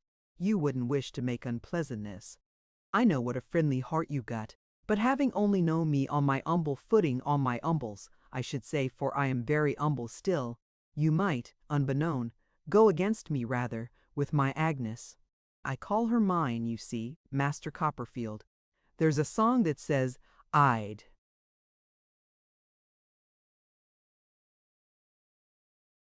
crowns resign to call her mine. I hope to do it one of these days. Dear Agnes, so much too loving and too good for anyone that I could think of. Was it possible that she was reserved to be the wife of such a wretch as this? There's no hurry at present, you know, Master Copperfield, Uriah proceeded, in his slimy way, as I sat gazing at him with this thought in my mind. My Agnes is very young still, and Mother and me will have to work our way upwards and make a good many new arrangements before it would be quite convenient. So I shall have time gradually to make her familiar with my hopes as opportunities offer. Oh, I'm so much obliged to you for this confidence. Oh, it's such a relief, you can't think, to know that you understand our situation, and are certain as you wouldn't wish to make unpleasantness in the family not to go against me. He took the hand which I dared not withhold, and having given it a damp squeeze, referred to his pale-faced watch. Dear me, he said, it's past 1. The moments slip away so in the confidence of old times, Master Copperfield, that it's almost 1:30. I answered that I had thought it was later, not that I had really thought so, but because my conversational powers were effectually scattered. Dear me, he said, considering, the L's, that I am stopping at a sort of a private hotel and boarding house. Master Copperfield, near the New River Ed, will have gone to bed these 2 hours. I am sorry, I returned, that there is only one bed here, and that oh, don't think of mentioning beds, Master Copperfield, he rejoined ecstatically, drawing up one leg. But would you have any objections to my laying down before the fire? If it comes to that, I said, pray take my bed and I'll lie down before the fire.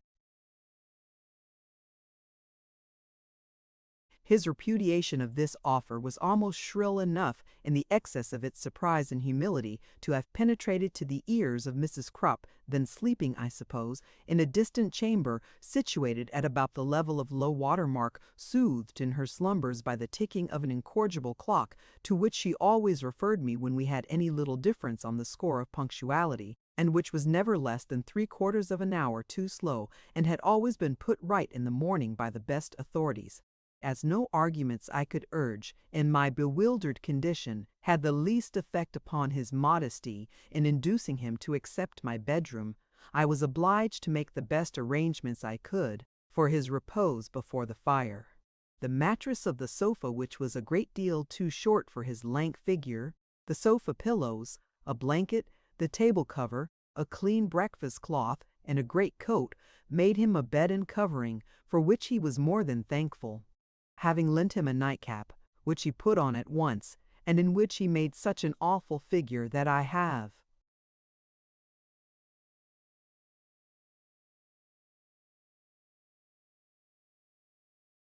never worn one since I left him to his rest. I never shall forget that night. I never shall forget how I turned and tumbled, how I wearied myself with thinking about Agnes and this creature, how I considered what could I do, and what ought I to do, how I could come to no other conclusion than that the best course for her peace was to do nothing, and to keep to myself what I had heard. If I went to sleep for a few moments, the image of Agnes with her tender eyes, and of her father looking fondly on her, as I had so often seen him look, arose before me with appealing faces, and filled me with vague terrors. When I awoke, the recollection that Uriah was lying in the next room sat heavy on me like a waking nightmare, and oppressed me with a leaden dread, as if I had had some meaner quality of devil for a lodger. The polka got into my dozing thoughts besides, and wouldn't come out. I thought between sleeping and waking that it was still red hot, and I had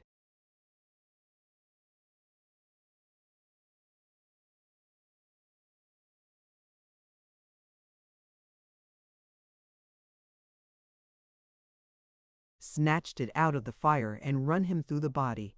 I was so haunted at last by the idea, though I knew there was nothing in it, that I stole into the next room to look at him. There I saw him, lying on his back, with his legs extending to I don't know where, gurglings taking place in his throat, stoppages in his nose, and his mouth open like a post office. He was so much worse in reality than in my distempered fancy that afterwards I was attracted to him in very repulsion, and could not help wandering in and out every half hour or so, and taking another look at him. Still, the long, long night seemed heavy and hopeless as ever, and no promise of day was in the murky sky. When I saw him going downstairs early in the morning, for, thank heaven, he would not stay to breakfast, it appeared to me as if the night was going away in his person. When I went out to the Commons, I charged Mrs. Crupp with particular directions to leave the windows open, that my sitting room might be aired and purged of his presence.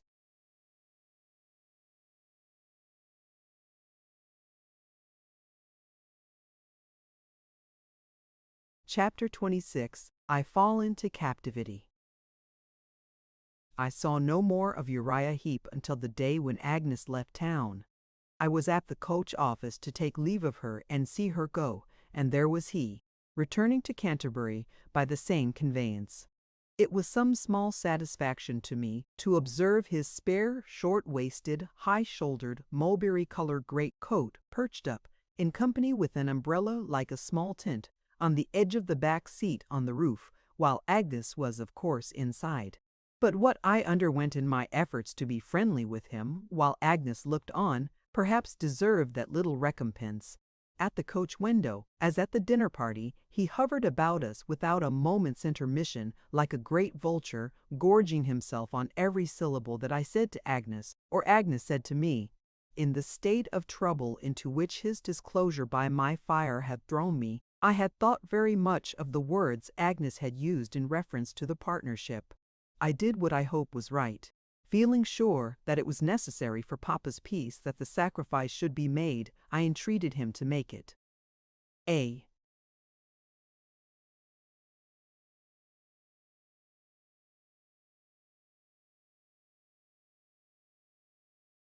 Miserable foreboding that she would yield to and sustain herself by the same feeling in reference to any sacrifice for his sake had oppressed me ever since. I knew how she loved him. I knew what the devotion of her nature was. I knew from her own lips that she regarded herself as the innocent cause of his errors, and as owing him a great debt she ardently desired to pay.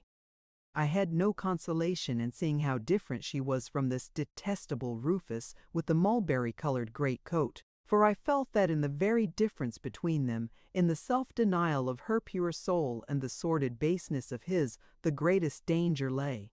All this doubtless he knew thoroughly, and had, in his cunning, considered well.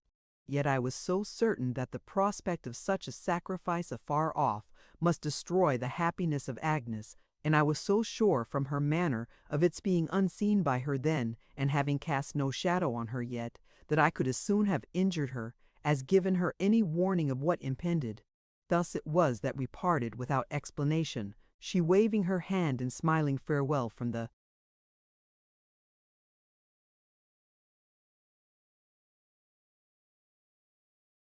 coach window, her evil genius writhing on the roof as if he had her in his clutches and triumphed. I could not get over this farewell glimpse of them for a long time. When Agnes wrote to tell me of her safe arrival, I was as miserable as when I saw her going away. Whenever I fell into a thoughtful state, this subject was sure to present itself, and all my uneasiness was sure to be redoubled. Hardly a night passed without my dreaming of it. It became a part of my life, and as inseparable from my life as my own head. I had ample leisure to refine upon my uneasiness, for Steerforth was at Oxford as he wrote to me, and when I was not at the Commons, I was very much alone. I believe I had at this time some lurking distrust of Steerforth.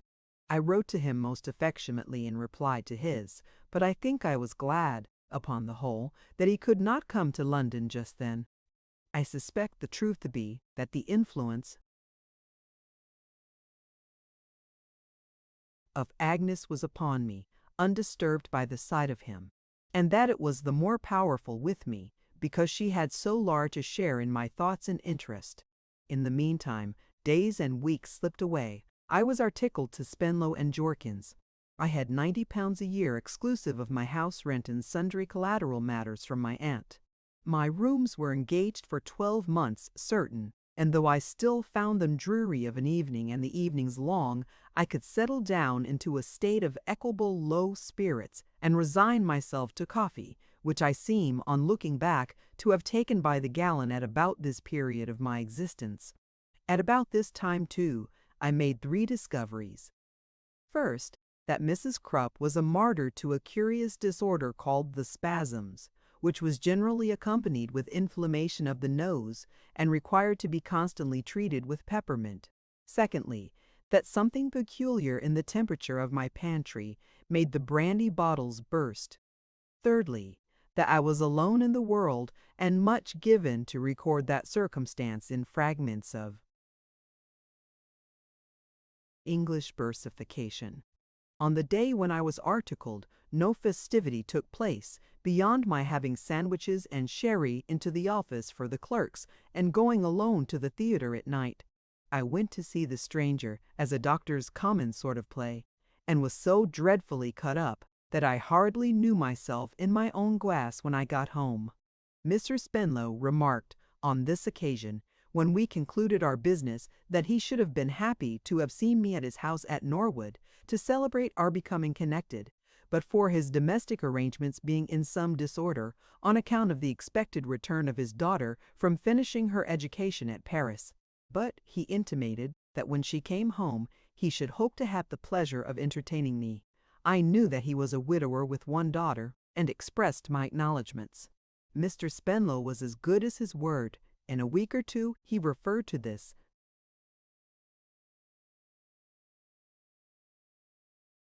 engagement, and said that if I would do him the favor to come down next Saturday and stay till Monday, he would be extremely happy. Of course I said I would do him the favor, and he was to drive me down in his phaeton and to bring me back. When the day arrived, my very carpet-bag was an object of veneration to the stipendiary clerks, to whom the house at Norwood was a sacred mystery. One of them informed me that he had heard that Mr. Spenlow ate entirely off plate and china, and another hinted at champagne being constantly on draught after the usual custom of table beer. The old clerk with the wig, whose name was Mr. Tiffey, had been down on business several times in the course of his career, and had on each occasion penetrated to the breakfast parlor. He described it as an apartment of the most sumptuous nature, and said that he had drunk brown East India sherry there, of a quality so precious as to make a man wink. We had an adjourned cause in the consistory that day about excommunicating a baker who,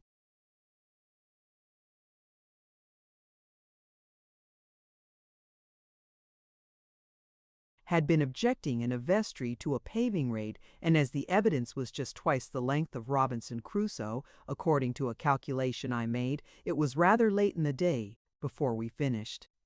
However, we got him excommunicated for 6 weeks, and sentenced in no end of costs, and then the baker's proctor, and the judge, and the advocates on both sides, who were all nearly related, went out of town together, and Mr. Spenlow and I drove away in the phaeton.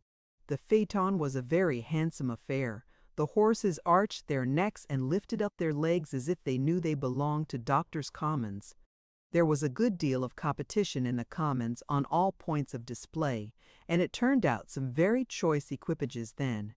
Though I always have considered, and always shall consider, that in my time the great article of competition, there was starch, which I think was worn among the proctors to as great an extent as it is in the nature of man to bear.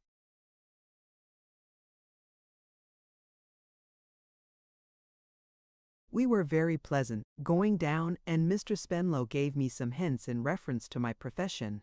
He said it was the genteelest profession in the world, and must on no account be confounded with the profession of a solicitor, being quite another sort of thing, infinitely more exclusive, less mechanical, and more profitable. We took things much more easily in the Commons than they could be taken anywhere else, he observed, and that set us, as a privileged class, apart. He said it was impossible to conceal the disagreeable fact that we were chiefly employed by solicitors, but he gave me to understand that they were an inferior race of men, universally looked down upon by all proctors of any pretensions. I asked Mr. Spenlow what he considered the best sort of professional business. He replied that a good case of a disputed will, where there was a neat little estate of 30 or 40,000 pounds, was perhaps the best of all. In such a case, he said, not only were there very pretty pickings in the way of arguments at every stage of the proceedings, and mountains upon mountains of evidence on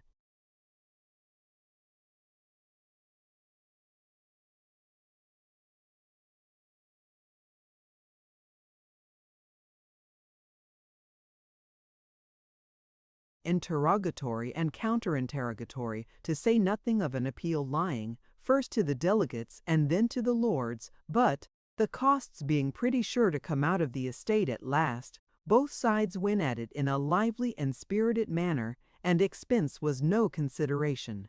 Then he launched into a general eulogium on the Commons. What was to be particularly admired, he said, in the Commons, was its compactness. It was the most conveniently organized place in the world. It was the complete idea of snugness. It lay in a nutshell. For example, you brought a divorce case or a restitution case into the consistory. Very good. You tried it in the consistory. You made a quiet little round game of it among a family group, and you played it out at leisure. Suppose you were not satisfied with the consistory. What did you do then? Why, you went into the Arches. What was the Arches? The same court, in the same room, with the same bar and the same practitioners, but another judge, for there the consistory judge could plead any court day as an advocate. Well, you played your round game out again, still you.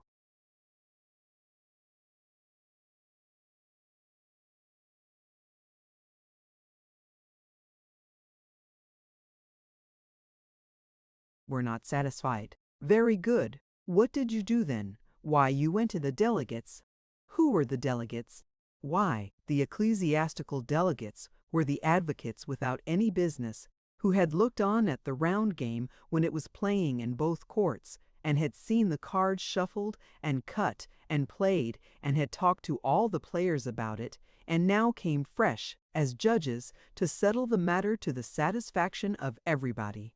Discontented people might talk of corruption in the Commons, closeness in the Commons, and the necessity of reforming the Commons, said Mr. Spinlow solemnly in conclusion, but when the price of wheat per bushel had been highest, the Commons had been busiest, and a man might lay his hand upon his heart and say this to the whole world, touch the Commons and down comes the country.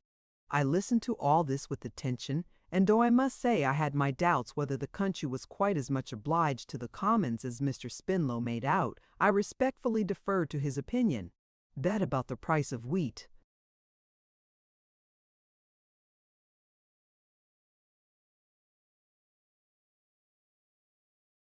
Per bushel, I modestly felt was too much for my strength, and quite settled the question. I have never, to this hour, got the better of that bushel of wheat.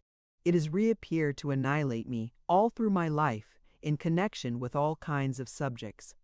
I don't know now exactly what it has to do with me, or what right it has to crush me on an infinite variety of occasions, but whenever I see my old friend the bushel brought in by the head and shoulders as he always is, I observe, I give up a subject for lost.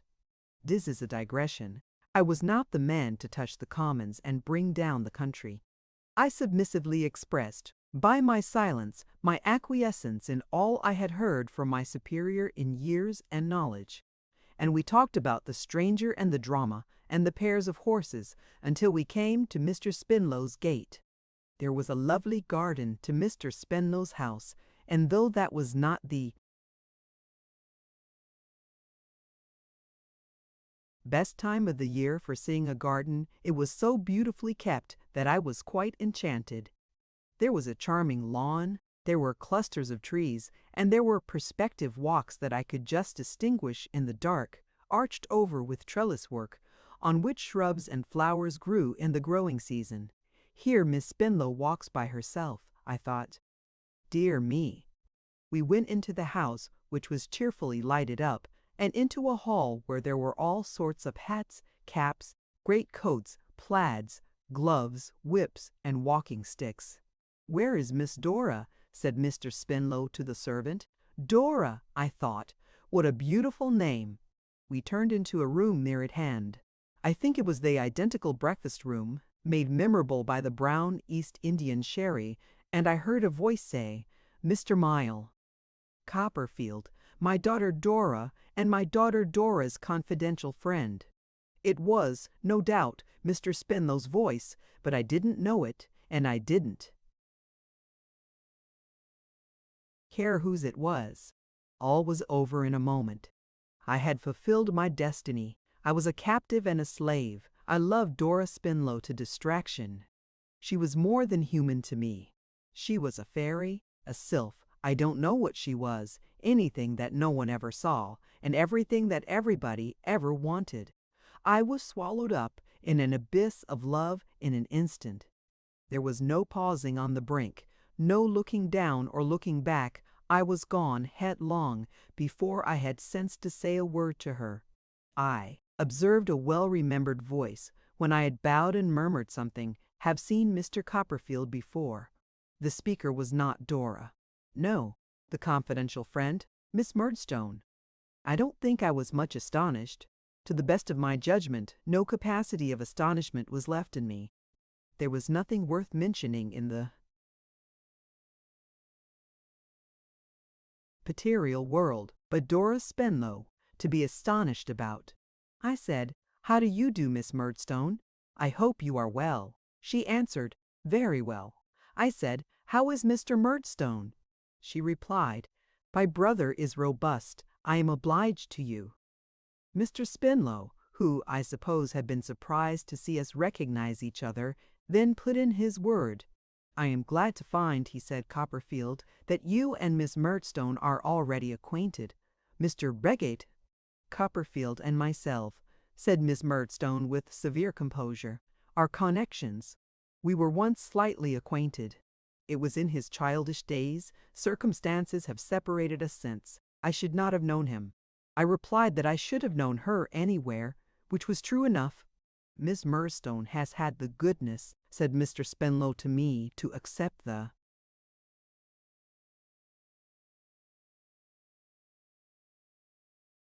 office, if I may so describe it, of my daughter Dora's confidential friend. My daughter Dora having unhappily no mother, Miss Murdstone is obliging enough to become her companion and protector." A passing thought occurred to me that Miss Murdstone, like the pocket instrument called a life preserver, was not so much designed for purposes of protection as of assault. But as I had none but passing thoughts for any subject save Dora, I glanced at her directly afterwards and was thinking that I saw, in her prettily pettish manner, that she was not very much inclined to be particularly confidential to her companion and protector, when a bell rang, which Mr. Spenlow said was the first dinner bell, and so carried me off to dress.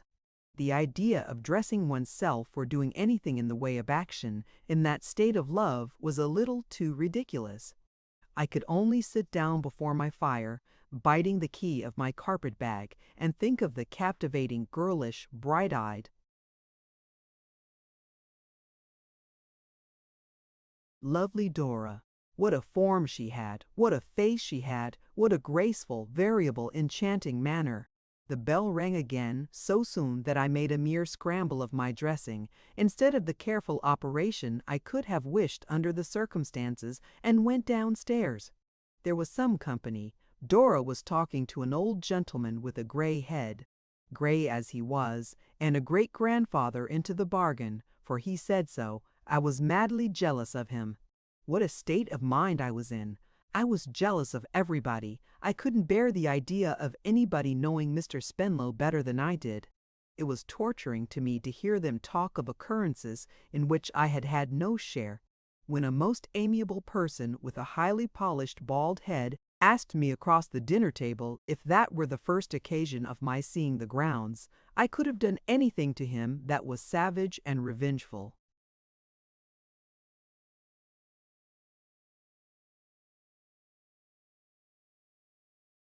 I don't remember who was there, except Dora. I have not the least idea what we had for dinner, besides Dora.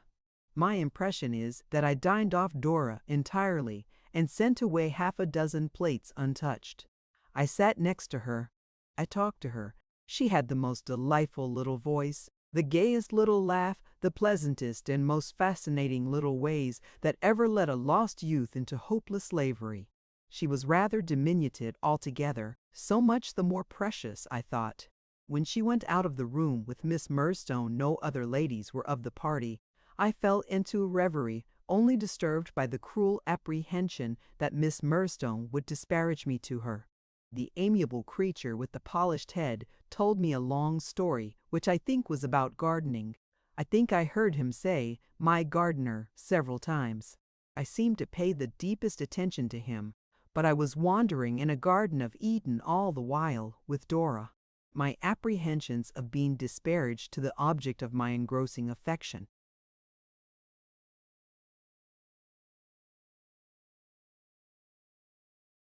were revived when we went into the drawing-room by the grim and distant aspect of Miss Murdstone, but I was relieved of them in an unexpected manner. "David Copperfield," said Miss Murdstone, beckoning me aside into a window. "A word?" I confronted Miss Murdstone alone. "David Copperfield," said Miss Murdstone, "I need not enlarge upon family circumstances. They are not a tempting subject." "Far from it, ma'am," I returned. "Far from it," assented Miss Murdstone. "I do not wish to revive the memory of past differences or of past outrages. I have received outrages from a person, a female, I am sorry to say, for the credit of my sex, who is not to be mentioned without scorn and disgust, and therefore I would rather not mention her." I felt very fiery on my aunt's account, but I said it would certainly be better if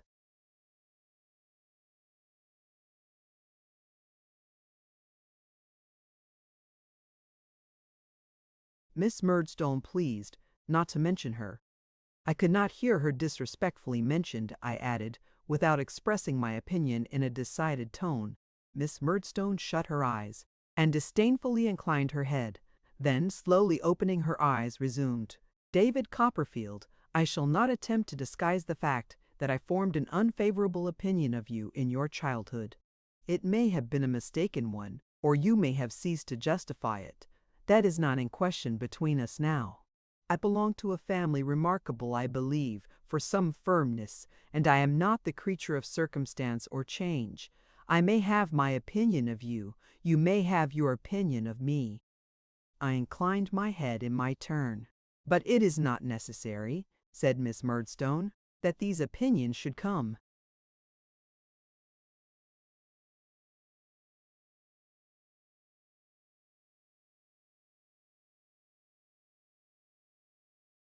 into collision here. Under existing circumstances, it is as well on all accounts that they should not. As the chances of life have brought us together again and may bring us together on other occasions, I would say, let us meet here as distant acquaintances. Family circumstances are a sufficient reason for our only meeting on that footing, and it is quite unnecessary that either of us should make the other the subject of remark. Do you approve of this?" "Miss Murdstone," I returned, "I think you and Mr. Murdstone used me very cruelly, and treated my mother with great unkindness. I shall always think so, as long as I live. But I quite agree in what you propose." Miss Murdstone shut her eyes again, and bent her head. Then, just touching the back of my hand with the tips of her cold, stiff fingers, she walked away, arranging the little fetters on her wrists and round her neck, which seemed to be the same set, in exactly the same state, as when I had seen her last. These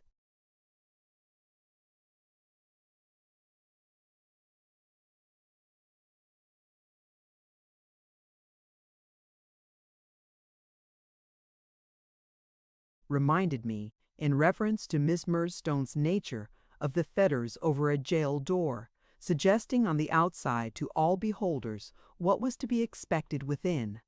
All I know of the rest of the evening is that I heard the Empress of my heart sing enchanted ballads in the French language, generally to the effect that, whatever was the matter, we ought always to dance, ta ra, accompanying herself on a glorified instrument, resembling a guitar; that I was lost in blissful delirium; that I refused refreshment; that my soul recoiled from punch particularly; that when Miss Murdstone took her into custody and led her away, She smiled and gave me her delicious hand. That I caught a view of myself in a mirror, looking perfectly imbecile and idiotic. That I retired to bed in a most maudlin state of mind and got up in a crisis of feeble infatuation. It was a fine morning and early, and I thought I would go and take a stroll down one of those wire-arched walks and indulge my passion by dwelling on her.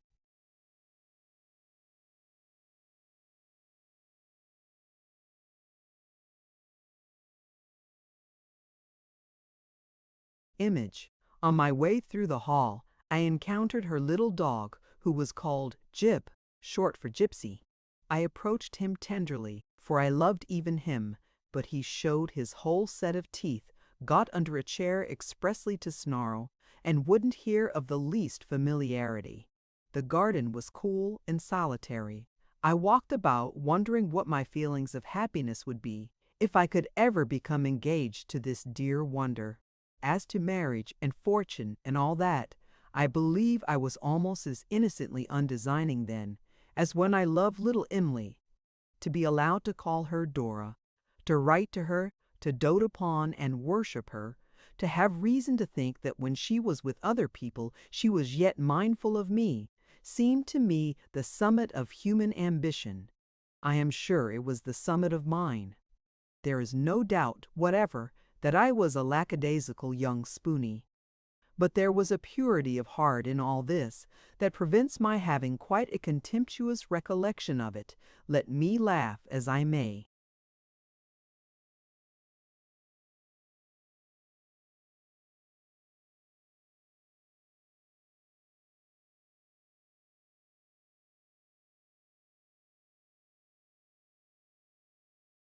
I had not been walking long when I turned a corner and met her.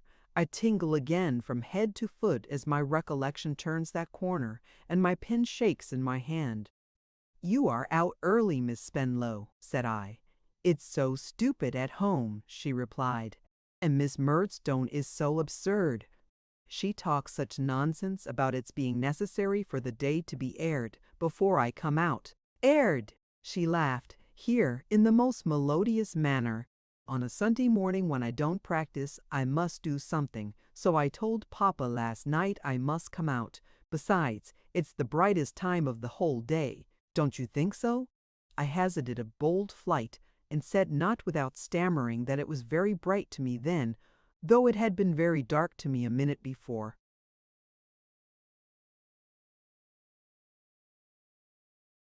"Do you mean a compliment?" said Dora. "Or that the weather has really changed?" I stammered worse than before, in replying that I meant no compliment, but the plain truth, though I was not aware of any change having taken place in the weather. It was in the state of my own feelings, I added bashfully, to clinch the explanation. I never saw such curls. How could I, for there never were such curls? As those she shook out to hide her blushes. As to the straw hat and blue ribbons which was on the top of the curls, if I could only have hung it up in my room in Buckingham Street, what a priceless possession it would have been. "You have just come home from Paris," said I. "Yes," said she. "Have you ever been there?" "No." "Oh, I hope you'll go soon. You would like it so much." Traces of deep-seated anguish appeared in my countenance. That she should hope I would go, that she should think it possible I could go, was insupportable. I depreciated Paris. I depreciated France. I said I wouldn't leave England, under existing circumstances, for any earthly consideration. Nothing should induce me. In short, she was shaking the curls again when the little dog came running along the walk to our relief. He was mortally jealous of me and persisted in barking at me.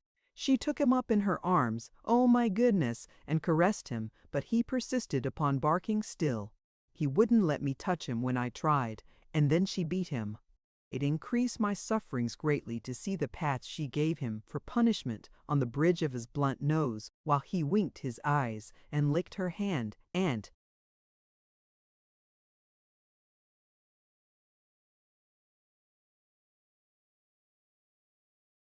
still growled within himself like a little double bass. At length he was quiet. Well, he might be with her dimpled chin upon his head. And we walked away to look at a greenhouse. You are not very intimate with Miss Murdstone, are you? Said Dora. My pet. The two last words were to the dog. Oh, if they had only been to me. No, I replied. Not at all so. She is a tiresome creature, said Dora, pouting. I can't think what Papa can have been about when he chose such a vexatious thing to be my companion. Who wants a protector? I am sure I don't want a protector. Jip can protect me a great deal better than Miss Murdstone, can't you, Jip, dear? He only winked lazily when she kissed his ball of a head.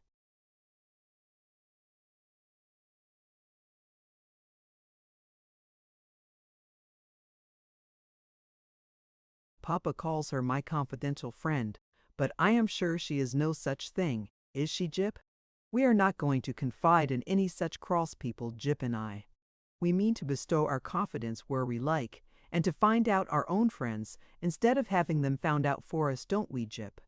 Jip made a comfortable noise, in answer, a little like a tea kettle when it sings. As for me, every word was a new heap of fetters, riveted above the last. It is very hard, because we have not a kind mamma that we are to have, instead, a sulky, gloomy old thing like Miss Murdstone, always following us about, isn't it, Jip? Never mind, Jip. We won't be confidential, and we'll make ourselves as happy as we can in spite of her, and we'll tease her, and not please her, won't we, Jip? If it had lasted any longer, I think I must have gone down on my knees on the gravel, with the probability before me of grazing them, and of being presently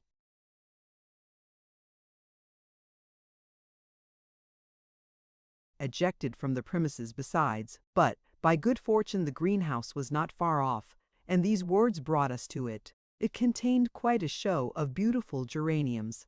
We loitered along in front of them, and Dora often stopped to admire this one or that one, and I stopped to admire the same one. And Dora, laughing, held the dog up childishly, to smell the flowers, and if we were not all three in fairyland, certainly I was. The scent of a geranium leaf, at this day, strikes me with a half-comical, half-serious wonder as to what change has come over me in a moment.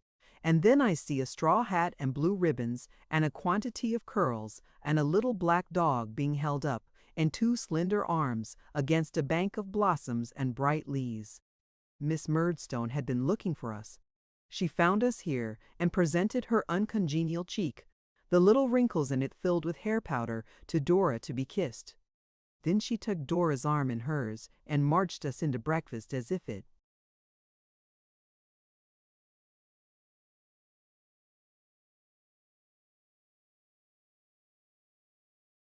were a soldier's funeral. How many cups of tea I drank, because Dora made it, I don't know. But I perfectly remember that I sat swilling tea until my whole nervous system, if I had had any nosedays, must have gone by the board. By and by we went to church. Miss Murdstone was between Dora and me in the pew, but I heard her sing, and the congregation vanished.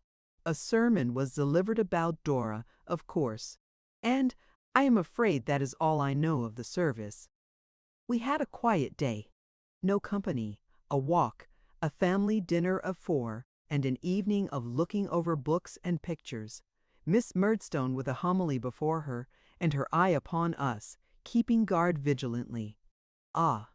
Little did Mr. Spinlow imagine, when he sat opposite to me after dinner that day, with his pocket-handkerchief over his head, how fervently I was embracing him, in my fancy, as his son-in-law.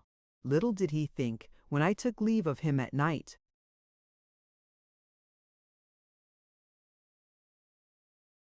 that he had just given his full consent to my being engaged to Dora, and that I was invoking blessings on his head. We departed early in the morning, for we had a salvage case coming on in the Admiralty Court, requiring a rather accurate knowledge of the whole science of navigation, in which, as we couldn't be expected to know much about those matters in the Commons, the judge had entreated 2 old Trinity masters, for charity's sake, to come and help him out. Dora was at the breakfast table to make the tea again, however, and I had the melancholy pleasure of taking off my hat to her in the phaeton, as she stood on the doorstep with Jip in her arms.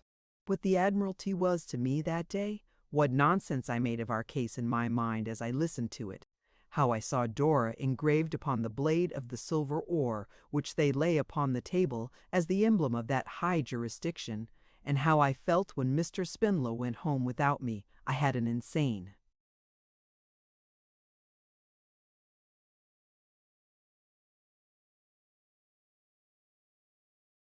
hope that he might take me back again, as if I were a mariner myself, and the ship to which I belonged had sailed away and left me on a desert island.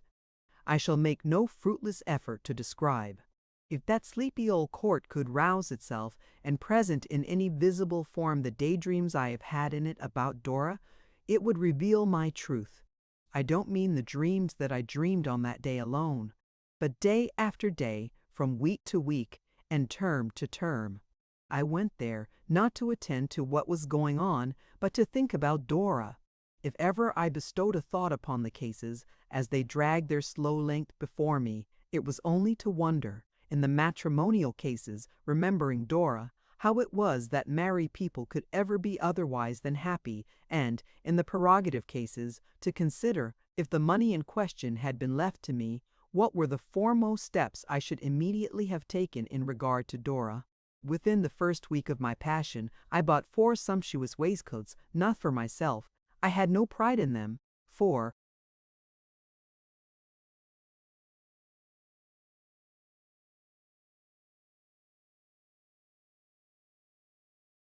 Dora, and took to wearing straw-colored kid gloves in the streets, and laid the foundations of all the corns I have ever had. If the boots I wore at that period could only be produced and compared with the natural size of my feet, they would show what the state of my heart was in a most affecting manner. And yet, wretched cripple as I made myself by this act of homage to Dora, I walked miles upon miles daily in the hope of seeing her. Not only was I soon as well known on the Norwood Road as the postman on that beat, but I pervaded London likewise. I walked about the streets where the best shops for ladies were. I haunted the bazaar like an unquiet spirit. I fagged through the park again and again, long after I was quite knocked up. Sometimes, at long intervals and on rare occasions, I saw her. Perhaps I saw her glove waved in a carriage window. Perhaps I met her, walked with her and Miss Murdstone a little way, and spoke to her. In the latter case, I was always very miserable afterwards. To think that I had said nothing to the purpose, or that she had no idea of the extent of my devotion, or that she cared nothing about me. I was always looking out, as may be supposed, for another invitation to Mr. Spinlow's house. I was always being disappointed, for I got none. Mrs. Krupp must have been a woman of penetration, for when this attachment was but a few weeks old and I had not had the courage to write more explicitly even to Agnes than that I had been to Mr. Spinlow's house, whose family, I added, consists of 1 daughter. For Wanda, I say Mrs. Krupp must have been a woman of penetration, for even in that early stage she found it out. She came up to me one evening, when I was very low, to ask being then afflicted with the disorder I have mentioned, if I could oblige her with a little tincture of cardamoms mixed with rhubarb, and flavored with 7 drops of the essence of cloves, which was the best remedy for her complaint. Or, if I had not such a thing by me, with a little brandy, which was the next best. It was not, she remarked, so palatable to her, but it was the next best, as I had never even heard of the first remedy, and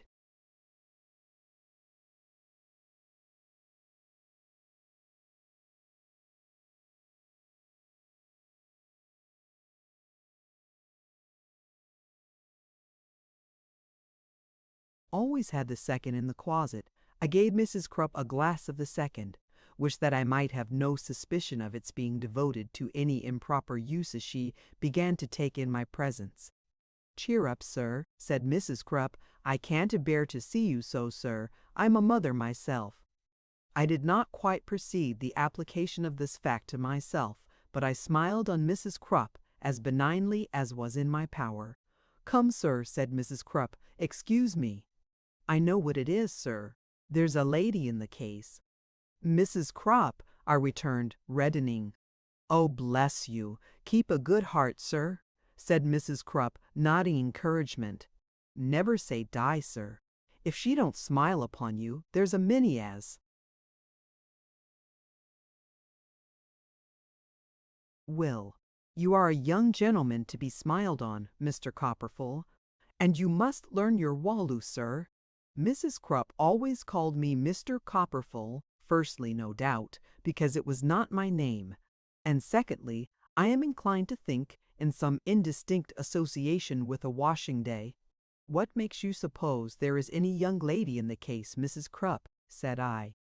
Mr. Copperfull, said Mrs. Crupp with a great deal of feeling, I'm a mother myself. For some time Mrs. Crupp could only lay her hand upon her nankeen bosom and fortify herself against returning pain with sips of her medicine. At length she spoke again.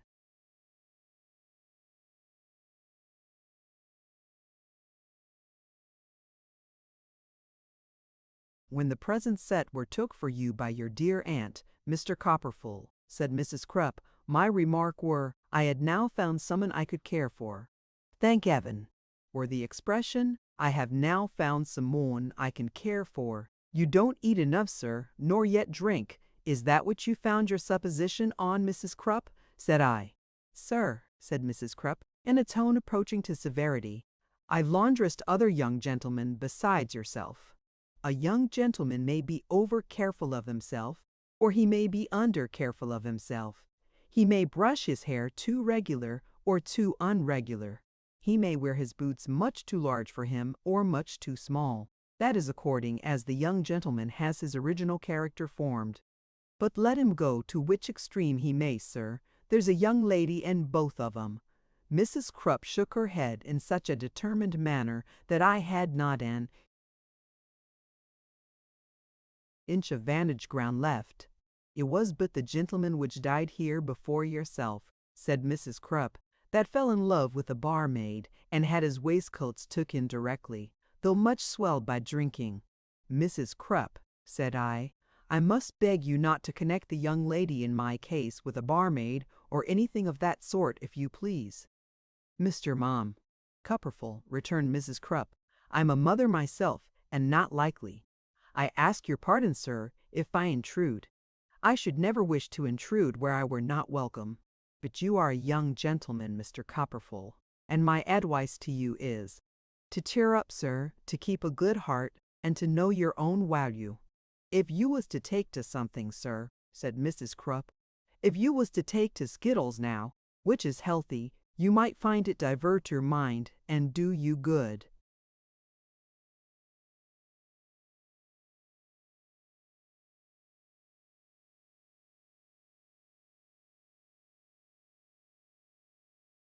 With these words, Mrs. Crupp, affecting to be very careful of the brandy which was all gone, thanked me with a majestic curtsy and retired. As her figure disappeared into the gloom of the entry, this counsel certainly presented itself to my mind in the light of a slight liberty on Mrs. Crupp's part, but at the same time I was content to receive it, in another point of view, as a word to the wise, and a warning in future to keep my secret better.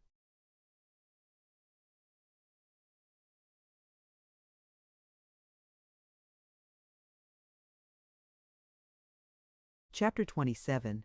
Tommy Traddees. It may have been in consequence of Mrs. Crupp's advice, and perhaps for no better reason than because there was a certain similarity in the sound of the word skittles in Traddles, that it came into my head next day to go and look after Traddles. The time he had mentioned was more than out, and he lived in a little street near the Veterinary College at Camden Town, which was principally tenanted, as one of our clerks who lived in that direction informed me, by gentlemen students who bought live donkeys and made experiments on those quadrupeds in their private apartments. Having obtained from this clerk a direction to the academic grove in question, I set out, the same afternoon, to visit my old schoolfellow. I found that the street was not as desirable a one as I could have wished it to be, for the sake of Traddles. The inhabitants appeared to have a propensity to throw any little trifles they were not in want of into the road, which not only made it rank and sloppy, but untidy too on account of the cabbage leaves, the refuse.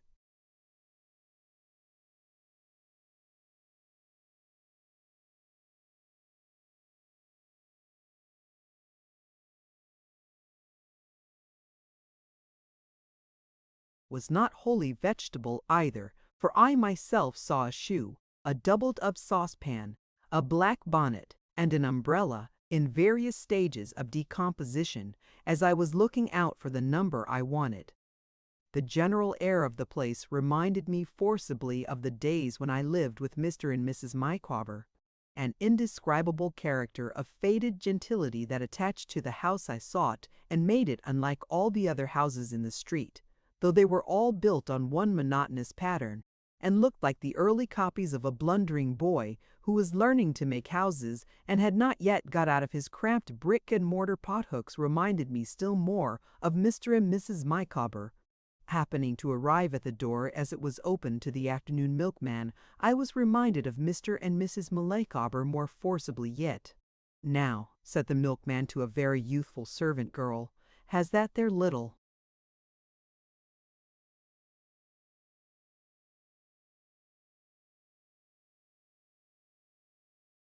bill of mine been heerd on?"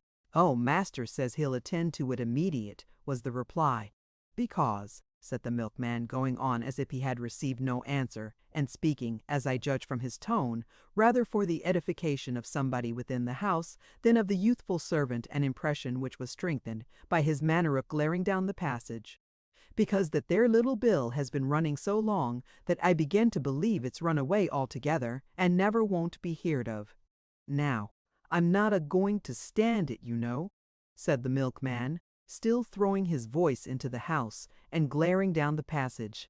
As to his dealing in the mild article of milk, by the by, there never was a greater anomaly. His deportment would have been fierce in a butcher or a brandy merchant. The voice of the youthful servant became faint, but she seemed to me, from the action of her lips, again to murmur that it would be attended to immediate. "I tell you what," said the milkman, looking hard at her for the first time and taking her by the chin, "are you fond of milk?" "Yes, I likes it," she replied. "Good," said the milkman, "then you won't have none tomorrow. Die here? Not a fragment of milk you won't have tomorrow." I thought she seemed, upon the whole, relieved by the prospect of having any today. The milkman, after shaking his head at her darkly, released her chin, and with anything rather than good will opened his can and deposited the usual quantity in the family jug. This done, he went away muttering, and uttered the cry of his trade next door in a vindictive shriek. "Does Mr. Traddles live here?" I then inquired.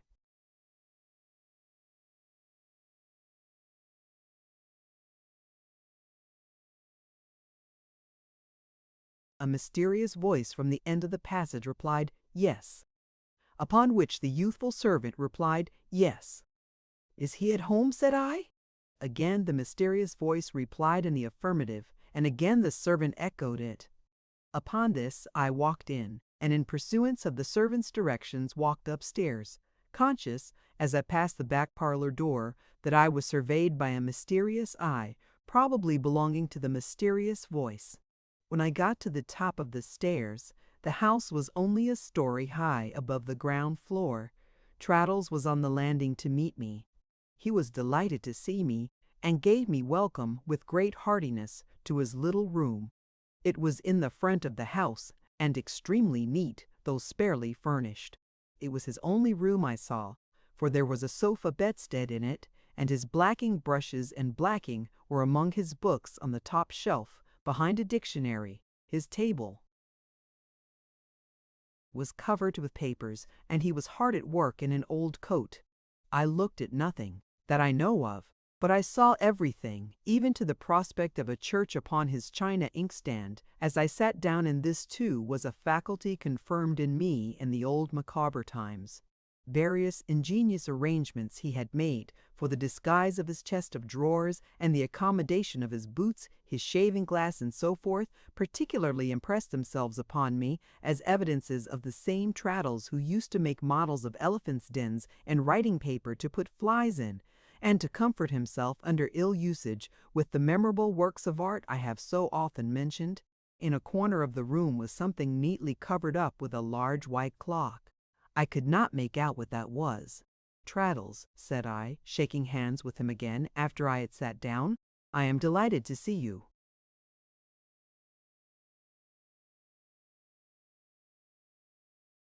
"I am delighted to see you, Copperfield," he returned. "I am very glad indeed to see you. It was because I was thoroughly glad to see you when we met in Ailey Place, and was sure you were thoroughly glad to see me, that I gave you this address instead of my address at Chambers." "Oh, you have Chambers?" said I. "Why, I have the fourth of a room and a passage, and the fourth of a clerk," returned Traddles. "Three others and myself unite to have a set of chambers to look business-like, and we quarter the clerk too. £half-a-crown a week he costs me." His old simple character and good temper, and something of his old unlucky fortune also, I thought, smiled at me in the smile with which he made this explanation. "It's not because I have the least pride, Copperfield, you understand," said Traddles, "that I don't usually give my address here. It's only on account of those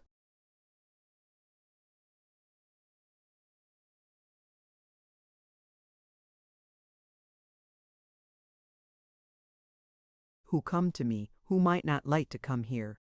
For myself, I am fighting my way on in the world against difficulties, and it would be ridiculous if I made a pretense of doing anything else."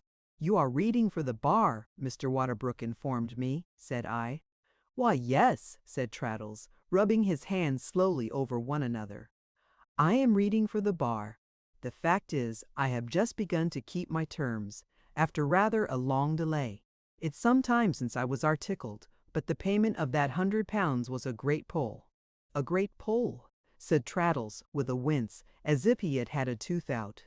"Do you know what I can't help thinking of, Traddles, as I sit here looking at you?" I asked him. "No," said he.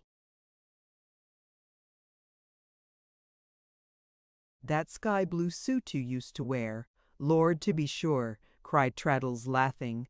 "Tight in the arms and legs, you know. Dear me! Well, those were happy times, weren't they?"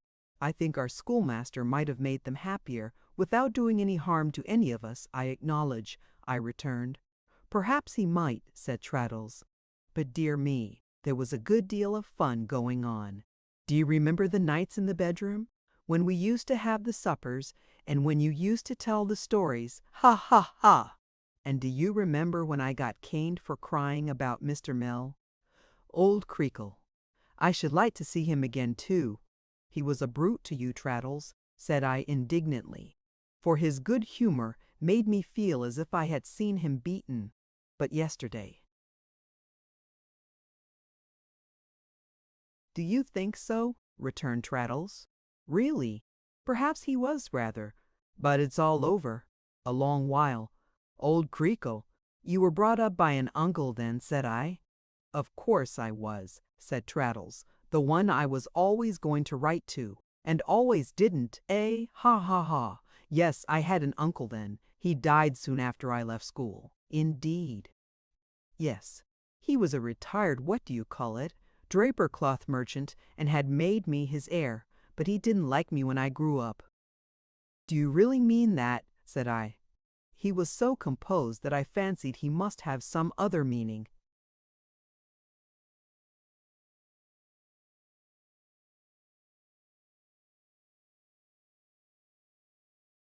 "Oh dear, yes, Copperfield, I mean it," replied Traddles.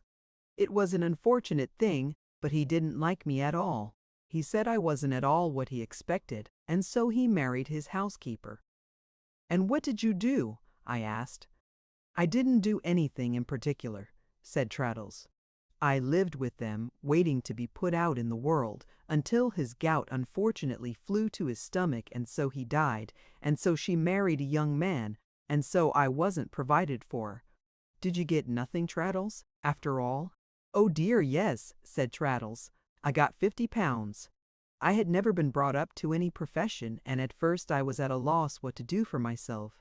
However, I began, with the assistance of the son of a professional man who had been to Salem House Yawler with his nose on one side. Do you recollect him?"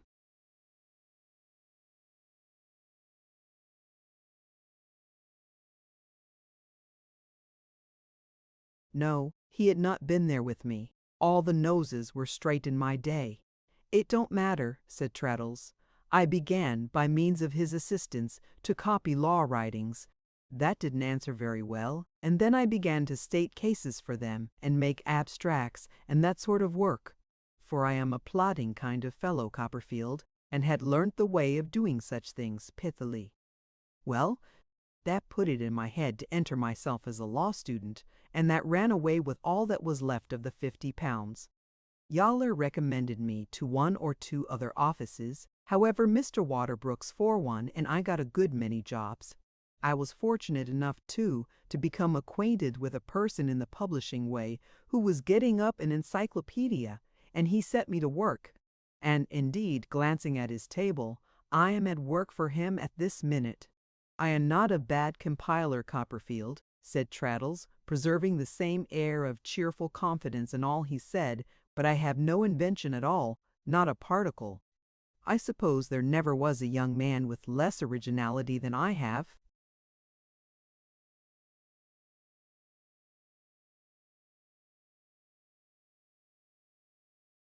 As Traddles seemed to expect that I should assent to this as a matter of course, I nodded, and he went on. With the same sprightly patience, I can find no better expression, as before. "So, by little, and not living high, I managed to scrape up the £100 at last," said Traddles. "And thank heaven that's paid, though it certainly was," said Traddles, wincing again as if he had had another tooth out. "A pull. I am living by the sort of work I have mentioned still, and I hope one of these days to get connected with some newspaper, which would almost be the making of my fortune. Now, Copperfield, you are so exactly what you used to be, with that agreeable face, and it's so pleasant to see you that I shan't conceal anything. Therefore you must know that I am engaged." "Engaged?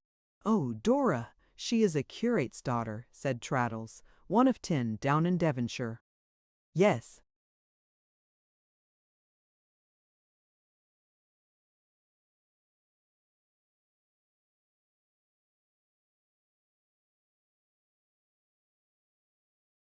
For he saw me glance involuntarily at the prospect on the inkstand. "That's the church. You come round here to the left, out of this gate," tracing his finger along the inkstand, "and exactly where I hold this pen, there stands the house facing, you understand, towards the church."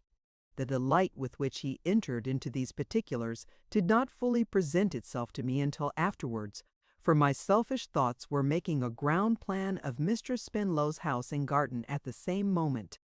"She is such a dear girl," said Traddles. "A little older than me, but the dearest girl. I told you I was going out of town. I have been down there.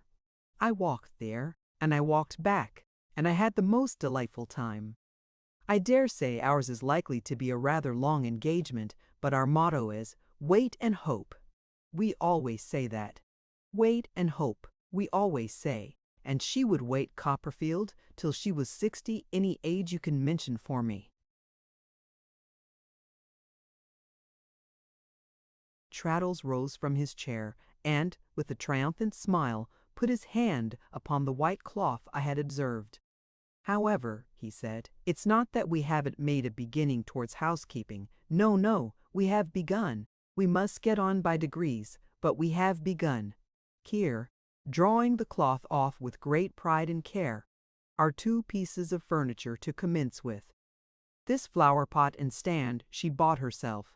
"You put that in a parlor window," said Traddles, falling a little back from it to survey it with the greater admiration, "with a plat in it, and there you are. This little round table with the marble top, it's 2 feet 10 in circumference, I bought.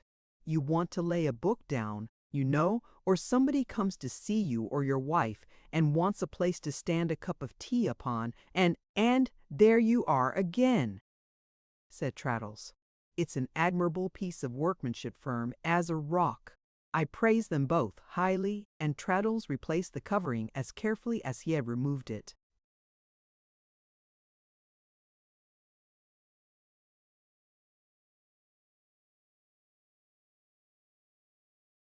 "It's not a great deal towards the furnishing," said Traddles, "but it's something. The tablecloths and pillowcases and articles of that kind are what discourage me most, Copperfield. So does the ironmongery candle-boxes and gridirons, and that sort of necessaries, because those things tell and mount up. However, wait and hope. And I assure you she's the dearest girl." "I am quite certain of it," said I. "In the meantime," said Traddles, coming back to his chair, "and this is the end of my prosing about myself. I get on as well as I can. I don't make much, but I don't spend much. In general, I board with the people downstairs, who are very agreeable people indeed. Both Mr. and Mrs. Micawber have seen a good deal of life, and are excellent company." "My dear Traddles," I quickly exclaimed, "what are you talking about?" Traddles looked at me as if he wondered what I was talking about. "Mr. and Mrs. Micawber," I repeated. "Why, I am intimately acquainted with them." An opportune double knock at the door, which I knew well from old experience in Windsor Terrace, and which nobody but Mr. Micawber could ever have knocked at that door, resolved any doubt in my mind as to their being my old friends. I begged Traddles to ask his landlord to walk up. Traddles accordingly did so over the banister, and Mr. Micawber not a bit changed his tights, his stick, his shirt collar, and his eyeglass, all the same as ever came into the room with a genteel and youthful air. "I beg your pardon, Mr. Traddles," said Mr. Micawber, with the old roll in his voice, as he checked himself in humming a soft tune. "I was not aware that there was any individual, alien to this tenement, in your sanctum."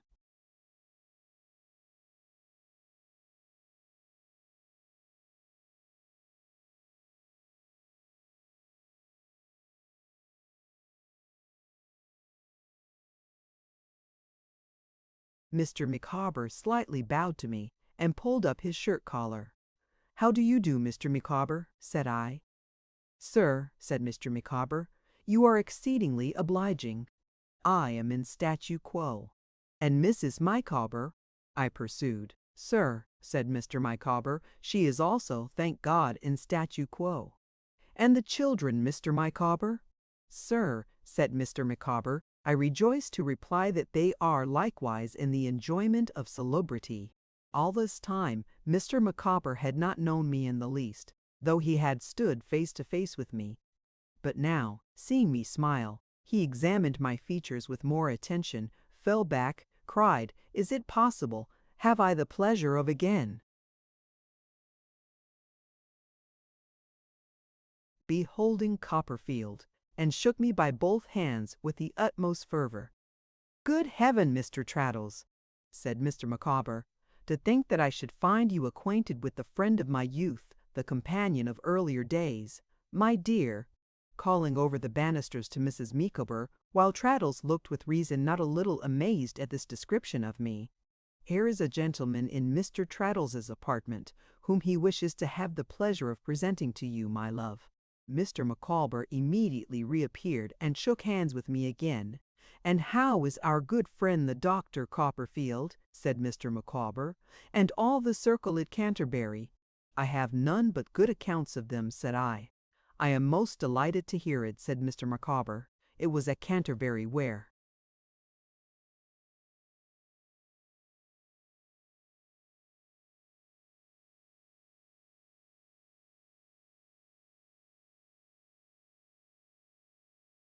"We last met.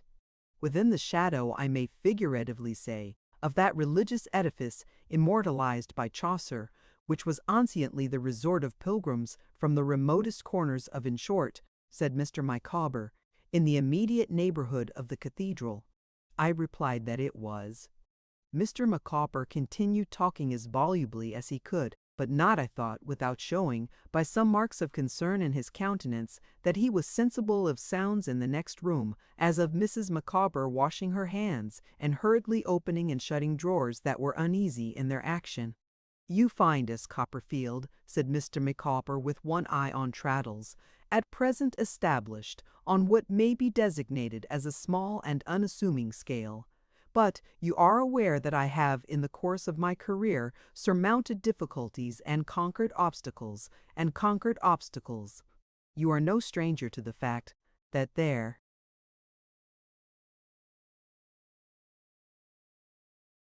have been periods of my life when it has been requisite that I should pause until certain expected events should turn up, when it has been necessary that I should fall back before making what I trust I shall not be accused of presumption in terming a spring. The present is one of those momentous stages in the life of man. You find me fallen back for a spring, and I have every reason to believe that a vigorous leap will shortly be the result. I was expressing my satisfaction when Mrs. Micawber came in, a little more slatternly than she used to be, or so she seemed now, to my unaccustomed eyes, but still with some preparation of herself for company, and with a pair of brown gloves on.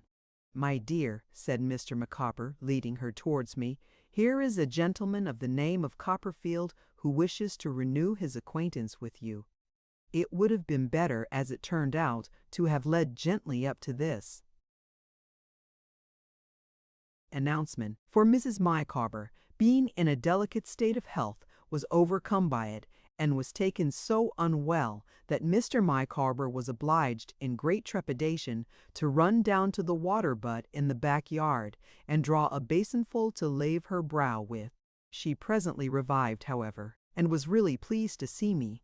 We had half an hour's talk altogether, and I asked her about the twins, who, she said, were grown great creatures, and after Master and Miss Micawber, whom she described as absolute giants, but they were not produced on that occasion.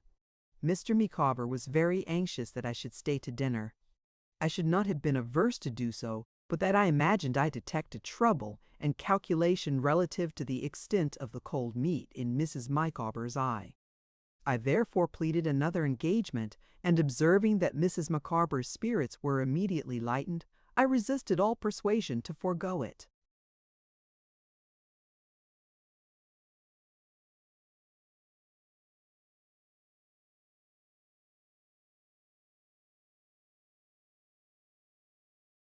But I told Traddles and Mr. and Mrs. Micawber that before I could think of leaving, they must appoint a day when they would come and dine with me. The occupations to which Traddles stood pledged rendered it necessary to fix a somewhat distant one, but an appointment was made for the purpose that suited us all, and then I took my leave. Mr. Micawber, under pretence of showing me a nearer way than that by which I had come, accompanied me to the corner of the street. Being anxious, he explained to me to say a few words to an old friend, in confidence. "My dear Copperfield," said Mr. Micawber, "I need hardly tell you that to have beneath our roof, under existing circumstances, a mind like that which gleams, if I may be allowed the expression which gleams in your friend Traddles, is an unspeakable comfort. With a washerwoman who exposes hard bake for sale in her parlor window, dwelling next door, and a Bow Street officer residing over the way, you may imagine that his society is a source of consolation to myself and to Mrs. Micawber. I am at present, my dear Copperfield, engaged in the sale of corn upon commission. It is not an avocation of a remunerative description. In other words, it does not pay, and some temporary embarrassments of a pecuniary nature have been the consequence. I am, however, delighted to add that I have now an immediate prospect of something turning up. I am not at liberty to say in what direction, which I trust will enable me to provide permanently both for myself and for your friend Traddles, in whom I have an unaffected interest. You may perhaps be prepared to hear that Mrs. Micawber is in a state of health which renders it not wholly improbable that an addition may be ultimately made to those pledges of affection which, in short, to the infantine group, Mrs. Micawber's family have been so good as to express their dissatisfaction at this state of things. I have merely to observe that I am not aware that it is any business of theirs, and that I repel that exhibition of feeling with scorn and with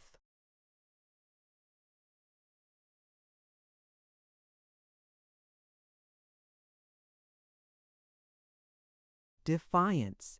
Mr. Micawber then shook hands with me again and left me.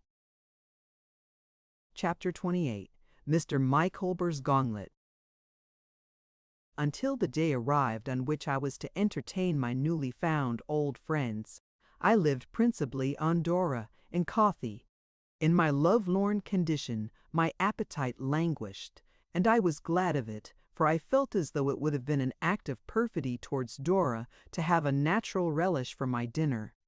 The quantity of walking exercise I took was not in this respect attended with its usual consequence, as the disappointment counteracted the fresh air. I have my doubts, too, founded on the acute experience acquired at this period of my life, whether a sound enjoyment of animal food can develop itself freely in any human subject who is always in torment from tight boots. I think the extremities require to be at peace before the stomach will conduct itself with vigor. On the occasion of this domestic little party, I did not repeat my former extensive preparations. I merely provided a pair of soles, a small leg of mutton, and a pigeon pie. Mrs. Crupp broke out into rebellion on my first bashful hint in reference to the cooking of the fish and joint, and said, with a dignified sense of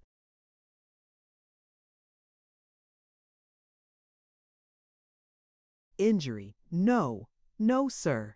You will not ask me such a thing, for you are better acquainted with me than to suppose me capable of doing what I cannot do with ample satisfaction to my own feelings." But, in the end, a compromise was effected, and Mrs. Crupp consented to achieve this feat, on condition that I dined from home for a fortnight afterwards. And here I may remark that what I underwent from Mrs. Crupp, in consequence of the tyranny she established over me, was dreadful. I never was so much afraid of anyone. We made a compromise of everything. If I hesitated, she was taken with that wonderful disorder which was always lying in ambush in her system, ready, at the shortest notice, to prey upon her vitals. If I rang the bell impatiently, after half a dozen unavailing modest pulls, and she appeared at last, which was not by any means to be relied upon, she would appear with a reproachful aspect, sink breathless on a chair near the door, lay her hand upon her nankeen bosom, and become so ill that I was glad at any sacrifice of brandy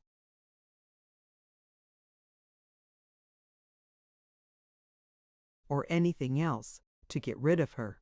If I objected to having my bed made at 5 o'clock in the afternoon, which I do still think an uncomfortable arrangement, one motion of her hand towards the same nankeen region of wounded sensibility was enough to make me falter an apology. In short, I would have done anything in an honorable way rather than give Mrs. Crupp offense, and she was the terror of my life. I bought a second-hand dumbwaiter for this dinner party in preference to re-engaging the handy young man, against whom I had conceived a prejudice in consequence of meeting him in the Strand one Sunday morning in a waistcoat remarkably like one of mine, which had been missing since the former occasion. The young gal was re-engaged, but on the stipulation that she should only bring in the dishes and then withdraw to the landing-place beyond the outer door, where a habit of sniffing she had contracted would be lost upon the guests.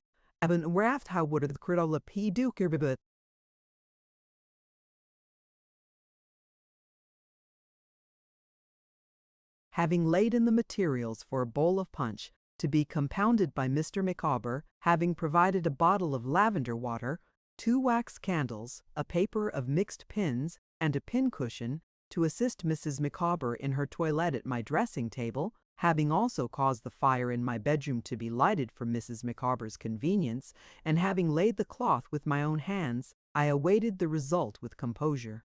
At the appointed time, my 3 visitors arrived together. Mr. Micawber with more shirt collar than usual and a new ribbon to his eyeglass, Mrs. Micawber with her cap in a whitey brown paper parcel, Traddles carrying the parcel and supporting Mrs. Micawber on his arm. They were all delighted with my residence. When I conducted Mrs. Micawber to my dressing table, and she saw the scale on which it was prepared for her, she was in such raptures that she called Mr. Micawber to come in and look. "My dear Copperfield," said Mr. Micawber, "this is luxurious. This is a way of life which reminds me of the period when I was myself in a state of celibacy, and Mrs. Micawber had not yet been solicited to plight her faith at the hymeneal altar." "He means solicited by him, Mr. Copperfield," said Mrs. Micawber archly. "He cannot answer for others." "My dear," returned Mr. Micawber with sudden seriousness, "I have no desire to answer for others. I am too well aware that when, in the inscrutable decrees of fate, you were reserved for me, it is possible you may have been reserved for one, destined, after a protracted struggle, at length to fall a victim to pecuniary involvements of a complicated nature. I understand your illusion, my love. I regret it, but I can bear it." "Micawber!" exclaimed Mrs. Micawber in tears. "Have I deserved this? I who—"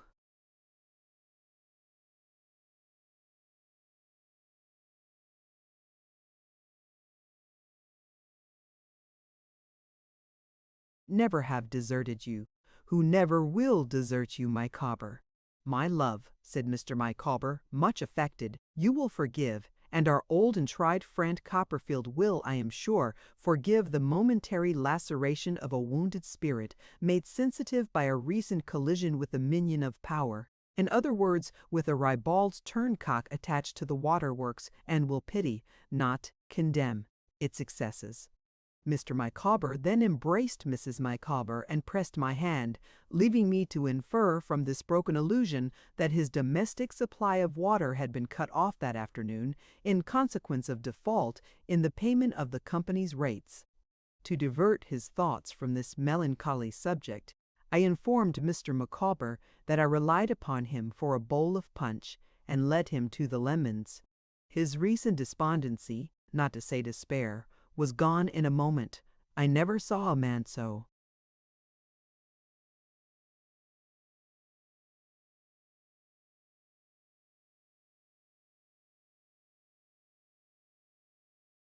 Thoroughly enjoy himself amid the fragrance of lemon peel and sugar, the odor of burning rum, and the steam of boiling water, as Mr. Micawber did that afternoon.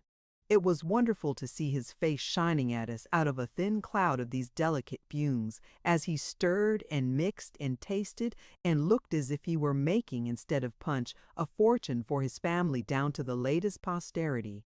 As to Mrs. Micawber, I don't know whether it was the effect of the cap, or the lavender water, or the pins, or the fire, or the wax candles, but she came out of my room, comparatively speaking, lovely. And the lark was never gayer than that excellent woman. I suppose I never ventured to inquire, but I suppose that Mrs. Crupp, after frying the soles, was taken ill, because we broke down at that point. The leg of mutton came up very red within, and very pale without, besides having a foreign substance of a gritty nature sprinkled over it, as if it had fallen to the ashes of that remarkable kitchen fireplace. But we were not in condition to judge of.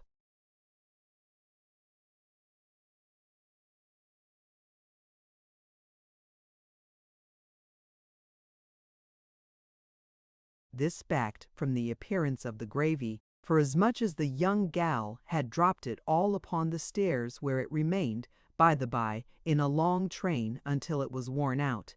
The pigeon pie was not bad, but it was a delusive pie, the crust being like a disappointing head, phrenologically speaking, full of lumps and bumps, with nothing particular underneath.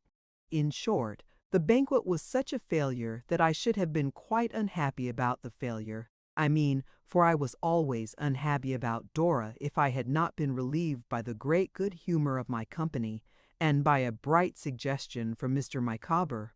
"My dear friend Copperfield," said Mr. Micawber, Accidents will occur in the best regulated families, and in families not regulated by that pervading influence which sanctifies while it enhances the I would say, in short, by the influence of woman in the lofty character of wife, they may be expected with confidence, and must be borne with philosophy.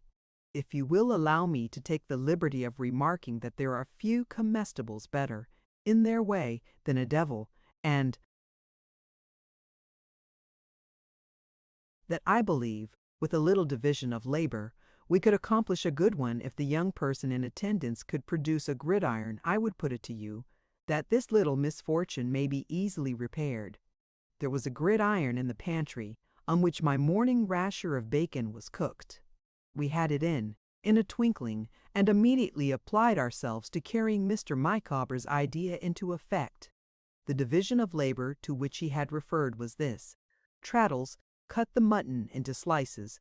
Mr. Micawber, who could do anything of this sort to perfection, covered them with pepper, mustard, salt, and cayenne.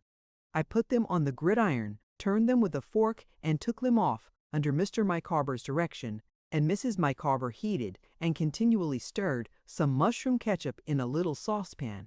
When we had slices enough done to begin upon, we fell to, with our sleeves still tucked up at the wrist, more slices sputtering and blazing on the fire, and our attention divided between the mutton on our plates, and the mutton then preparing.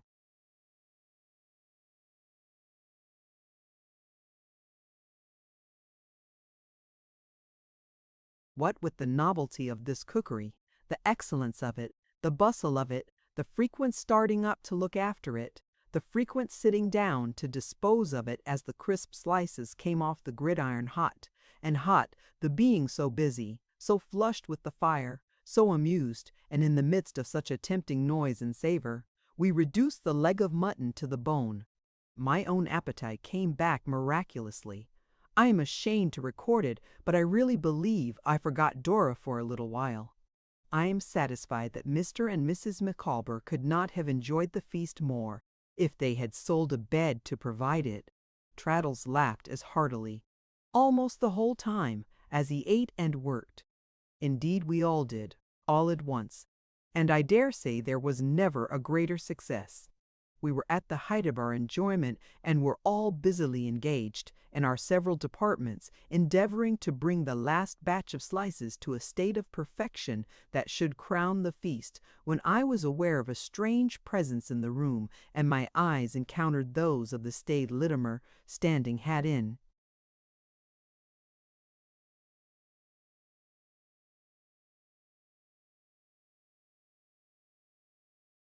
And before me. "What's the matter?"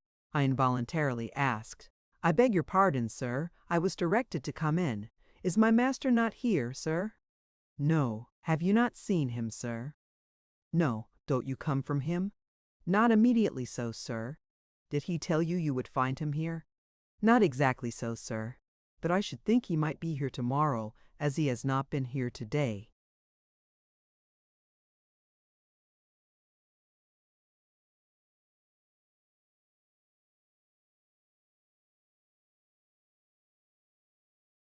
"Is he coming up from Oxford? I beg, sir," he returned respectfully, "that you will be seated and allow me to do this." With which he took the fork from my unresisting hand, and bent over the gridiron as if his whole attention were concentrated on it. We should not have been much discomposed, I dare say, by the appearance of Steerforth himself, but we became in a moment the meekest of the meek before his respectable serving man. Mr. Micawber, humming a tune, to show that he was quite at ease, subsided into his chair, with the handle of a hastily concealed fork sticking out of the bosom of his coat, as if he had stabbed himself. Mrs. Micawber put on her brown gloves, and assumed a genteel languor. Traddles ran his greasy hands through his hair, and stood it bolt upright and stared in confusion on the tablecloth. As for me, I was a mere infant at the head of my own table, and hardly ventured to glance at the respectable phenomenon who,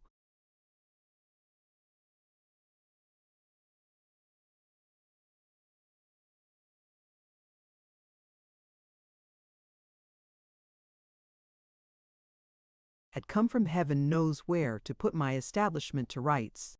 Meanwhile, he took the mutton off the gridiron and gravely handed it round. We all took some, but our appreciation of it was gone, and we merely made a show of eating it. As we severally pushed away our plates, he noiselessly removed them and set on the cheese. He took that off too when it was done with, cleared the table, piled everything on the dumbwaiter, gave us our wine glasses, and of his own accord wheeled the dumbwaiter into the pantry. All this was done in a perfect manner, and he never raised his eyes from what he was about. Yet his very elbows, when he had his back towards me, seemed to teem with the expression of his fixed opinion that I was extremely young. "Can I do anything more, sir?" I thanked him and said, "No, but would he take no dinner himself?"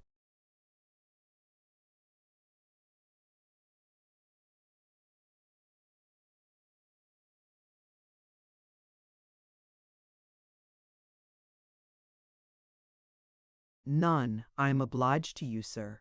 "Is Mr. Steerforth coming from Oxford?" "I beg your pardon, sir." "Is Mr. Steerforth coming from Oxford?" "I should imagine that he might be here tomorrow, sir. I rather thought he might have been here today, sir. The mistake is mine, no doubt, sir." "If you should see him first," said I. "If you'll excuse me, sir, I don't think I shall see him first." "In case you do," said I, "pray say that I am sorry he was not here today, as an old schoolfellow of his was here."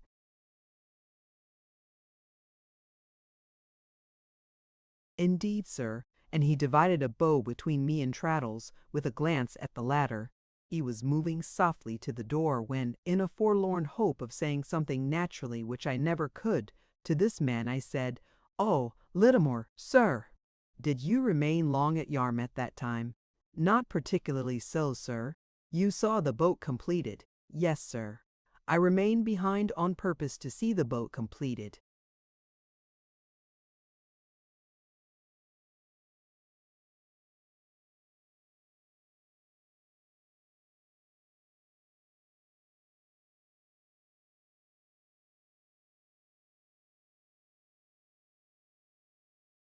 "I know." He raised his eyes to mine respectfully. "Mr. Steerforth has not seen it yet, I suppose?" "I really can't say, sir. I think, but I really can't say, sir." "I wish you good night, sir." He comprehended everybody present, in the respectful bow with which he followed these words, and disappeared. My visitors seemed to breathe more freely when he was gone, but my own relief was very great, for besides the constraint arising from that extraordinary sense of being at a disadvantage which I always had in this man's presence, my conscience had embarrassed me with whispers that I had mistrusted his master, and I could not repress a vague uneasy dread that he might find it out. How was it, having so little in reality to conceal, that I always did I feel as if this man were finding me out?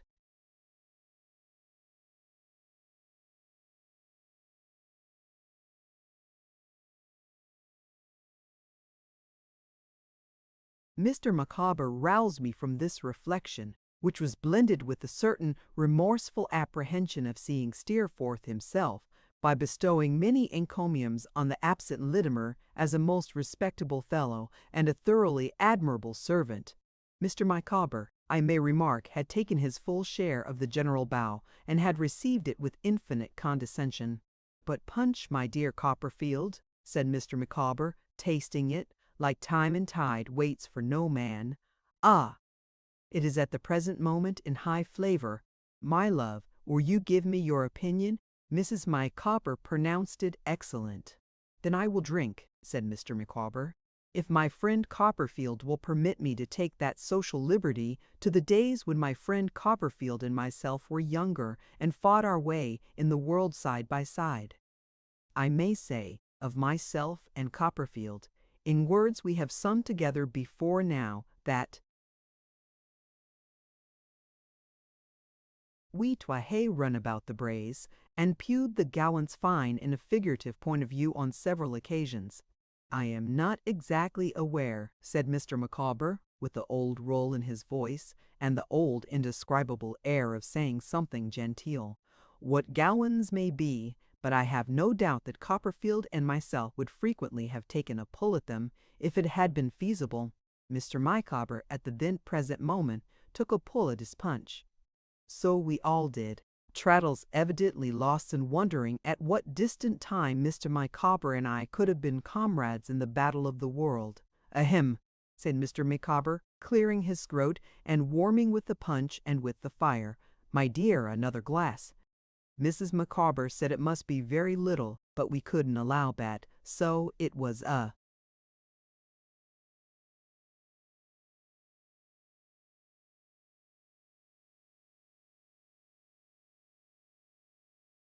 glassful. "As we are quite confidential here, Mr. Copperfield," said Mrs. Micawber, sipping her punch. "Mr. Traddles being a part of our domesticity, I should much like to have your opinion on Mr. Micawber's prospects." "For corn," said Mrs. Micawber argumentatively, "as I have repeatedly said to Mr. Micawber, may be gentlemanly, but it is not remunerative. Commission to the extent of 2 and 9 pence in a fortnight cannot, however limited our ideas, be considered remunerative." We were all agreed upon that. "Then," said Mrs. Micawber, who prided herself on taking a clear view of things and keeping Mr. Micawber straight by her woman's wisdom, when he might otherwise go a little crooked, "then I ask myself this question: if corn is not to be relied upon, what is? Are coals to be relied upon? Not at all. We have turned our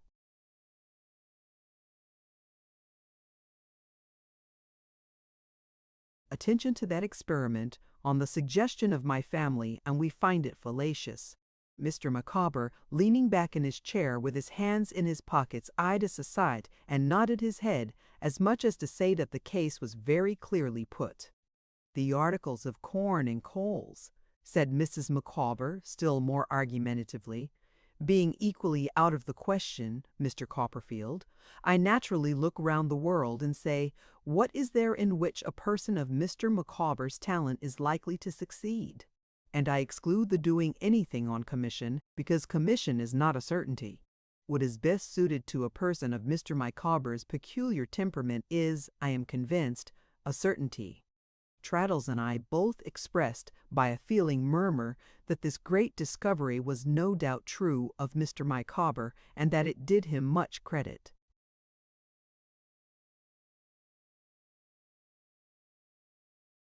"I will not conceal from you, my dear Mr. Copperfield," said Mrs. Micawber, "that I have long felt the brewing business to be particularly adapted to Mr. Micawber. Look at Barclay and Perkins. Look at Truman, Hanbury, and Buxton. It is on that extensive footing that Mr. Micawber, I know from my own knowledge of him, is calculated to shine. And the profits, I am told, are enormous. But if Mr. Micawber cannot get into those firms which decline to answer his letters, when he offers his services even in an inferior capacity, what is the use of dwelling upon that idea? None. I may have a conviction that Mr. Micawber's manners—" "Ham, really, my dear," interposed Mr. Micawber. "My love, be silent," said Mrs. Micawber, laying her brown glove on his hand. "I may have a conviction, Mr. Copperfield, that Mr. Micawber's manners peculiarly qualify him for the banking business. I may argue within myself that if I had a deposit at a banking house, the manners of Mr. Micawber, as representing that banking house, would inspire confidence and must extend the connection. But if the various banking houses refuse to avail themselves of Mr. Micawber's abilities, or receive the offer of them with contumely, what is the use of dwelling upon that idea? None. As to originating a banking business, I may know that there are members of my family who, if they chose to place their money in Mr. Micawber's hands, might found an establishment of that description. But if they do not choose to place their money in Mr. Micawber's hands, which they don't, what is the use of that? Again I contend that we are no farther advanced than we were before. I shook my head and said, "Not a bit." Traddles also shook his head and said, "Not a bit." "What do I deduce from this?" Mrs. Micawber went on to say, still with the same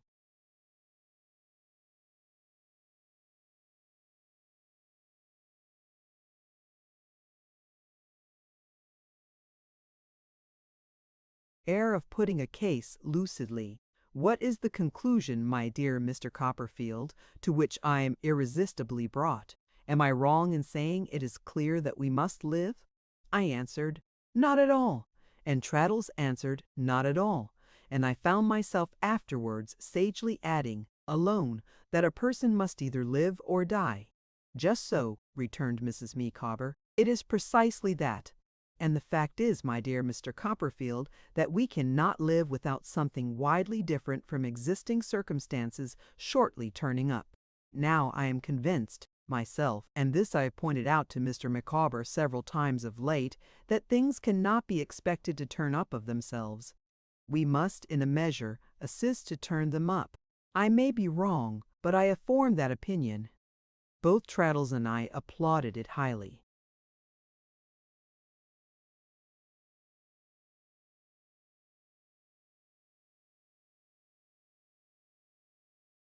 Very well, said Mrs. Micawber. Then what do I recommend? Here is Mr. Micawber with a variety of qualifications, with great talent. Really, my love, said Mr. Micawber.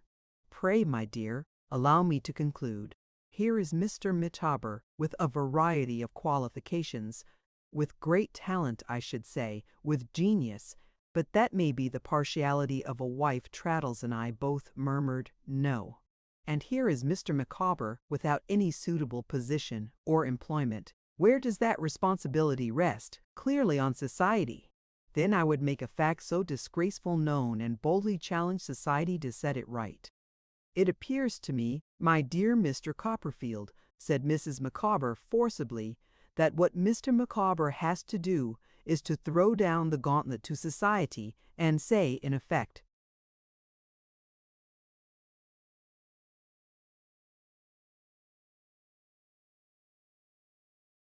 show me who will take that up. Let the party immediately step forward. I ventured to ask Mrs. Micawber how this was to be done. By advertising, said Mrs. Micawber, in all the papers. It appears to me that what Mr. Micawber has to do, in justice to himself, in justice to his family, and I will even go so far as to say in justice to society, by which he has been hitherto overlooked, is to advertise in all the papers, to describe himself plainly as so-and-so, with such and such qualifications, and to put it thus, now employ me, on remunerative terms, and address, post-paid, to W. M. Post Office, Camden Town. This idea of Mrs. Micawber's, my dear Copperfield, said Mr. Micawber, making his shirt collar meet in front of his chin, and glancing at me sideways, is, in fact, the leak to which I alluded, when I last had the pleasure of seeing you. Advertising is rather expensive, I remarked dubiously. Exactly so, said Mrs. Micawber, preserving the same logical air. Quite true, my dear Mr. Copperfield. I have made the identical observation to Mr. Micawber. It is for that reason especially that I think Mr. Micawber ought, as I have already said, in justice to himself, in justice to his family, and in justice to society, to raise a certain sum of money on a bill. Mr. Micawber, leaning back in his chair, trifled with his eyeglass and cast his eyes up at the ceiling. But I thought him observant of Traddles, too, who was looking at the fire. If no member of my family, said Mrs. Micawber, is possessed of sufficient natural feeling to negotiate that bill, I believe there is a better business term to express what I mean.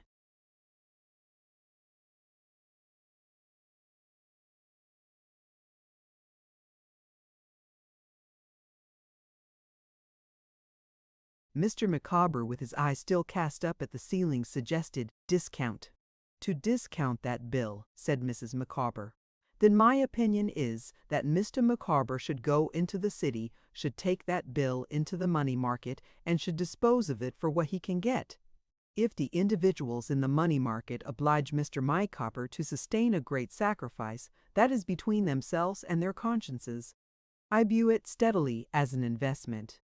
I recommend Mr. Micawber, my dear Mr. Copperfield, to do the same, to regard it as an investment which is sure of return, and to make up his mind to any sacrifice.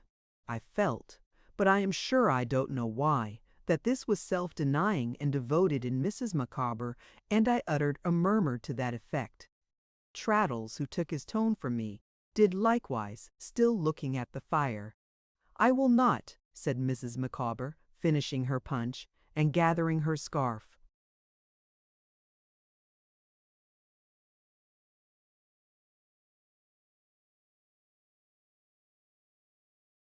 about her shoulders, preparatory to her withdrawal to my bedroom. "I will not protract these remarks on the subject of Mr. Micawber's pecuniary affairs.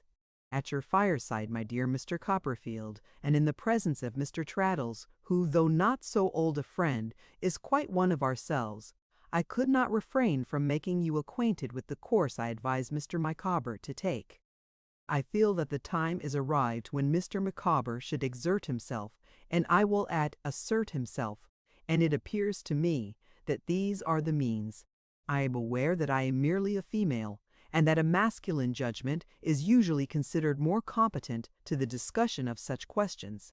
Still, I must not forget that, when I lived at home with my papa and mamma, my papa was in the habit of saying, 'Emma's form is fragile, but her grasp of a subject is inferior to none.' That my papa was too partial I well know, but that he was an observer of character in some degree, my duty and my reason equally forbid me to doubt." With these words, and resisting our entreaties that she would grace the Jinnah,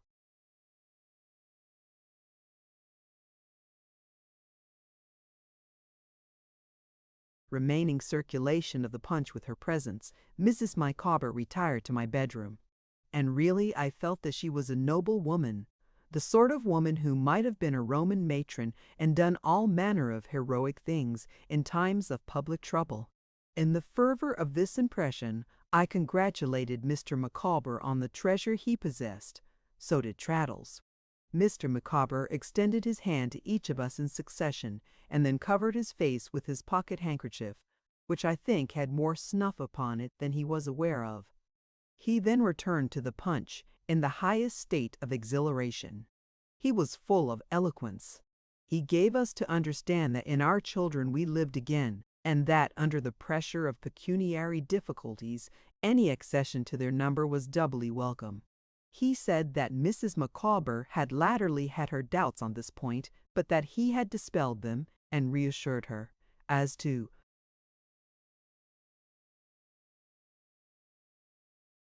her family, they were totally unworthy of her, and their sentiments were utterly indifferent to him, and they might, I quote his own expression, "go to the devil." Mr. Micawber then delivered a warm eulogy on Traddles. He said Traddles's was a character, to the steady virtues of which he, Mr. Micawber, could lay no claim, but which, he thanked heaven, he could admire. He feelingly alluded to the young lady, unknown, whom Traddles had honoured with his affection, and who had reciprocated that affection by honouring and blessing Traddles with her affection. Mr. Micawber pledged her, so did I. Traddles thanked us both, by saying with the simplicity and honesty I had sense enough to be quite charmed with, "I am very much obliged to you indeed, and I do assure you, she's the dearest girl." Mr. Micawber took an early opportunity after that of hinting with the utmost delicacy and ceremony at the state of my affections. Nothing but the dem.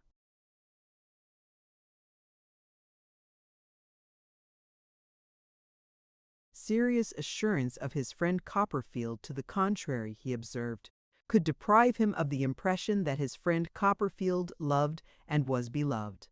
After feeling very hot and uncomfortable for some time, and after a good deal of blushing, stammering, and denying, I said, having my glass in my hand, "Well, I would give them D," which so excited and gratified Mr. Micawber that he ran with a glass of punch into my bedroom, in order that Mrs. Micawber might drink D, who drank it with enthusiasm, crying from within, in a shrill voice, "Here, here, my dear Mr. Copperfield, I am delighted. Here," and tapping at the wall by way of applause. Our conversation afterwards took a more worldly turn, Mr. Micawber telling us that he found Camden Town inconvenient, and that the first thing he contemplated doing, when the advertisement should have been the cause of something satisfactory turning up, was to move. He mentioned the terrace at the western end of Oxford Street, fronting Hyde Park, on which he had always had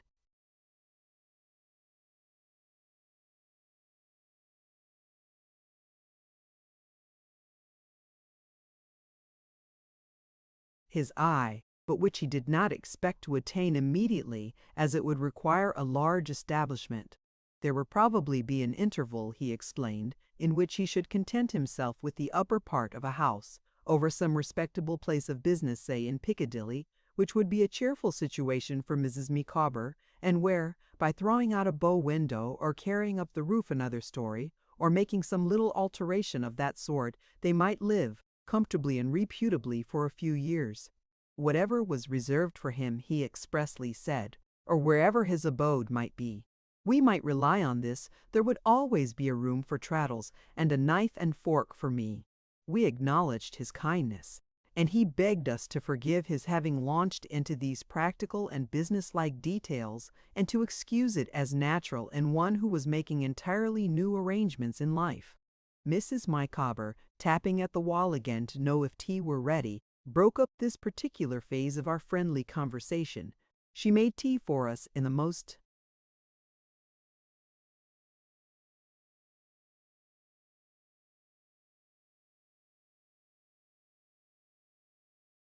agreeable manner, and whenever I went near her, in handing about the teacups and bread and butter, asked me in a whisper whether Dee was fair or dark, or whether she was short or tall, or something of that kind, which I think I liked. After tea, we discussed a variety of topics before the fire, or Mrs. Micawber was good enough to sing us in a small, thin, flat voice, which I remember to have considered, when I first knew her, the very table beer of acoustics, the favorite ballads of the dashing white Scargent and Lintelclittenpolenient. For both of these songs, Mrs. Micawber had been famous when she lived at home with her papa and mamma. Mr. Micawber told us that when he heard her sing the first one, on the first occasion of his seeing her beneath the parental roof, she had attracted his attention in an extraordinary degree, but that when it came to Little Tafflin, he had resolved to win that woman or perish in the attempt. It was between 10 and 11 o'clock when Mrs. Micawber rose to replace her cap in the whitey brown paper parcel and to put on her bonnet. Mr. Micawber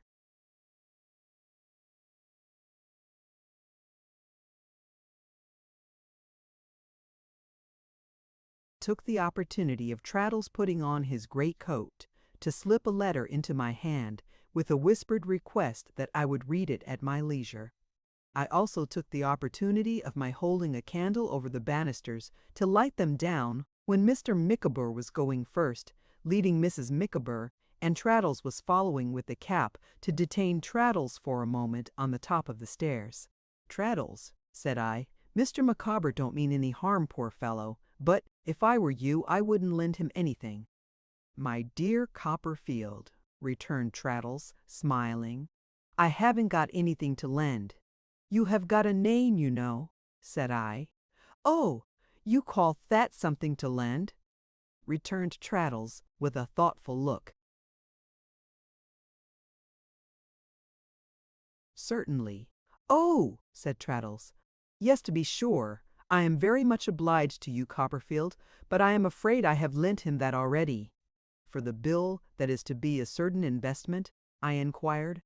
"No," said Traddles, "not for that one. This is the first I have heard of that one. I have been thinking that he will most likely propose that one on the way home. Mine's another. I hope there will be nothing wrong about it," said I. "I hope not," said Traddles. "I should think not, though, because he told me, only the other day, that it was provided for."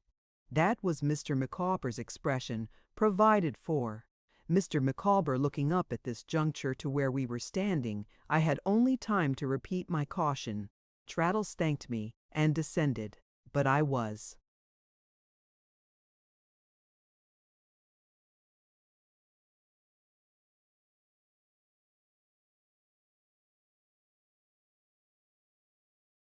much afraid, when I observed the good-natured manner in which he went down with the cap in his hand, and gave Mrs. Micawber his arm, that he would be carried into the money market neck and heels.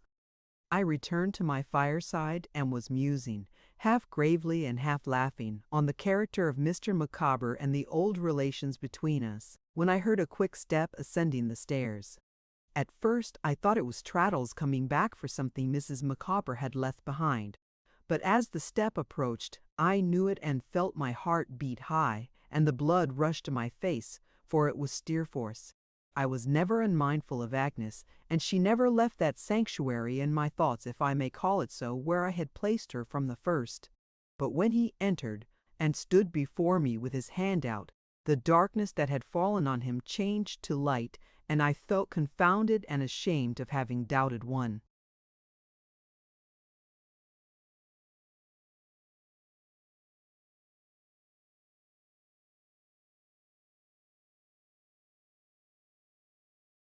I loved so heartily.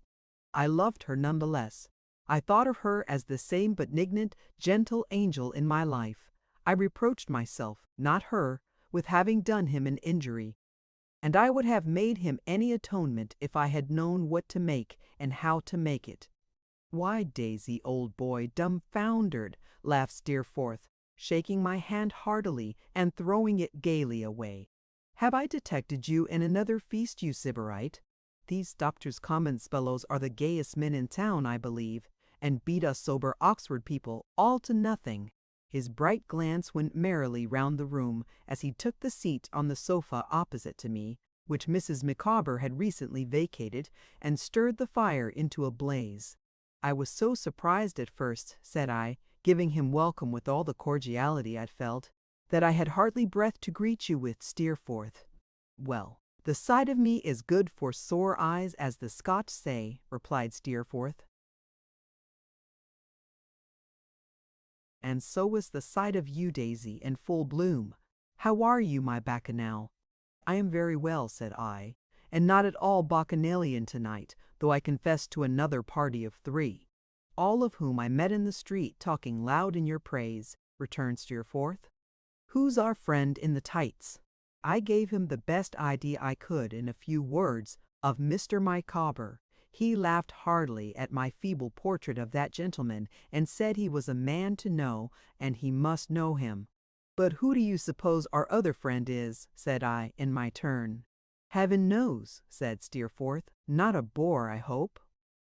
"I thought he looked a little like one." "Traddles," I replied, triumphantly.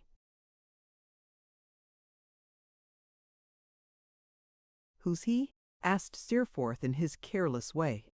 "Don't you remember Traddles? Traddles in our room at Salem House?"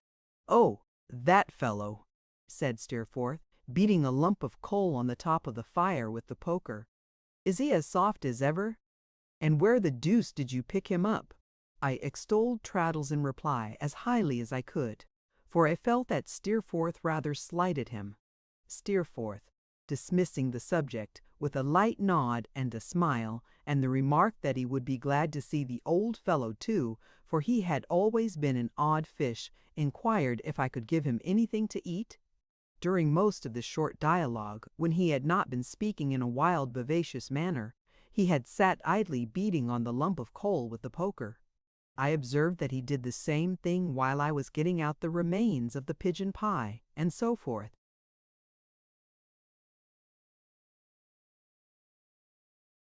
"Why, Daisy, here's a supper for a king," he exclaimed, starting out of his silence with a burst, and taking his seat at the table. "I shall do it justice, for I have come from Yarmouth." "I thought you came from Oxford," I returned. "Not I," said Steerforth. "I have been seafaring better employed." "Littimer was here to-day, to inquire for you," I remarked, "and I understood him that you were at Oxford, though, now I think of it, he certainly did not say so." "Littimer is a greater fool than I thought him, to have been inquiring for me at all," said Steerforth, jovially pouring out a glass of wine and drinking to me. "As to understanding him, you are a cleverer fellow than most of us, Daisy, if you can do that." "That's true indeed," said I, moving my chair to the table. "So you have been at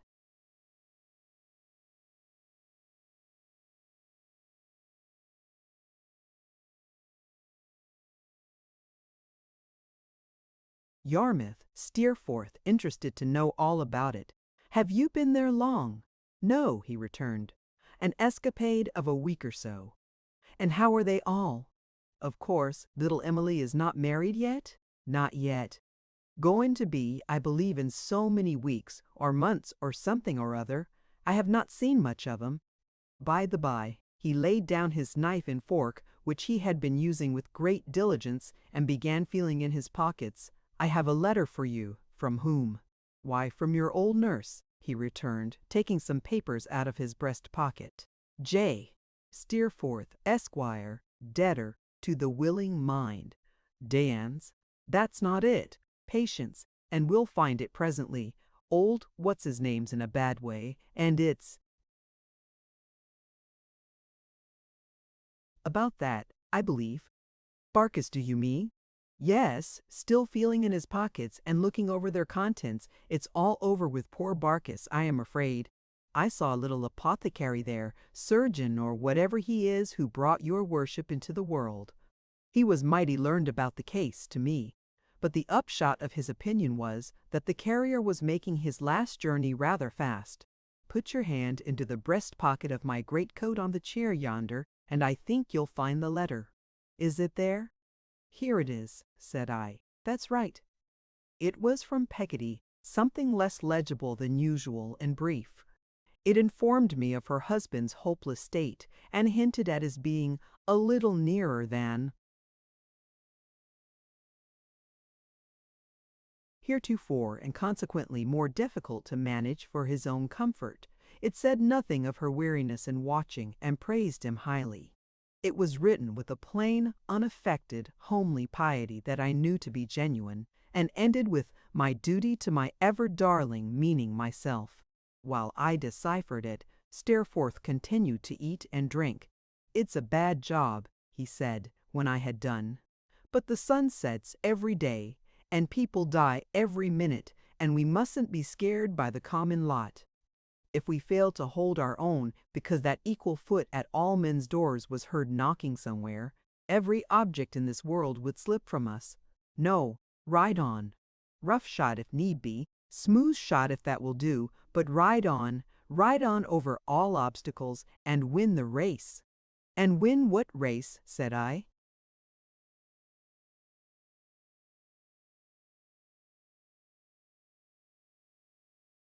"The race that one has started in," said he. "Ride on." I noticed, I remember, as he paused, looking at me with his handsome head a little thrown back, and his glass raised in his hand, that though the freshness of the sea wind was on his face, and it was ruddy, there were traces in it, made since I last saw it, as if he had applied himself to some habitual strain of the fervent energy which, when roused, was so passionately roused within him.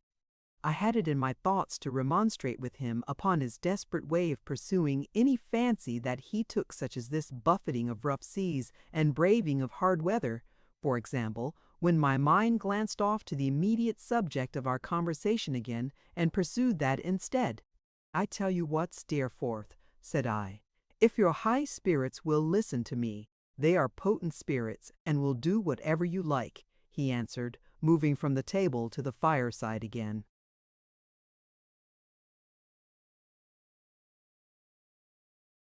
"Then I tell you what, Steerforth, I think I will go down and see my old nurse.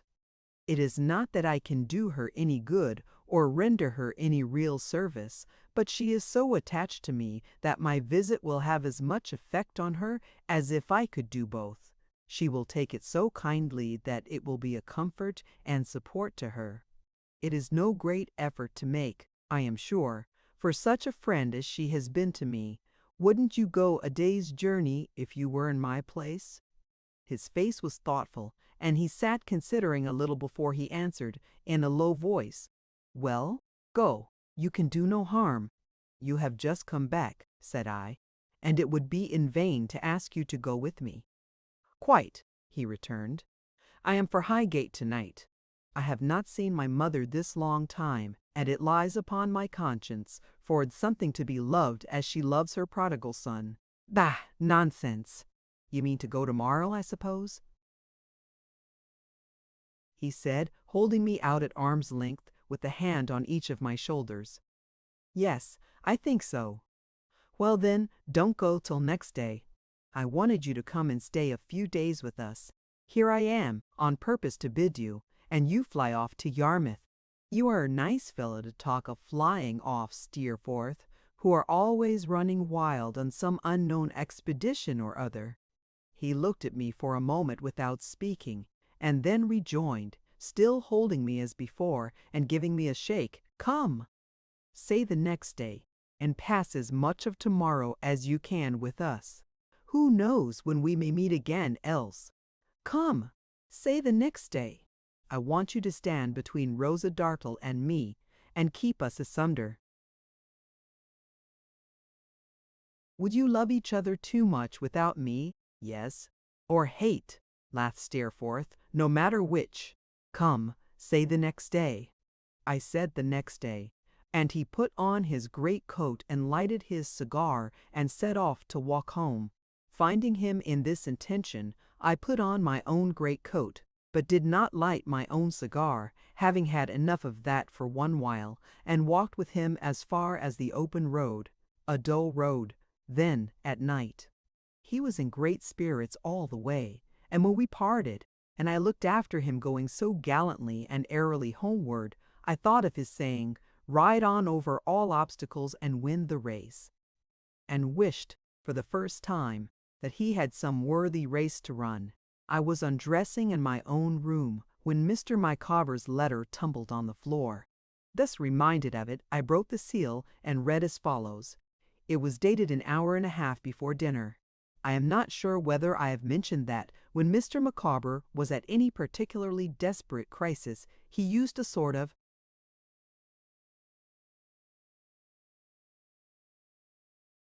legal phraseology, which he seemed to think equivalent to winding up his affairs. Sire, for I dare not say, my dear Copperfield, it is expedient that I should inform you that the undersigned is crushed. Some flickering efforts to spare you the premature knowledge of his calamitous position you may observe in him this day, but hope has sunk beneath the horizon, and the undersigned is crushed. The present communication is penned within the personal range, I cannot call it, the society of an individual, in a state closely bordering on intoxication, employed by a broker. That individual is in legal possession of the premises, under a distress for rent. His inventory includes not only the chattels and effects of every description belonging to the undersigned, as yearly tenant of this habitation, but also those appertaining to Mr. Thomas Traddles, lodger, a member of the Honourable Society of the Inner Temple.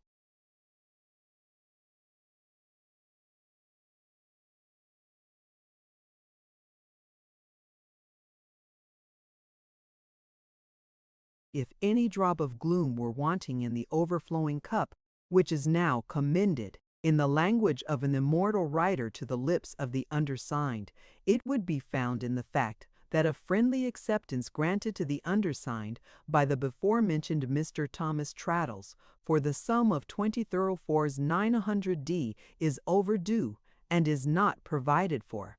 Also, in the fact that the living responsibilities claimed to the undersigned will, in the course of nature, be increased by the sum of one more helpless victim, whose miserable appearance may be looked for in round numbers at the expiration of a period not exceeding 6 lunar months from the present date.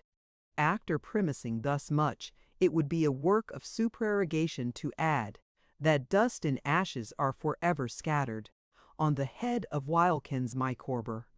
Poor Traddles! I knew enough of Mr. Micawber by this time to foresee that he might be expected to recover the blow, but my night's rest was sorely distressed by thoughts of Traddles and of the curate's daughter, who was one of 10, down in Devonshire, and who was such a dear girl, and who would wait for Traddles' ominous praise until she was 60, or any age that could be mentioned.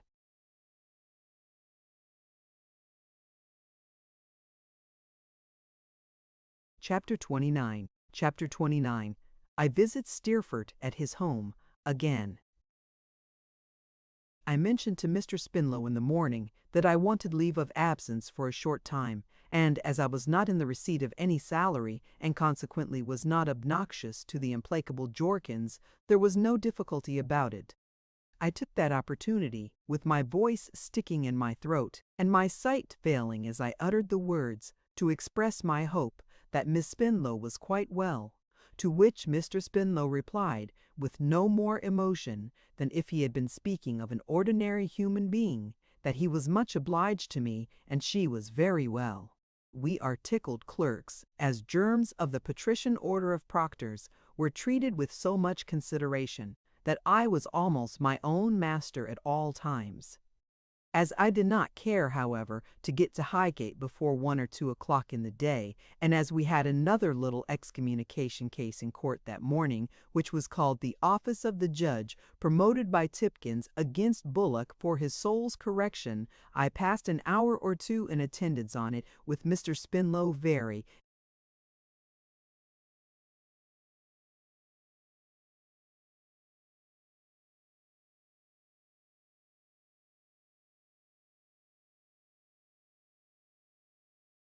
agreeably. It arose out of a scuffle between 2 churchwardens, one of whom was alleged to have pushed the other against a pump, the handle of which pump, projecting into a schoolhouse, which schoolhouse was under a gable of the church roof, made the push an ecclesiastical offense. It was an amusing case, and sent me up to Highgate on the box of the stagecoach, thinking about the Commons and what Mr. Spenlow had said about touching the Commons and bringing down the country. Mrs. Steerforth was pleased to see me, and so was Rosa Dartle. I was agreeably surprised to find that Litimer was not there, and that we were attended by a modest little parlor maid with blue ribbons in her cap, whose eye it was much more pleasant and much less disconcerting to catch by accident than the eye of that respectable man. But what I particularly observed, before I had been half an hour in the house, was the close and attentive watch Miss Dartle kept upon me, and the lurking manner in which she seemed to compare my face with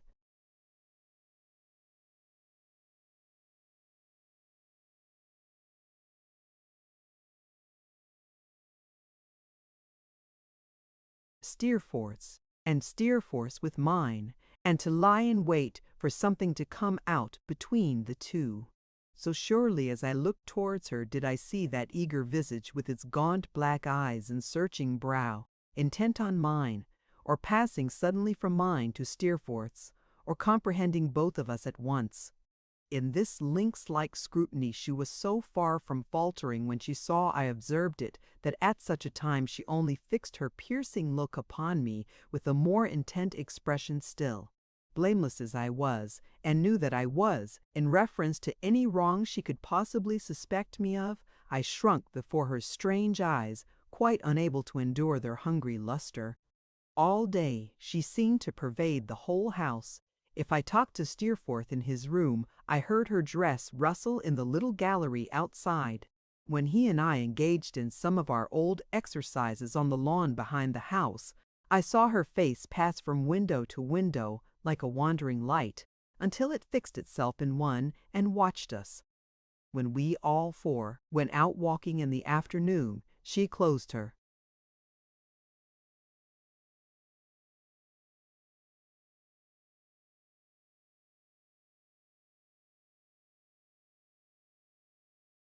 Thin hand on my arm like a spring to keep me back, while Steerforth and his mother went on out of hearing, and then spoke to me. "You have been a long time," she said, "without coming here. Is your profession really so engaging and interesting as to absorb your whole attention?" I ask because I always want to be informed when I am ignorant. "Is it really, though?"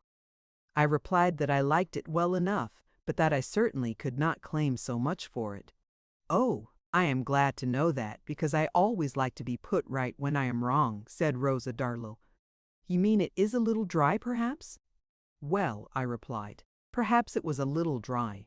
"Oh, and that's a reason why you want relief and change, excitement and all that," said she. "Ah, very true. But isn't it a little, for him, I don't mean."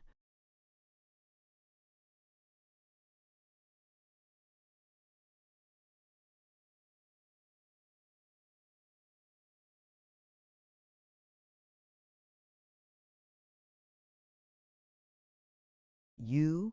A quick glance of her eye towards the spot where Steerforth was walking, with his mother leaning on his arm, showed me whom she meant. But beyond that, I was quite lost. And I looked so, I have no doubt. Don't it? I don't say that it does, mind. I want to know, don't it rather engross him? Don't it make him, perhaps, a little more remiss than usual in his visits to his blindly doting, eh? With another quick glance at them, and such a glance at me as seemed to look into my innermost thoughts. "Miss Dartle," I returned. "Pray do not think I don't," she said. "Oh dear me. Don't suppose that I think anything. I am not suspicious. I only ask a question. I don't state any opinion. I want to found an opinion on what you tell me. Then, it's not so? Well, I am very glad to know it."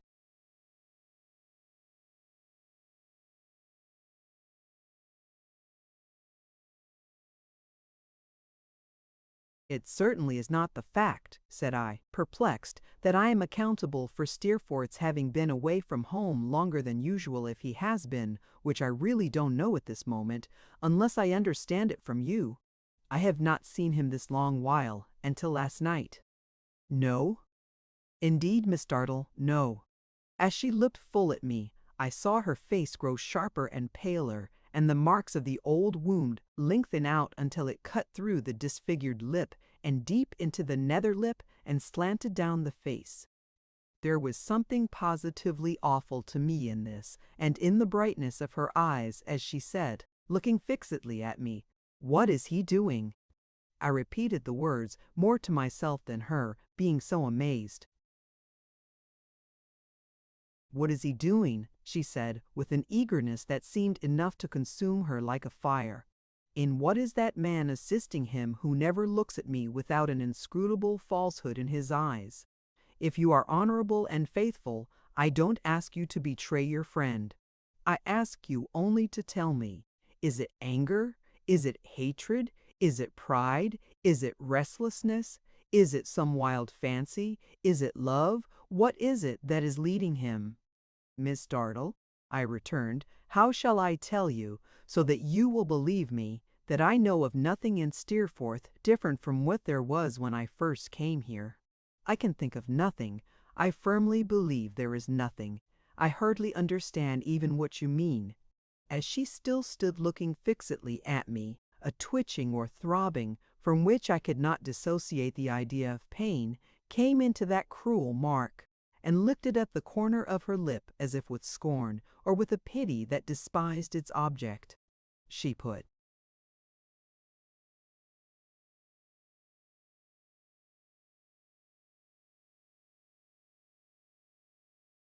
her hand upon it, hurriedly, a hand so thin and delicate that when I had seen her hold it up before the fire to shade her face, I had compared it in my thoughts to fine porcelain, and saying, in a quick, fierce, passionate way, "I swear you to secrecy about this," said not a word more.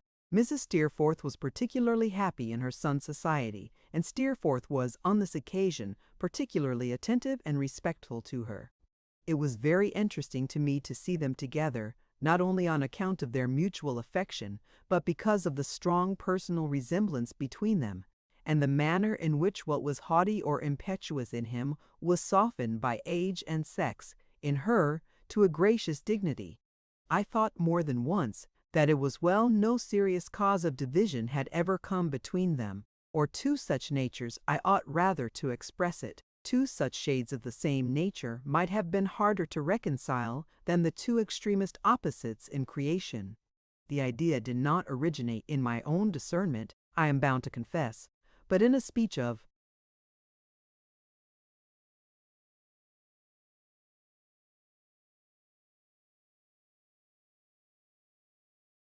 Rosa Dartley's. She said at dinner, "Oh, but do tell me, though, somebody, because I have been thinking about it all day, and I want to know." "You want to know what, Rosa?" returned Mrs. Steerforth. "Pray, pray, Rosa, do not be mysterious." "Mysterious!" she cried. "Oh, really? Do you consider me so?" "Do I constantly entreat you," said Mrs. Steerforth, "to speak plainly in your own natural manner?" "Oh!" "Then this is not my natural manner," she rejoined. "Now you must really bear with me, because I ask for information. We never know ourselves.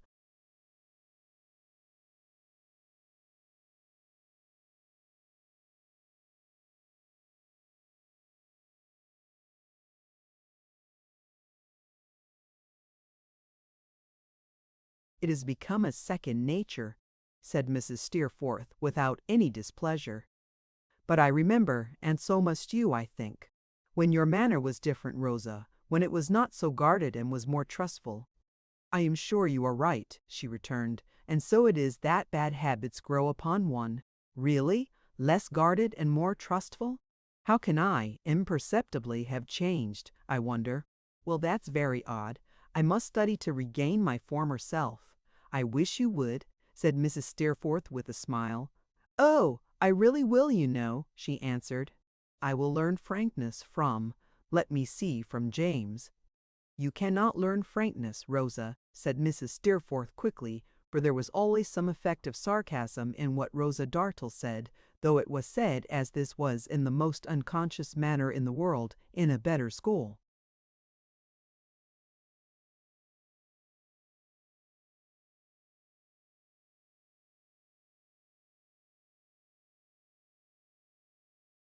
"That I am sure of," she answered with uncommon fervor.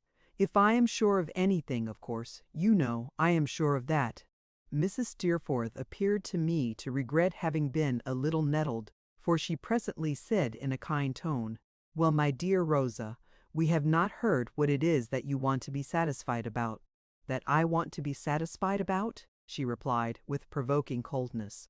"Oh, it was only whether people who are like each other in their moral constitution, is that the phrase?" "It's as good a phrase as another," said Steerforth. "Thank you. Whether people who are like each other in their moral constitution are in greater danger than people not so circumstanced, supposing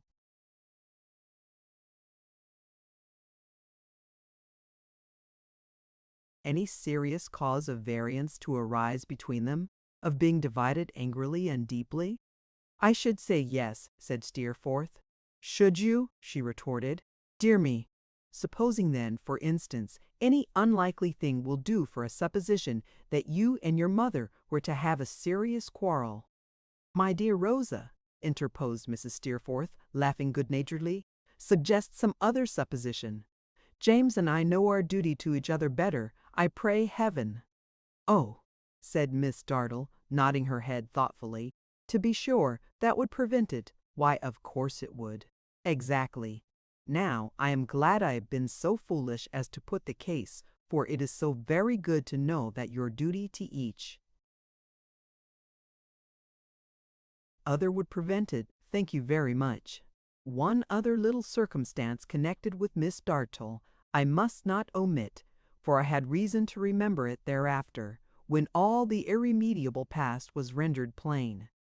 During the whole of this day, but especially from this period of it, Steerforth exerted himself with his utmost skill, and that was with his utmost ease, to charm this singular creature into a pleasant and pleased companion. That he should succeed was no matter of surprise to me. That she should struggle against the fascinating influence of his delightful art, delightful nature, I thought it then did not surprise me either, for I knew that she was sometimes jaundiced and perverse. I saw her features and her manner slowly change. I saw her look at him with growing admiration. I saw her try, more and more faintly, but always angrily, as if she condemned a weakness in herself, to resist the captivating power that he possessed. And finally I saw her sharp glance soften, and her smile become quite gentle, and I ceased to be afraid of her as I had really been all day, and we all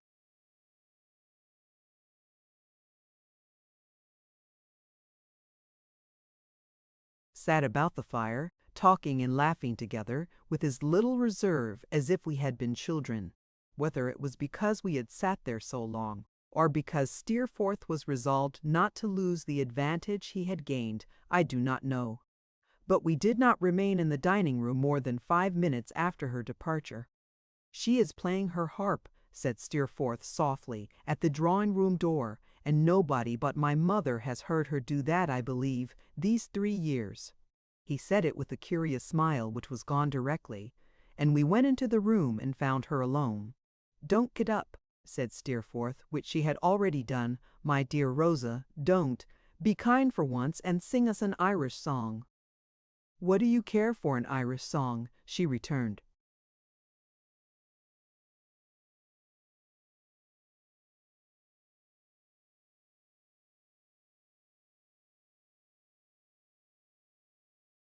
"Much," said Steerforth, "much more than for any other.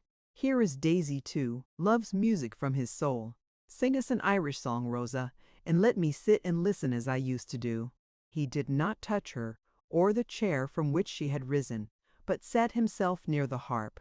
She stood beside it for some little while in a curious way, going through the motion of playing it with her right hand, but not sounding it. At length she sat down, and drew it to her with one sudden action, and played and sang. I don't know what it was in her touch or voice that made that song the most unearthly I have ever heard in my life or can imagine. There was something fearful in the reality of it. It was as if it had never been written or set to music, but sprung out of passion within her, which found imperfect utterance in the low sounds of her voice, and crouched again when all was still. I was dumb when,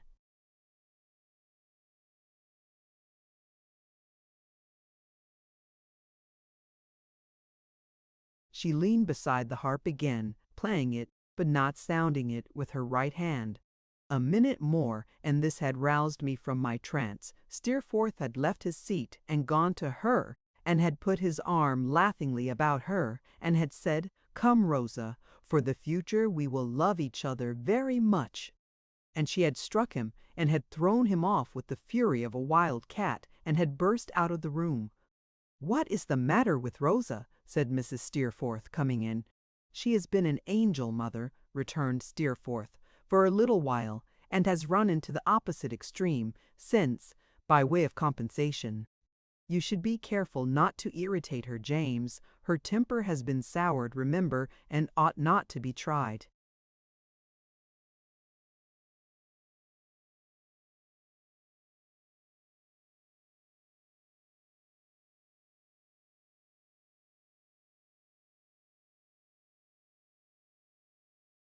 Rosa did not come back, and no other mention was made of her until I went with Steerforth into his room to say good night. Then he laughed about her and asked me if I had ever seen such a fierce little piece of incomprehensibility. I expressed as much of my astonishment as was then capable of expression, and asked if he could guess what it was that she had taken so much amiss, so suddenly. "Oh, heaven knows," said Steerforth. "Anything you like or nothing. I told you she took everything, herself included, to a grindstone and sharpened it. She is an edge tool, and requires great care in dealing with. She is always dangerous. Good night," said I. "My dear Steerforth, I shall be gone before you wake in the morning. Good night." He was unwilling to let me go, and stood holding me out with a hand on each of my shoulders, as he had done in my own room. "Daisy," he said with a smile, "for though that's not the name your godfathers and godmothers gave you, it's the name I like best to call you by, and I wish you could give it to me." "Why, so I can, if I choose," said I. "Daisy, if anything should ever separate us, you must think of me at my best, old boy. Come, let us make that bargain. Think of me at my best, if circumstances should ever part us." "You have no best to me, Steerforth," said I, "and no worst. You are always equally loved and cherished in my heart. So much compunction for having ever wronged him, even by a shapeless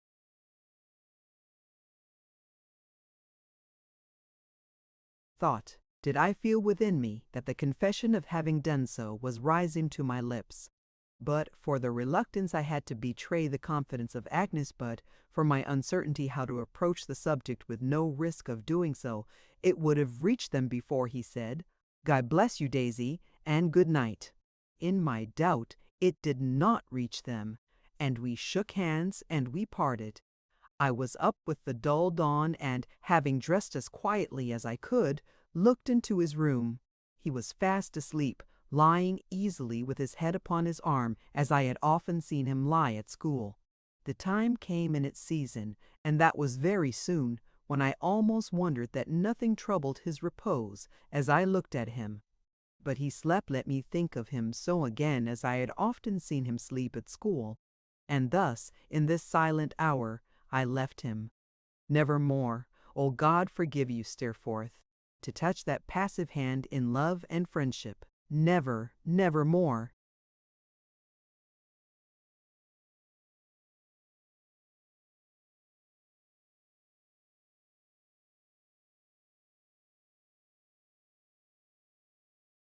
Chapter 30. A Loss. I got down to Yarmouth in the evening and went to the inn. I knew that Peggotty's spare room, my room, was likely to have occupation enough in a little while, if that great visitor, before whose presence all the living must give place, were not already in the house. So I betook myself to the inn, and dined there, and engaged my bed. It was 10 o'clock when I went out. Many of the shops were shut, and the town was dull. When I came to Omer and Drum's, I found the shutters up, but the shop door standing open. As I could obtain a perspective view of Mr. Omer inside, smoking his pipe by the parlor door, I entered and asked him how he was. "Why, bless my life and soul," said Mr. Omer, "how do you find yourself? Take a seat, smoke. Not disagreeable, I hope." "By no means," said I. "I like it in somebody else's pipe." "What, not in your own, eh?" Mr. Omer returned, laughing. "All the better, sir. Bad habit for a young man. Take a seat. I smoke, myself, for the asthma." Mr. Omer had made room for me, and placed a chair. He now sat down again very much out of breath, gasping at his pipe as if it contained a supply of that necessary without which he must perish. "I am sorry to have heard bad news of Mr. Barkis," said I. Mr. Omer looked at me with a steady countenance and shook his head. "Do you know how he is tonight?" I asked. "The very question I should have put to you, sir," returned Mr. Omer. "But on account of delicacy, it's one of the drawbacks of our line of business. When a party is ill, we can't ask how the party is."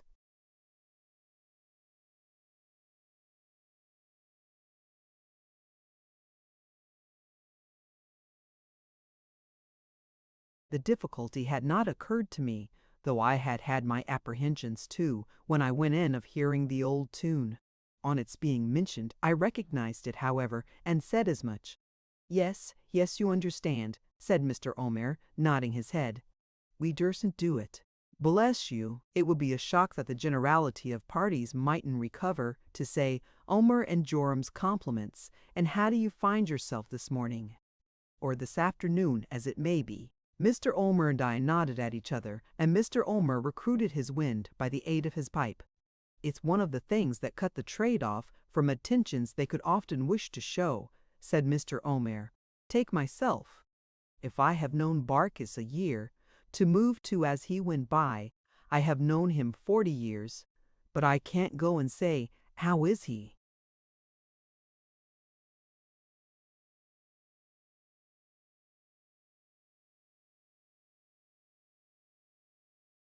I felt it was rather hard on Mr. Omer, and I told him so. "I'm not more self-interested, I hope, than another man," said Mr. Omer. "Look at me. My wind may fail me at any moment, and it ain't likely that, to my own knowledge, I'd be self-interested under such circumstances. I say it ain't likely in a man who knows his wind will go, when it does go, as if a pair of bellows was cut open.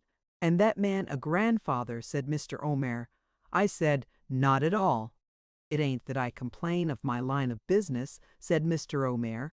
"It ain't that. Some good and some bad goes, no doubt, to all callings. What I wish is, that parties was brought up stronger minded." Mr. Omer, with a very complacent and amiable face, took several puffs in silence, and then said, resuming his first point,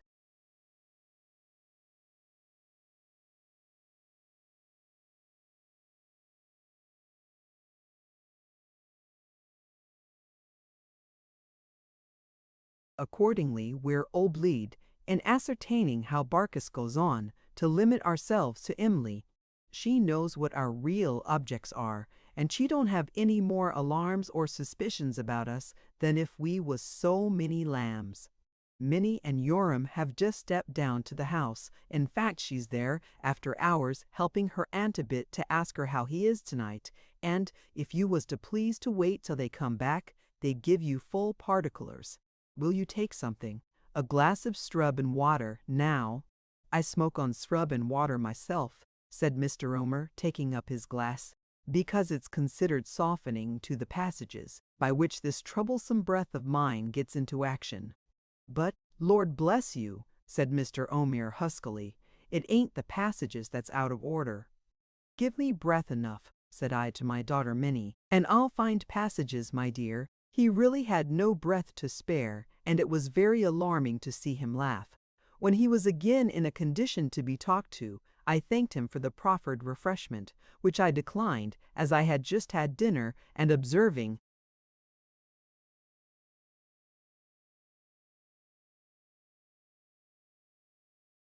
that I would wait, since he was so good as to invite me, until his daughter and his son-in-law came back, I inquired how little Emily was. Well, sir, said Mr. Omer, removing his pipe, that he might rub his chin, I tell you truly, I shall be glad when her marriage has taken place. Why so? I inquired. Well, she's unsettled at present, said Mr. Omer. It ain't that she's not as pretty as ever, for she's prettier. I do assure you, she is prettier. It ain't that she don't work as well as ever, for she does. She was worth any 6, and she is worth any 6. But somehow she wants heart. If you understand, said Mr. Omer, after rubbing his chin again and smoking a little, what I mean in a general way by the expression a long pull and a strong pull and a pull altogether, my hearties, hurrah! I should say to you that that was in a general way what I miss in Emily. Mr. Omer's face and manner went for so much that I could conscientiously nod my head, as divining his meaning. My quickness of apprehension seemed to please him, and he went on. Now I consider this is principally on account of her being in an unsettled state, you see. We have talked it over a good deal, her uncle and myself, and her sweetheart and myself, after business, and I consider it is principally on account of her being unsettled. You must always recollect of Emily, said Mr. Omer, shaking his head gently, that she's a most extraordinary affectionate little thing. The proverb says, you can't make a silk purse out of a sow's ear. Well, I don't know about that. I rather think you may, if you begin early in life. She has made a home out of that old boat, sir, that stone and marble couldn't beat. I am sure she has, said I. To see the clinging of that pretty little thing to her uncle, said Mr. Omer, titular.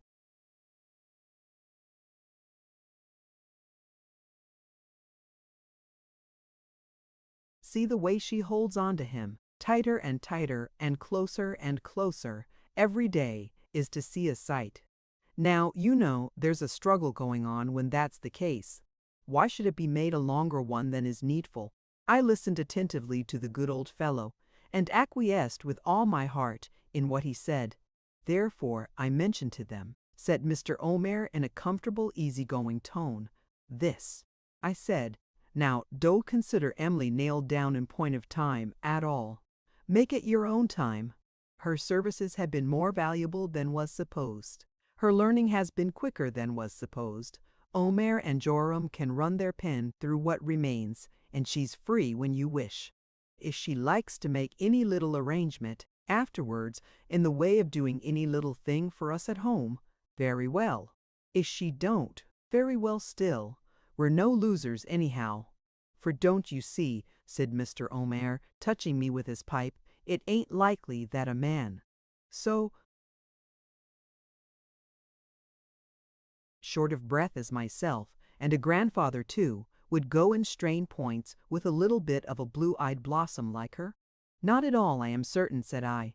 Not at all, I am certain, said I. You're right, said Mr. Omer. Well, sir, her cousin. You know it's a cousin she's going to be married to? "Oh yes," I replied, "I know him well." "Of course you do," said Mr. Omer. "Well, sir," her cousin being, as it appears, in good work and well-to-do, thanked me in a very manly sort of manner for this conducting himself altogether, I must say, in a way that gives me a high opinion of him, and went and took as comfortable a little house as you or I could wish to clap eyes on. That little house is now furnished right through, as neat and complete as a doll's parlor, and, but for Barkis's illness having taken this bad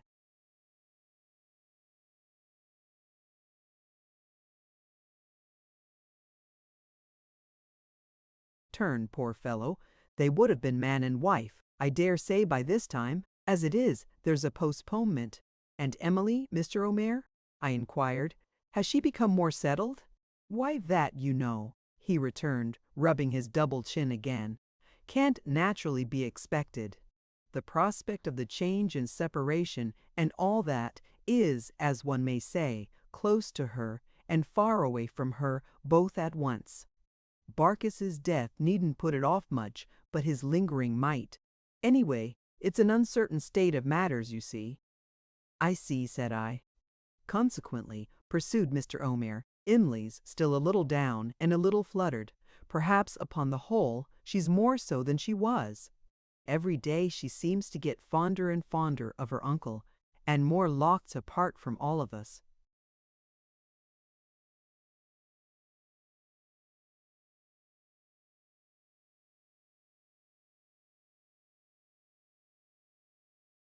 A kind word from me brings the tears into her eyes, and if you was to see her with my daughter Minnie's little girl, you'd never forget it. Bless my heart alive, said Mr. Omer, pondering, how she loves that child. Having so favorable an opportunity, it occurred to me to ask Mr. Omer, before our conversation should be interrupted by the return of his daughter and her husband, whether he knew anything of Martha. Ah, he rejoined, shaking his head, and looking very much dejected. No good. A sad story, sir, however you come to know it. I never thought there was harm in the girl. I wouldn't wish to mention it before my daughter Minnie, for she'd take me up directly. But I never did. None of us ever did. Mr. Almer, hearing his daughter's footstep before I heard it, touched me with his pipe, and shut up one eye as a caution.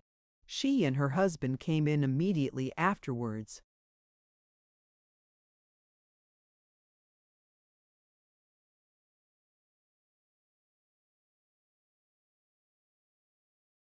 Their report was that Mr. Barkis was as bad could be, that he was quite unconscious, and that Mr. Chillip had mournfully said in the kitchen, on going away just now, that the College of Physicians, the College of Surgeons, and Apothecaries' Hall, if they were all called in together, couldn't help him. He was past both colleges, Mr. Chillip said, and the hall could only poison him. Hearing this, and learning that Mr. Peggotty was there, I determined to go to the house at once. I bade good night to Mr. Omer, and to Mr. and Mrs. Joram, and directed my steps thither with a solemn feeling which made Mr. Barkis quite a new and different creature. My low tap at the door was answered by Mr. Peggotty. He was not so much surprised to see me as I had expected. I remarked this in Peggotty too when she came down, and I have seen it since, and I think, in the expectation of that dread surprise, all other changes and surprises dwindle into nothing. I shook hands with Mr. Peggotty and passed into the kitchen while he softly closed the door. Little Emily was sitting by the fire with her hands before her face. Ham was standing near her. We spoke in whispers, listening between whiles for any sound in the room above. I had not thought of it on the occasion of my last visit, but how strange it was to me now to miss Mr. Barkis out of the kitchen. "This is very kind of you, Masses Davy," said Mr. Peggotty. "It's uncommon kind," said Ham. "Emily, my dear," cried Mr. Peggotty, "see here, here's Masses Davy come." "What, cheer up, pretty. Not a word of Masses Davy. There was a trembling upon her, that I can see now. The coldness of her hand when I touched it, I can feel yet. Its only sign of animation was to shrink from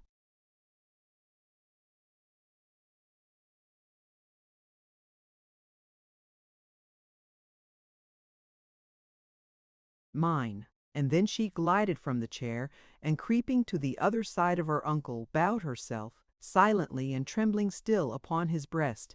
"It's such a loving art," said Mr. Peggotty, smoothing her rich hair with his great hard hand, "that it can't bear the surr of this.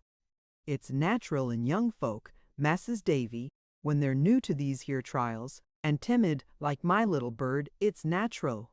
She clung the closer to him, but neither lifted up her face nor spoke a word. "It's getting late, my dear," said Mr. Peggotty, "and here's Ham come for to take you home. Theer, go along with t'other loving art. What's Em'ly? Eh, my pretty?" The sound of her voice had not reached me, but he bent his head as if he listened to her, and then said, "Let you stay with your uncle? Why, you do mean to ask me that. Stay with."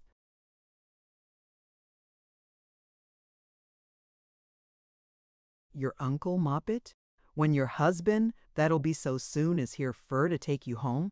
Now a person wouldn't think it fur to see this little thing alongside a rough weather chap like me," said Mr. Peggotty, looking round at both of us with infinite pride. "But the sea ain't more salt in it than she has fondness in her for her uncle, a foolish little Em'ly." "Amley's in the right in that, Masses Davy," said Ham. "Look ye here, as Em'ly wishes of it, and as she's hurried and frightened, like, besides, I'll leave her till morning."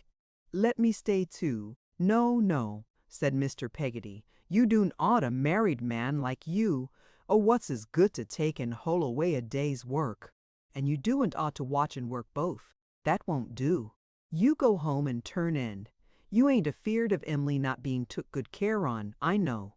Ham yielded to this persuasion, and took his hat to go, even when he kissed her, and I never saw him approach her, but I felt that nature had given him the soul of a gentleman. She seemed to cling closer to her uncle, even to the avoidance of her chosen husband. I shut the door after him, that it might cause no disturbance of the quiet that prevailed, and when I turned back, I found Mr. Peggotty still talking to her. "Now, I'm a-going upstairs to tell your aunt as Masses Davy's here, and that'll cheer her up a bit," he said. "Sit you down by the fire the while, my dear, and warm those mortal cold hands. You don't need to be so fearsome and take on so much. What? You'll go along with me? Well, come along with me, come." If her uncle was turned out of house and home, and forced to lay down in a dyke, "Masses Davy," said Mr. Peggotty with no less pride than before, "it's my belief she'd go along with him now. But there'll be someone else soon, Em'ly." Afterwards, when I went upstairs, as I passed the door of my little chamber, which was dark, it had an indistinct impression of her being within it, cast down upon the floor. But whether it was really she, or whether it was a confusion of the shadows in the room, I don't know now. I had leisure to think, before the kitchen fire, of pretty little Emily's dread of death, which, added to what Mr. Omer had told me, I took to be the cause of her being so unlike herself, and I had leisure, before Peggotty came down, even to think more leniently of the weakness of it, as I sat counting the ticking of the clock, and deepening my sense of the solemn hush around me. Peggy took me in her arms, and blessed and thanked me over and over again for being such a comfort to her. That was what she said in her distress. She then entreated me to come upstairs, sobbing that Mr. Barkis had always liked me and admired me, that he had often talked of me before he fell into a stupor, and that she believed, in case of his coming to himself again, he would brighten up at sight of me, if he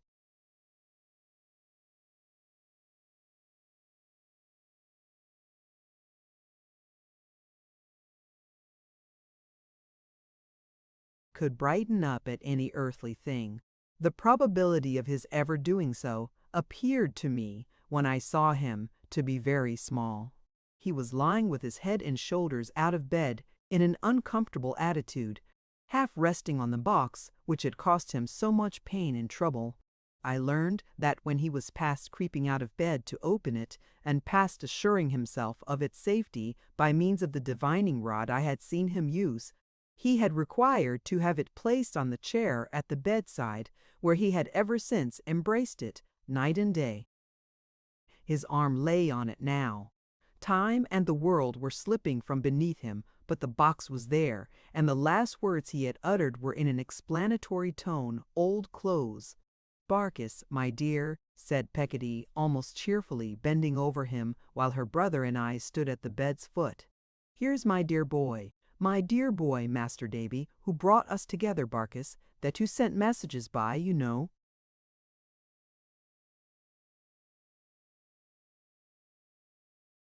"Won't you speak to Master Davy?" He was as mute and senseless as the box, from which his form derived the only expression it had. "He's a-going out with the tide," said Mr. Peggotty to me, behind his hand. My eyes were dim, and so were Mr. Peggotty's, but I repeated in a whisper, "With the tide?" "People can't die along the coast," said Mr. Peggotty, "except when the tide's pretty nigh out. They can't be born unless it's pretty nigh and not properly born, till flood. He's a-going out with the tide. It's ebb at 1/2 or 3, slack water 1/2 an hour. If he lives till it turns, he'll hold his own till past the flood and go out with the next tide." We remained there watching him a long time hours. What mysterious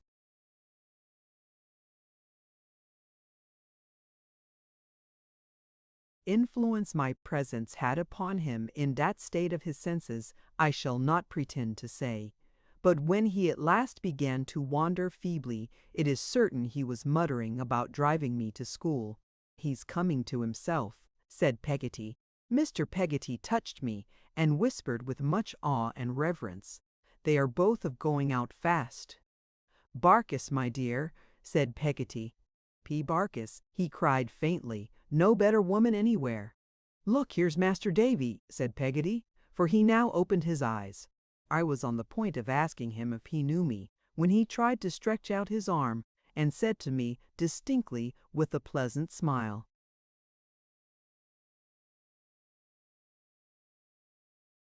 "Barkis is willin'," and, it being low water, he went out with the tide. The end. Thank you for listening to this story. I hope you enjoyed the journey, the characters, and the world they carried with them. If you enjoyed this audiobook, please subscribe to the channel and leave a comment below. Your support helps keep these stories alive and allows more timeless books to be shared with listeners around the world. Until next time, thank you for listening.